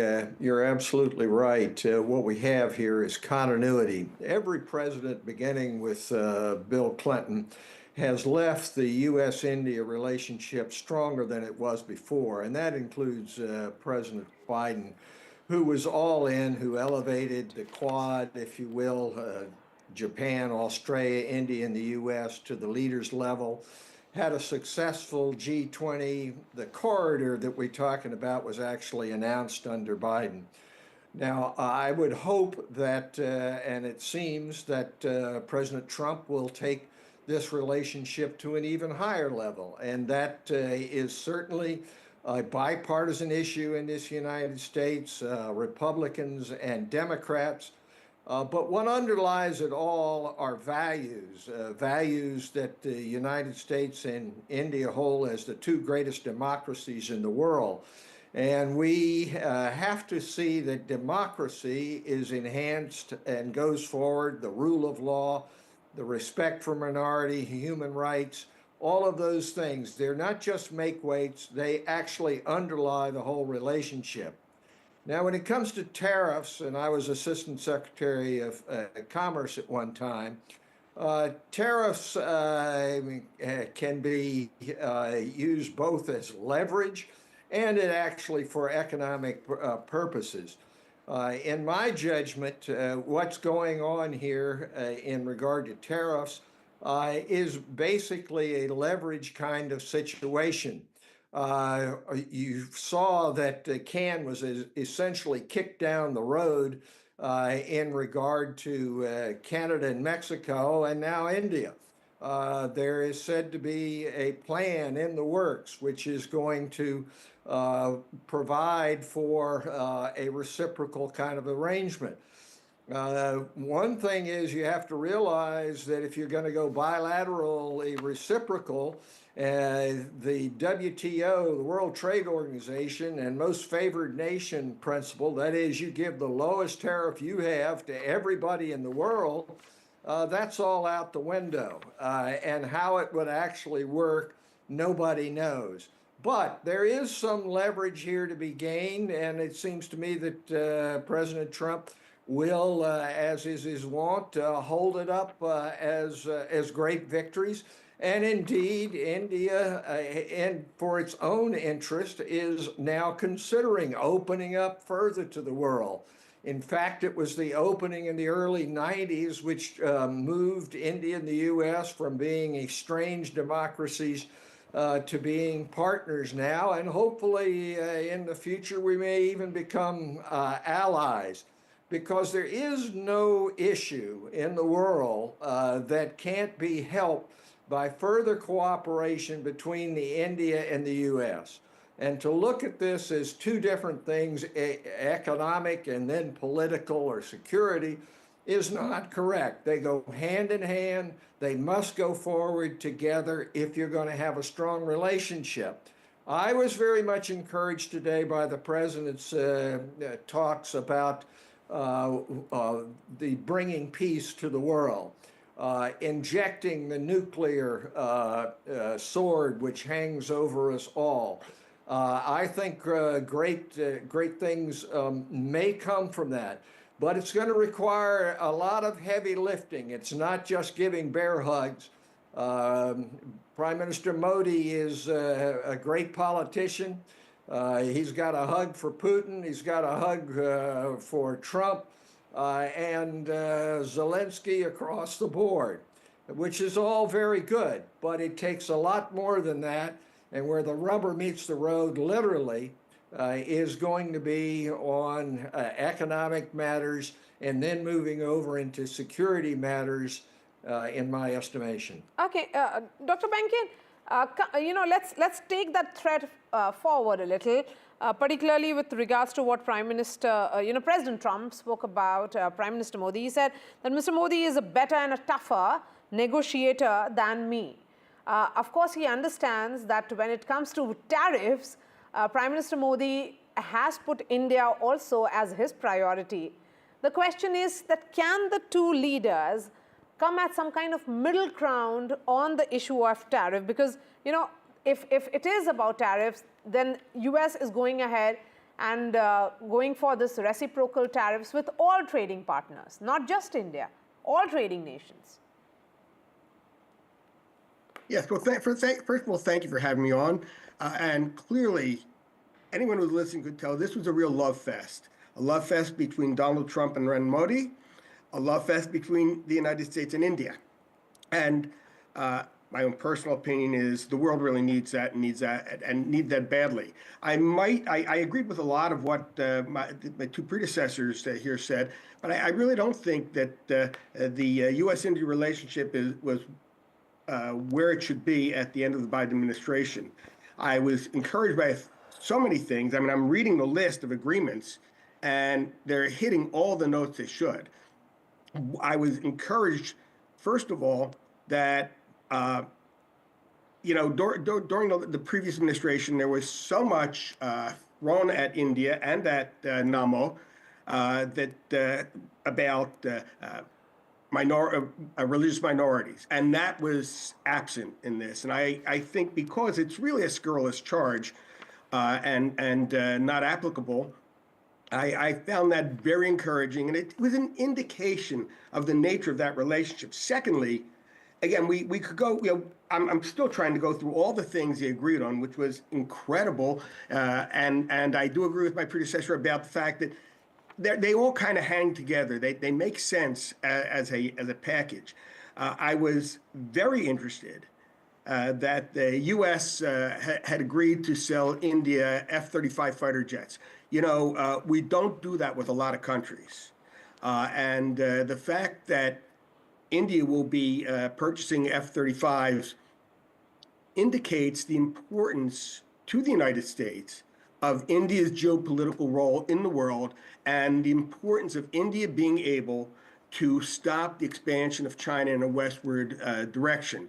That would free up the United States to work with its allies too in the Far East, like the Philippines, Japan, so that so that there's no expansion by China in the eastward direction. The corridor that they announced is a real it's a real stake in the heart to those who favor China's Belt and Road project. Same sort of idea, except I think we see with the United States and India, these are two great countries that are going to make sure this happens. China is often making these deals with countries that don't have the ability to do this, so they in fact can take charge. So I mean, this was an incredible meeting. I've watched a lot of meetings among world leaders, and this was one of the most cooperative, and I believe one of the most consequential.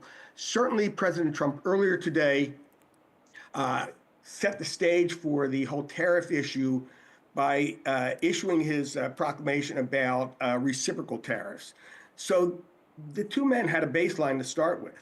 If one puts a tariff 5% on, the other put a tariff 5% on, and all the way down the line. Now, obviously, I don't want to simplify the impact, the differential economic impacts, and how the two countries will negotiate, but certainly we saw today that both countries see the importance of working with one another very closely, and being able to overcome any of those thorny issues that might derail that cooperation. It was extremely encouraging.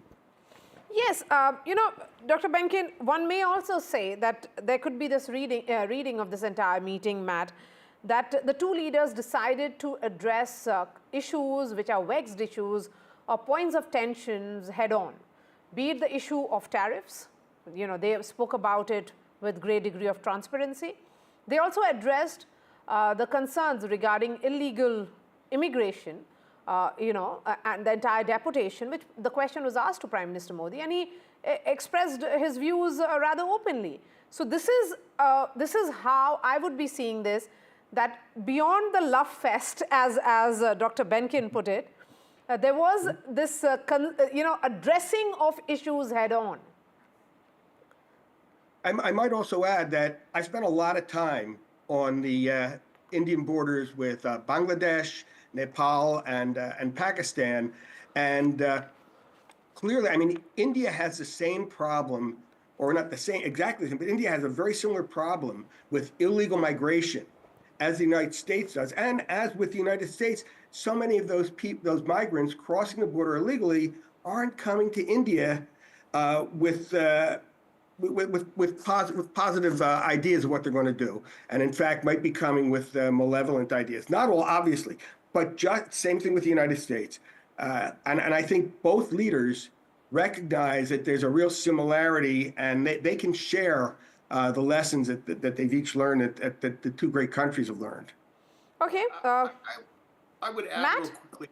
Yeah, I would like to add. I think you real quickly. What you saw here is, I think that both leaders realized that they would get more done by not posturing and by actually agreeing to work together to make some deals, which is, I mean, Donald Trump obviously is known for it, but I think it's in both countries' best interests. And I think that Prime Minister Modi clearly realizes that India's geostrategic location is of great importance, not only for the United States, but for most of the free world. And so he has a strong hand to play. And I think that Donald Trump believes that he does too. And when both sides have good hands, in this case, they want to work together to make both hands even stronger. And I think that it will be beneficial for both countries.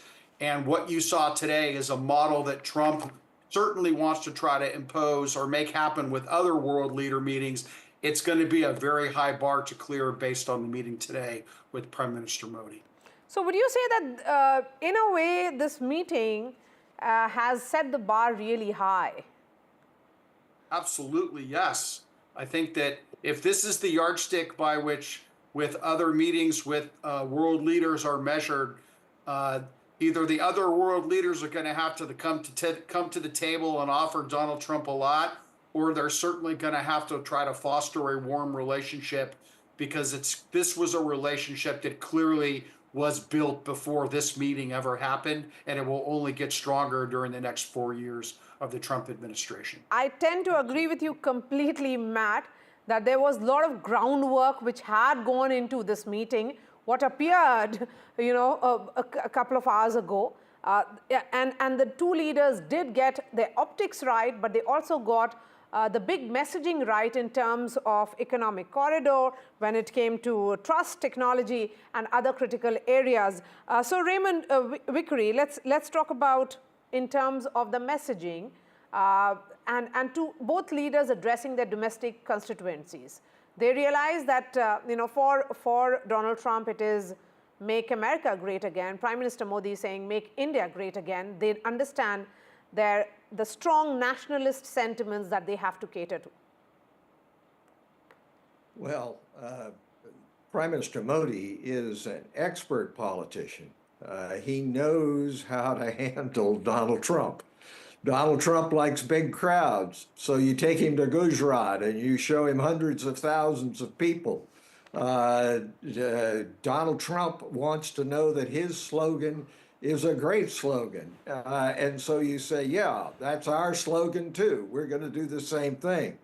So he is very expert in that.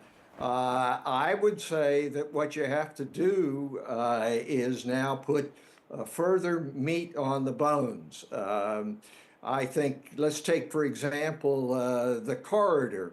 The corridor wasn't announced today. It was announced at the G20.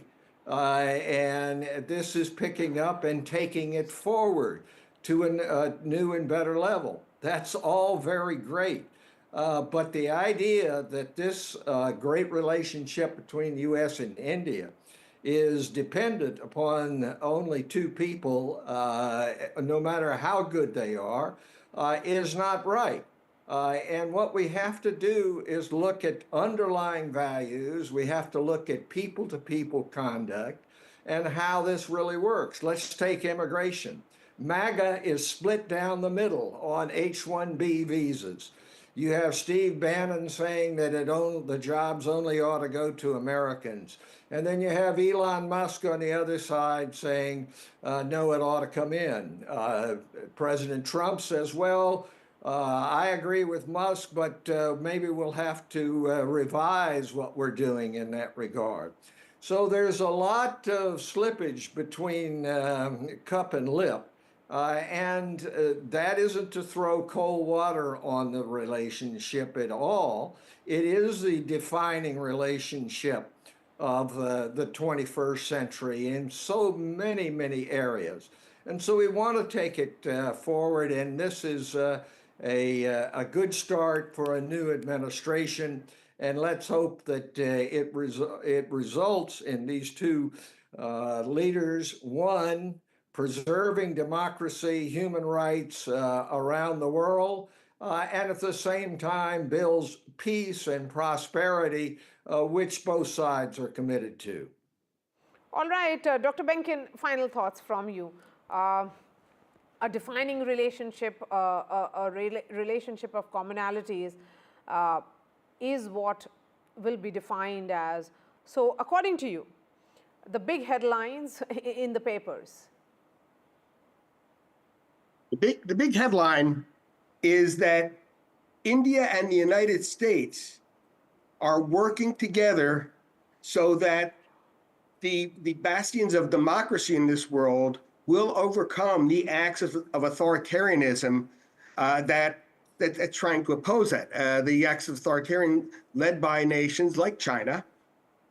Obviously, exactly how that happens is doing, but that's the big headline. And that's what this world needs. It needs India and the United States to stand up and unapologetically say, we're working together strategically, militarily, so that we can build democracy throughout the world. I'll mention one other thing. I'll try and be very quick. After 26/11, some people asked me, what should the United States do? And I was rather bothered when President Bush had sent Secretary Rice to ease tensions and urge restraint in South Asia.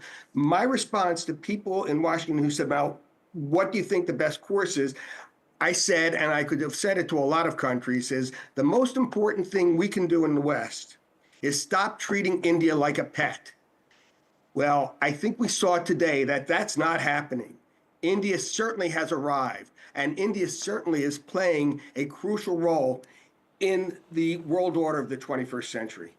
All right. Thank you so much for joining us, Matt Klink, Raymond Vickery, and Dr. Benkin this morning and sharing your views. That's all from me. In fact, let's listen in again to that joint statement of Donald Trump and Prime Minister Modi.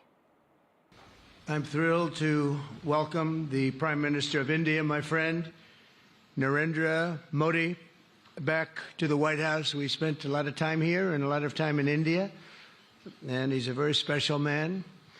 Prime Minister, it is a pleasure to extend to you the same hospitality that you showed Melania and myself when we traveled to your beautiful country 5 years ago. It's hard to believe so long ago, and it seemed like yesterday. It was beautiful. We opened the cricket stadium, 129,000 seats, I think the largest stadium in the world, and it was an incredible period of time. There is truly a special bond between the United States and India, and the world's oldest democracy and the world's largest democracy, and I believe the world's largest country in terms of the numbers of people. And today the Prime Minister and I are announcing a framework to strengthen those ties even further economically, and the U.S.-India Compact for the 21st century is a historic initiative that will deepen every aspect of our partnership and our friendship. Starting this year, we'll be increasing military sales to India by many billions of dollars. We're also paving the way to ultimately provide India with the F-35 stealth fighters. In 2017, my administration revived and reinvigorated the Quad security partnership. In our meeting today, the Prime Minister and I reaffirmed that strong cooperation among the United States, India, Australia, and Japan, and it's crucial really to maintaining peace and prosperity, tranquility, even in the Indo-Pacific. In addition, the United States and India will be working together like never before to confront the threat of radical Islamic terrorism, a threat all over the world, actually. Today, I'm pleased to announce that my administration has approved the extradition of one of the plotters and one of the very evil people of the world, and having to do with the horrific 2008 Mumbai terrorist attack, to face justice in India. So he's going to be going back to India to face justice. As we deepen our defense partnership, we'll also strengthen our economic ties and bring greater fairness and reciprocity to our trading relationship. As a signal of good faith, Prime Minister Modi recently announced the reductions to India's unfair, very strong tariffs that limit U.S. access into the Indian market very strongly, and really it's a big problem, I must say. India imposes a 30 to 40 to 60 and even 70% tariff on so many of the goods, and in some cases far more than that. And as an example, a 70% tariff on U.S. cars going into India, which makes it pretty much impossible to sell those cars. Today, the U.S. Trade deficit with India is almost $100 billion, and Prime Minister Modi and I have agreed that we'll begin negotiations to address the long-running disparities that should have been taken care of over the last 4 years, but they didn't do that, in the U.S.-India trading relationship, with the goal of signing an agreement. And we want, we want a certain level playing field, which we really think we're entitled to, and he does also, in fairness. So we're going to work on that very hard, and we can make up the difference very easily with the deficit, with the sale of oil and gas, LNG, of which we have more than anybody in the world. The Prime Minister and I also reached an important agreement on energy that will restore the United States as a leading supplier of oil and gas to India. It will be hopefully their #1 supplier, and the groundbreaking development for U.S. nuclear industry. India is also reforming its laws to welcome U.S. nuclear technology, which is at the highest level, into the Indian market. This will bring safe, clean, and affordable electricity to millions of Indians and tens of billions of dollars to the U.S. civilian nuclear industry in India. And under the framework we are announcing today, the United States and India are also joining forces to ensure that artificial intelligence and other advanced technologies are developed by the two of the most advanced nations, intellectually and otherwise technologically, anywhere in the world. There's nobody very much closer. We have an incredible relationship there, and this is where it seems to be heading. And artificial intelligence, a very complex subject, but it seems to be where people want to be and they want to go, and we're leading right now by a lot, but other people will try to catch us. I don't know if they're going to be able to. We're going to make it available. We're going to make tremendous amounts of electricity available. We're going to let the people that are buying the electricity make their own electric plants, electric generation plants. And we've never done this in our country, but we're going to get it done very quickly. Lee Zeldin and his group are going to get the approvals in very rapid form, and we're calling it a national emergency, and that's exactly what it is. So we're going to remain at the top of the AI, or artificial intelligence, I think, for a long time to come, and we're going to be working very closely with India and other countries on that. But right now, we're the leader by quite a bit. Finally, we agreed to work together to help build one of the greatest trade routes in all of history. It will run from India to Israel to Italy and onward to the United States, connecting our partners by ports, railways, and undersea cables, many, many undersea cables. It's a big development. It's a lot of money going to be spent, and We've already spent some, but we're going to be spending a lot more in order to stay advanced and stay the leader. I'm pleased to report that with today's announcements, the friendship between the United States and India is the strongest I believe it's ever been. I think our relationship is the best it's ever been between two leaders of the two countries, and it's an honor to say that. I'd like to now invite the Prime Minister to say a few words, and then we'll take some questions, and we appreciate you all being here. Thank you very much. Your Excellency, राष्ट्रपति Trump, दोनों देशों के delegates, media के साथियों, नमस्कार। सबसे पहले मैं मेरे प्रिय मित्र राष्ट्रपति ट्रंप को मेरे शानदार स्वागत और आतिथ्य सत्कार के लिए हार्दिक आभार व्यक्त करता हूं। राष्ट्रपति ट्रंप ने भारत और अमेरिका संबंधों को अपने नेतृत्व से संजोया है, जीवंत बनाया है। जिस उत्साह से उनकी पहली टर्म में हमने मिलकर काम किया, वही उमंग, वही ऊर्जा और वही प्रतिबद्धता मैंने आज भी महसूस की है। आज की चर्चाओं में उनके पहले टर्म में हमारी उपलब्धियों का संतोष और गहरे आपसी विश्वास का सेतु था। साथ ही नए लक्ष्यों को प्राप्त करने का संकल्प भी था।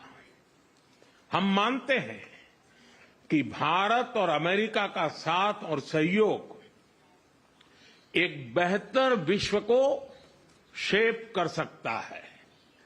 फ्रेंड्स, अमेरिका के लोग राष्ट्रपति ट्रंप के मोटो मेक अमेरिका ग्रेट अगेन यानी मागा से परिचित है। भारत के लोग भी विरासत और विकास की पटरी पर विकसित भारत 2047 के दृढ़ संकल्प को लेकर तेज गति शक्ति से विकास की ओर अग्रसर है। अमेरिका की भाषा में कहूं तो विकसित भारत का मतलब मेक इंडिया ग्रेट अगेन यानी मीगा। जब अमेरिका और भारत साथ मिलकर काम करते हैं यानी मागा, मागा प्लस मीगा, तब बन जाता है मेगा पार्टनरशिप फॉर प्रॉस्पेरिटी। और यही मेगा स्पिरिट हमारे लक्ष्यों को नया स्केल और स्कोप देती है।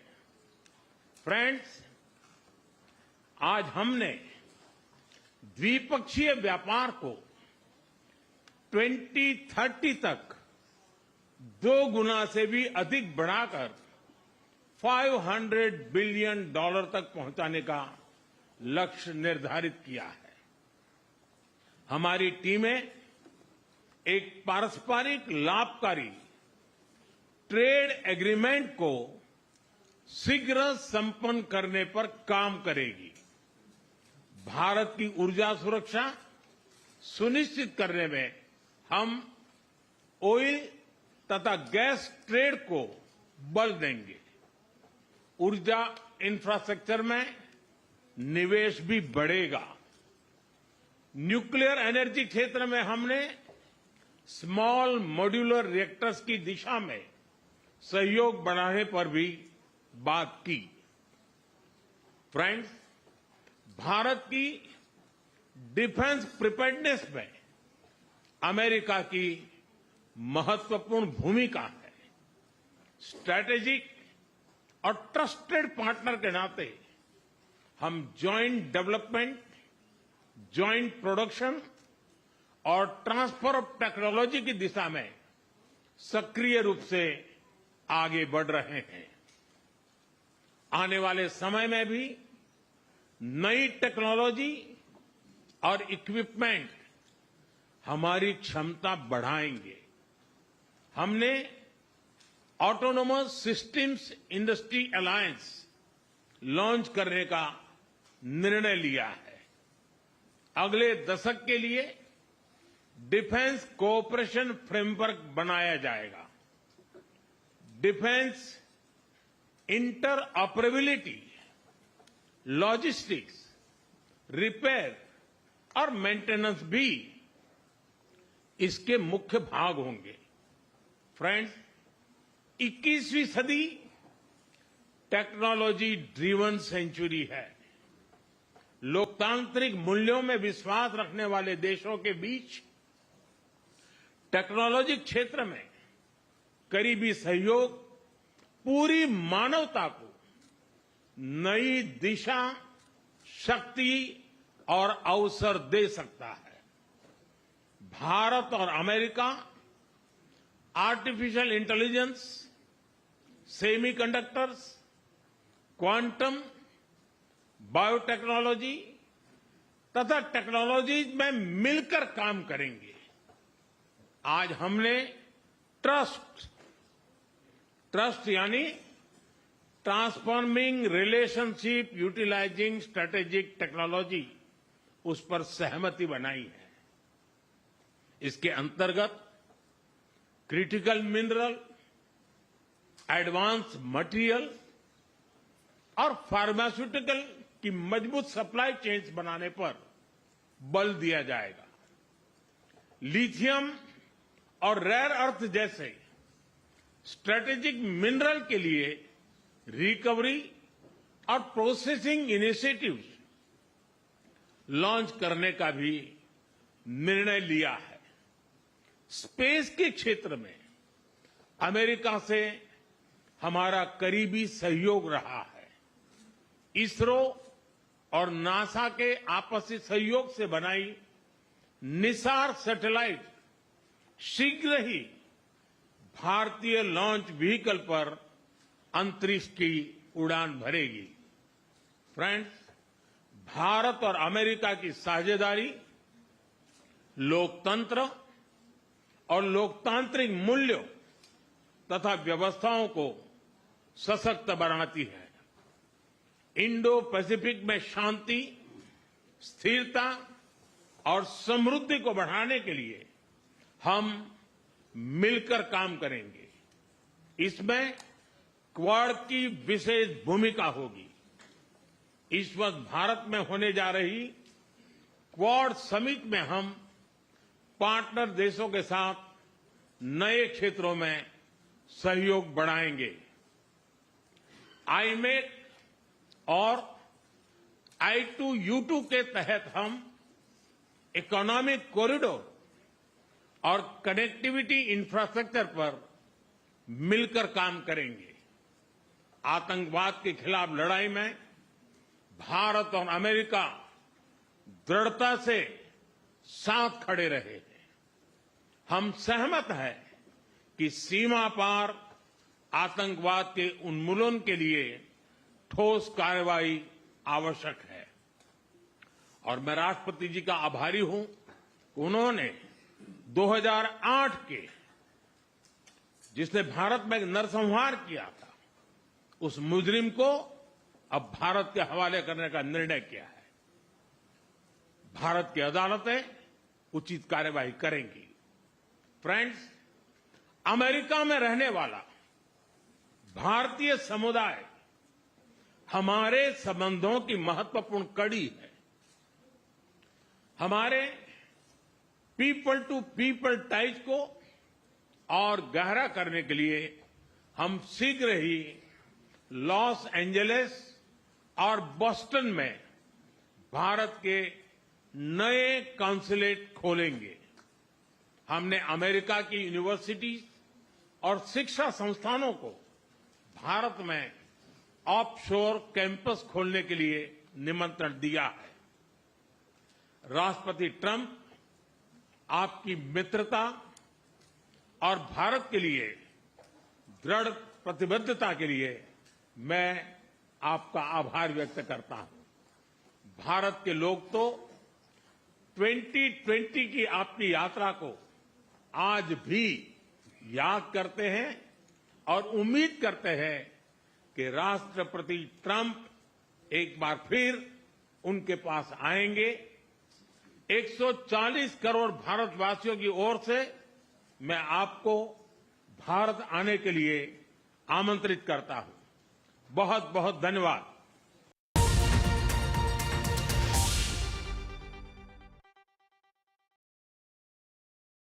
I've been reporting on all issues, big and small, from Andhra Pradesh, Telangana, rest of South India, bringing you all the action, all that you need to know, all that you want to know. The energy of Maximum City is infectious. I bring in that energy in our news coverage from financial capital Mumbai. Covering from the southernmost part of India over the last 23 years, I bring in-depth and 360-degree coverage from the Dravidian heartland. The land of Mishti is also known for its bitter politics. I have seen much water flow under the Howrah Bridge, covering Bengal in all its vivid colors.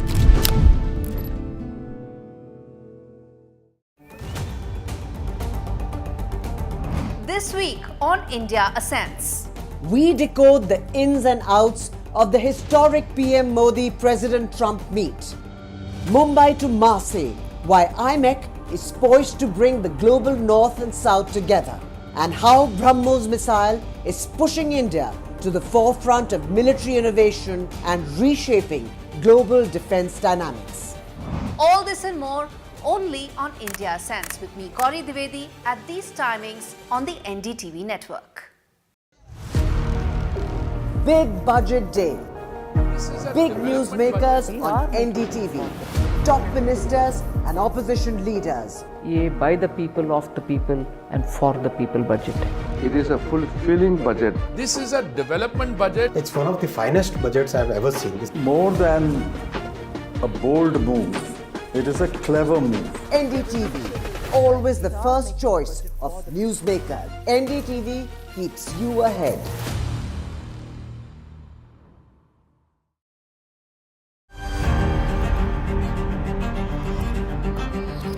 There is a growing realization across the global capitals that this is a relationship which is fast moving beyond the pale of bilateralism into truly a force for global good. Looking ahead to Prime Minister Modi's visit here to Washington, D.C. as he meets with President Donald Trump. I do think, though, there are real opportunities for the U.S. and India to work together. I think you look at both President Trump and Prime Minister Modi as leaders that really want to bring an end to wars, and particularly the war in Ukraine. It's a short visit, but it's a visit of consequence. This is Nikunj Garg reporting for NDTV from Washington, D.C.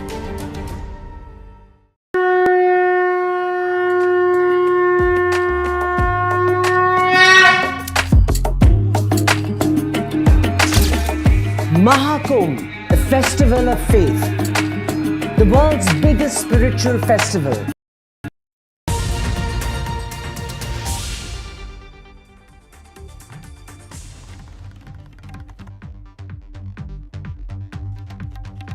Good morning. You're watching NDTV's special broadcast of Prime Minister Modi's crucial bilateral with US President Donald Trump. In fact, we just heard the joint address completing a short while back.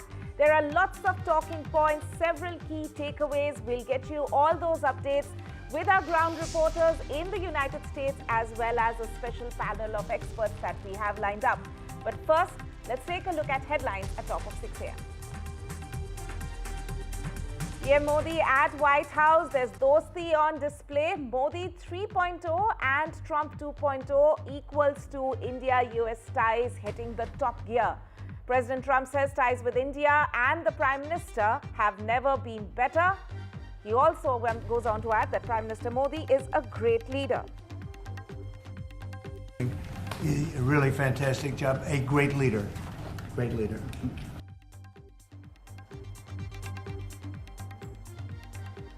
Trump and Modi on Ukraine-Russia war. President Trump says there's no peace talks yet. Prime Minister Modi adds on the Russia-Ukraine war that India has not been neutral. In fact, it's always been on the side of peace.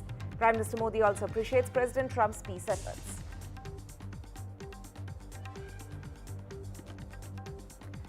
Tough talk on trade. President Trump says that the US and India will ink a great trade deal, and goes on to add that doing business in India is tough, but they don't blame India for high tariffs.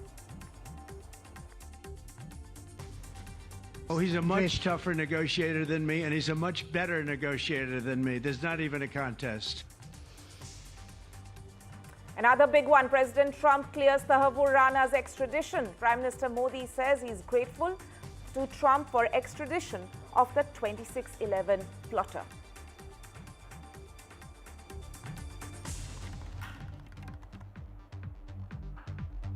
Donald Trump also announces plans for reciprocal tariffs. This is a plan at this stage which has to be executed over a period of time.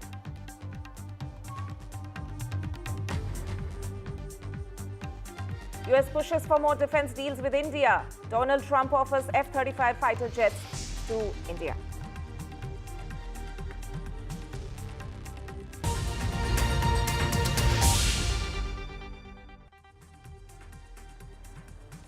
Prime Minister Modi and President Trump have just completed their joint address following the key bilateral meeting held in Washington, D.C. There were lots of talking points which have come out of it.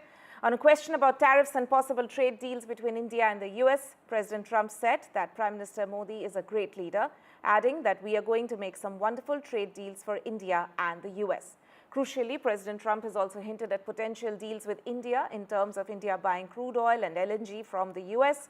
Another big one, President Trump has cleared the extradition of 2611 plotter Thakur Rana. The US president has also said that the United States will sell F-35 fighter jets to India, which would join the elite club of countries with the state-of-the-art stealth planes. Remember, this was the first bilateral meeting between India and the United States since Trump took over as the US president for the second time just 3 weeks ago. President Trump also added that relationship with India and Prime Minister Modi has never been better. In fact, let's take a look at some of the excerpts coming out from their joint address. हम मानते हैं कि भारत और America का साथ और सहयोग एक बेहतर विश्व को शेप कर सकता है। फ्रेंड्स, अमेरिका के लोग राष्ट्रपति ट्रंप के मोटो मेक अमेरिका ग्रेट अगेन यानी मागा से परिचित है। भारत के लोग भी विरासत और विकास की पटरी पर विकसित भारत 2047 के दृढ़ संकल्प को लेकर तेज गति शक्ति से विकास की ओर अग्रसर है। अमेरिका की भाषा में कहूं तो विकसित भारत का मतलब मेक इंडिया ग्रेट अगेन यानी मिगा। जब अमेरिका और भारत साथ मिलकर काम करते हैं यानी मागा, मागा प्लस मिगा, तब बन जाता है मेगा पार्टनरशिप फॉर प्रॉस्पेरिटी। और यही मेगा स्पिरिट हमारे लक्ष्यों को नया स्केल और स्कोप देती है। The United States and India will be working together like never before to confront the threat of radical Islamic terrorism, a threat all over the world, actually. Today, I'm pleased to announce that my administration has approved the extradition of one of the plotters and one of the very evil people of the world. And having to do with the horrific 2008 Mumbai terrorist attack to face justice in India. So he's going to be going back to India to face justice. We're giving a very violent man, it seems to me. I mean, I don't know that he's been convicted yet or will be, but let's assume he's a pretty violent person. We're giving him back to India immediately, and there are more to follow because we have quite a few requests. So we work with India on crime, and we want to make it good for India, and it's very important. So that kind of a relationship is very important to us. आप जानते हैं मैं Russia और Ukraine दोनों से लगातार संपर्क में रहा हूं। मैं स्वयं भी दोनों देश की मुलाकात कर चुका हूं। बहुत से लोगों का एक भ्रम है कि भारत न्यूट्रल है। मैं साफ करना चाहता हूं, भारत न्यूट्रल नहीं है। हमारा अपना एक पक्ष है और हमारा पक्ष है शांति, पीस। और मैंने इसी एक हमारे सिद्धांत को लेकर के राष्ट्रपति पुतिन की हाजिरी में मीडिया के सामने स्पष्ट रूप से कहा था कि युद्ध का समय नहीं है। और आज भी मेरा कन्विक्शन है कि युद्ध के मैदान में समस्याओं के समाधान नहीं निकलते हैं, अल्टीमेटली वार्ता के टेबल पर ही होते हैं। और भारत का लगातार प्रयास रहा है कि दोनों लोग जिसमें मौजूद हो वैसे फोरम में बातचीत होगी, तब कोई रास्ता निकलेगा। राष्ट्रपति ट्रंप जो प्रयास कर रहे हैं, मैं उनका स्वागत करता हूं, समर्थन करता हूं, और मैं चाहता हूं कि राष्ट्रपति ट्रंप हो सके उतना जल्दी सफल हो ताकि दुनिया में शांति के रास्ते खुले। Russia has gotten themselves into something that I think they wish they didn't. If I were president, it would not have happened. Absolutely would not have happened. And it didn't happen for 4 years. If you look at what has taken place under President Bush, they lost a lot. Under President Obama, they lost Crimea. Under Biden, it looks like they could lose the whole thing. Under Trump, they lost nothing. Ukraine lost nothing. They didn't give up anything. And you take a look at the other 3 presidents surrounding me, they gave up a lot. I think that when you look at Ukraine and when you look at the mess that they're in, it's got to be ended and it's got to be stopped. Now, Russia's taken over a pretty big chunk of territory, and they also have said from day one, long before President Putin, they've said they cannot have Ukraine be in NATO. They said that very strongly. I actually think that that was the thing that caused the start of the war. And Biden said it, and Zelensky said it, and I think that was one of the reasons, one of the starts of the war. But from long before Putin, they said you cannot have Ukraine going in any way into NATO. And I start from that standpoint. I think everybody knew that. Now, if a better deal can be negotiated, if they're able to make a deal where they can do that, that's fine with me. I really don't care. I want that bloodshed to stop. I don't want to see, we have an ocean between us and the site we're talking about, the site of death. We're calling it the fields of death. We have a big ocean in between us. This is more important for Europe. We shouldn't be in. They have to equalize, and they're going to have to do it fast, but they have to equalize. But as far as the negotiation, it's too early to say what's going to happen. Maybe Russia will give up a lot. Maybe they won't. And it's all dependent on what is going to happen. The negotiation really hasn't started. But I will say, as far as NATO is concerned, from many years before President Putin, I will tell you that I've heard that Russia would never accept that. And I think Ukraine knew that because Ukraine wasn't in and never requested to be in until more recently. So that's the way it is. And I think that's the way it's going to have to be.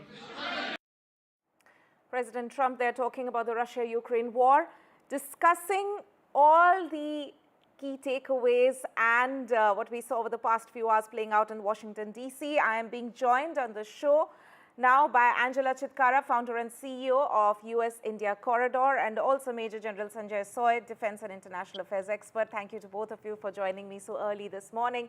Angela, coming to you first, I just want to start by asking both of you what have been your key takeaways or highlights from this meeting and the joint address. Okay, thank you, and good morning to you. Good morning. So there was a lot to take in. I mean, and I think there was a lot to clarify here. So beginning with the tariffs, right? So there was no, President Trump did not impose tariffs, right? That did not go into effect today. It was on NDTV, in fact. It was your reporter who made that clarification on site that it was a 6-month study to assess tariffs.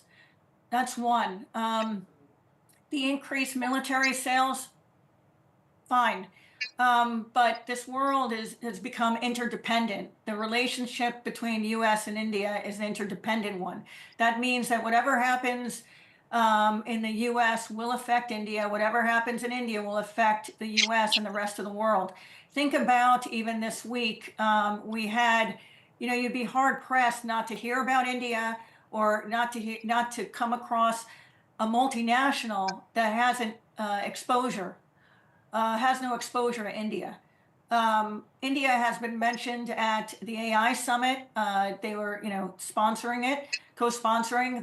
The Munich Security Council summit took place.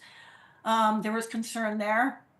And there was even concern at the Wolf Research conference in New York City in the automotive industry, regarding semiconductors.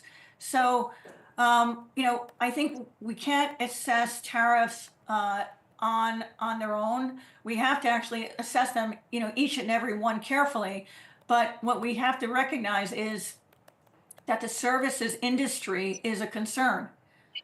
We also have to recognize that India, foreign institutional investors, for example, hold $800 billion in Indian equities, right? So the focus should be on stability.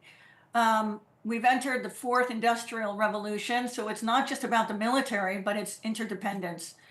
A sluggish global economy may reduce the demand potentially for services such as IT, consulting, and financial services, which is significant. And then if we think about H-1B visas, which has come up in conversations, now it's part of the national, discussion in the United States. Prior, the only time that I would hear about H-1B visas is from, my students in the classroom, because they knew everything about the visas, because that was their number one priority. And today, you have over 300,000 students coming from India every year. So the H-1B visa needs to be increased. There's been an acknowledgement of that. And we need to keep up with the times. The times are changing. And so there's more FDI that's coming into the US from India, and it's continuing to grow in the US. So as I think about these discussions, I'm thinking about it, conceptually. India is defining itself independently and with stakeholders in a multipolar world. That's right. Those are the initial assessments, of course. There, Major General Sanjay Soy, your thoughts? Absolutely. I would say that since, yesterday morning in US, things are totally different. And what few things we noticed during the joint address and during the press conference is the trust in each other. Both of them trust each other. Both of them faith. Both of them are go-getters. Both of them are nationalists. They both want, Trump wants to make America great. Modi wants to make India great. And both are deal makers. Now, and Trump also has mentioned that Modi is tougher deal maker than me. So they understand the strength of each other. They understand the bonhomie. They understand the positive vibes which each other emanate. That has made a lot of difference. And yes, the number of issues while Trump has made what Chitkara rightly said, that they have gone for the study of tariffs. And tariffs is one issue. Probably US has been, Trump right from the beginning has been very chary, and he is a man in a hurry. He wants to get the thing done. Both of them, Modi and Trump, are go-getters. So few deals which I look at it are one of the major achievement was, I think announcement was return of Tahabur Rana, because Trump mentioned that both countries, India is affected by Islamic radicalism, and similar is the case with the US. So return of Tahabur Rana will be a major achievement. And yes, we have also given list of some Khalistani terrorists also. So that will also create a positive environment for return of those Khalistani elements. However, knowing the US, there would be some legal formalities which have to be done, which may take time. But yes, the process has begun, the thought process has begun. And he has also given hint of giving F-35s, which is they're not they're quite restrictive about it, and this is the fifth generation fighter aircraft, the latest one in their arsenal, and they've not given to some of the NATO countries also. So if they're giving to India or thinking of giving to India, and like earlier engines for Tejas and other defense systems, whether it is the M22 guns or air defense or drones, that shows the strategic importance of India in the overall scheme of things, in how the US look at the world. And India being a good strategic partner, we are the one who can assist the US, or we can partner with US, not assist. I would say we are partnering with US, whether in the terms of Quad or whether in terms of I2U2, or helping in or ensuring the free movement in Indo-Pacific region, and also are able to jointly counter the expansionist thinking of China. So I would say that yes, things have become very, very positive. Lot of things will happen, and I think both, it will be a win-win situation for both. The Trump will be able to say that yes, I'm I'm still going ahead with the tariffs. India is ready to buy the energy. They are signing deals for purchase of energy, and India will be benefited if we are getting cheaper energy. There's nothing wrong in it. Why we bought from Russia in spite of the sanctions against Russia. We bought from Iran. We are buying from Middle East. So there's nothing wrong. We will take our national interest first, and yes, we will buy. So it is a win-win situation. Both, we will get the latest technology from India, from the US. India will get the latest technology, both in the defense sector. That will also help in making Atmanirbhar, because nobody can do everything on its own. Technology transfer, the engines, some parts have to come from outside, and that is how jointly these are done. I think very, very positive meeting. The vibes are very, very positive, and a lot of things will happen in times to come. And one more thing I thought I will add, that imagine the meeting at every level. Jaishankar is meeting, Ajit Doval is meeting, Prime Minister is meeting, and who is of the US administration is meeting Prime Minister. That shows the importance of visit of Prime Minister given by the US administration. Yeah. Right, that clearly underscores the importance. Hold your thoughts. We'll, of course, discuss more in detail some of the aspects coming out from the bilateral. But I believe I'm also joined by my colleague Alistair D'Souza, who's joining us from Washington, D.C. this morning. For him, of course, the evening. Alistair, so we were just discussing some of the key takeaways from the bilateral, but you were there on the ground. You were, of course, witness to what the interactions that took place between Prime Minister Modi and President Trump. According to you, what do you think missed the cameras? What do you think escaped the cameras that we should know of? Yeah, indeed. You can see that I'm dressed up all warmly here. It's absolutely freezing, but I can tell you in that room between Narendra Modi and Donald Trump, the temperature there extremely warm and cordial. The two men, as expected, continued their relationship on a great footing here that we saw in the last hour or so. It was really a time to celebrate the wins between the two men. So we saw that hug between Donald Trump and Prime Minister Modi. Some of the wins, there were lots to talk about. There was Prime Minister President Trump offering India these F-35 sleuth military jets, something that it doesn't do with all countries. So that was one of the key highlights that we heard in that briefing between the two leaders. Also buying more energy for use, for example, LNG. There's going to be cooperation on AI as well and counter-terrorism as well. Now, there were some lighter moments that we looked at where one of the reporters asked President Trump who between them is the toughest negotiator.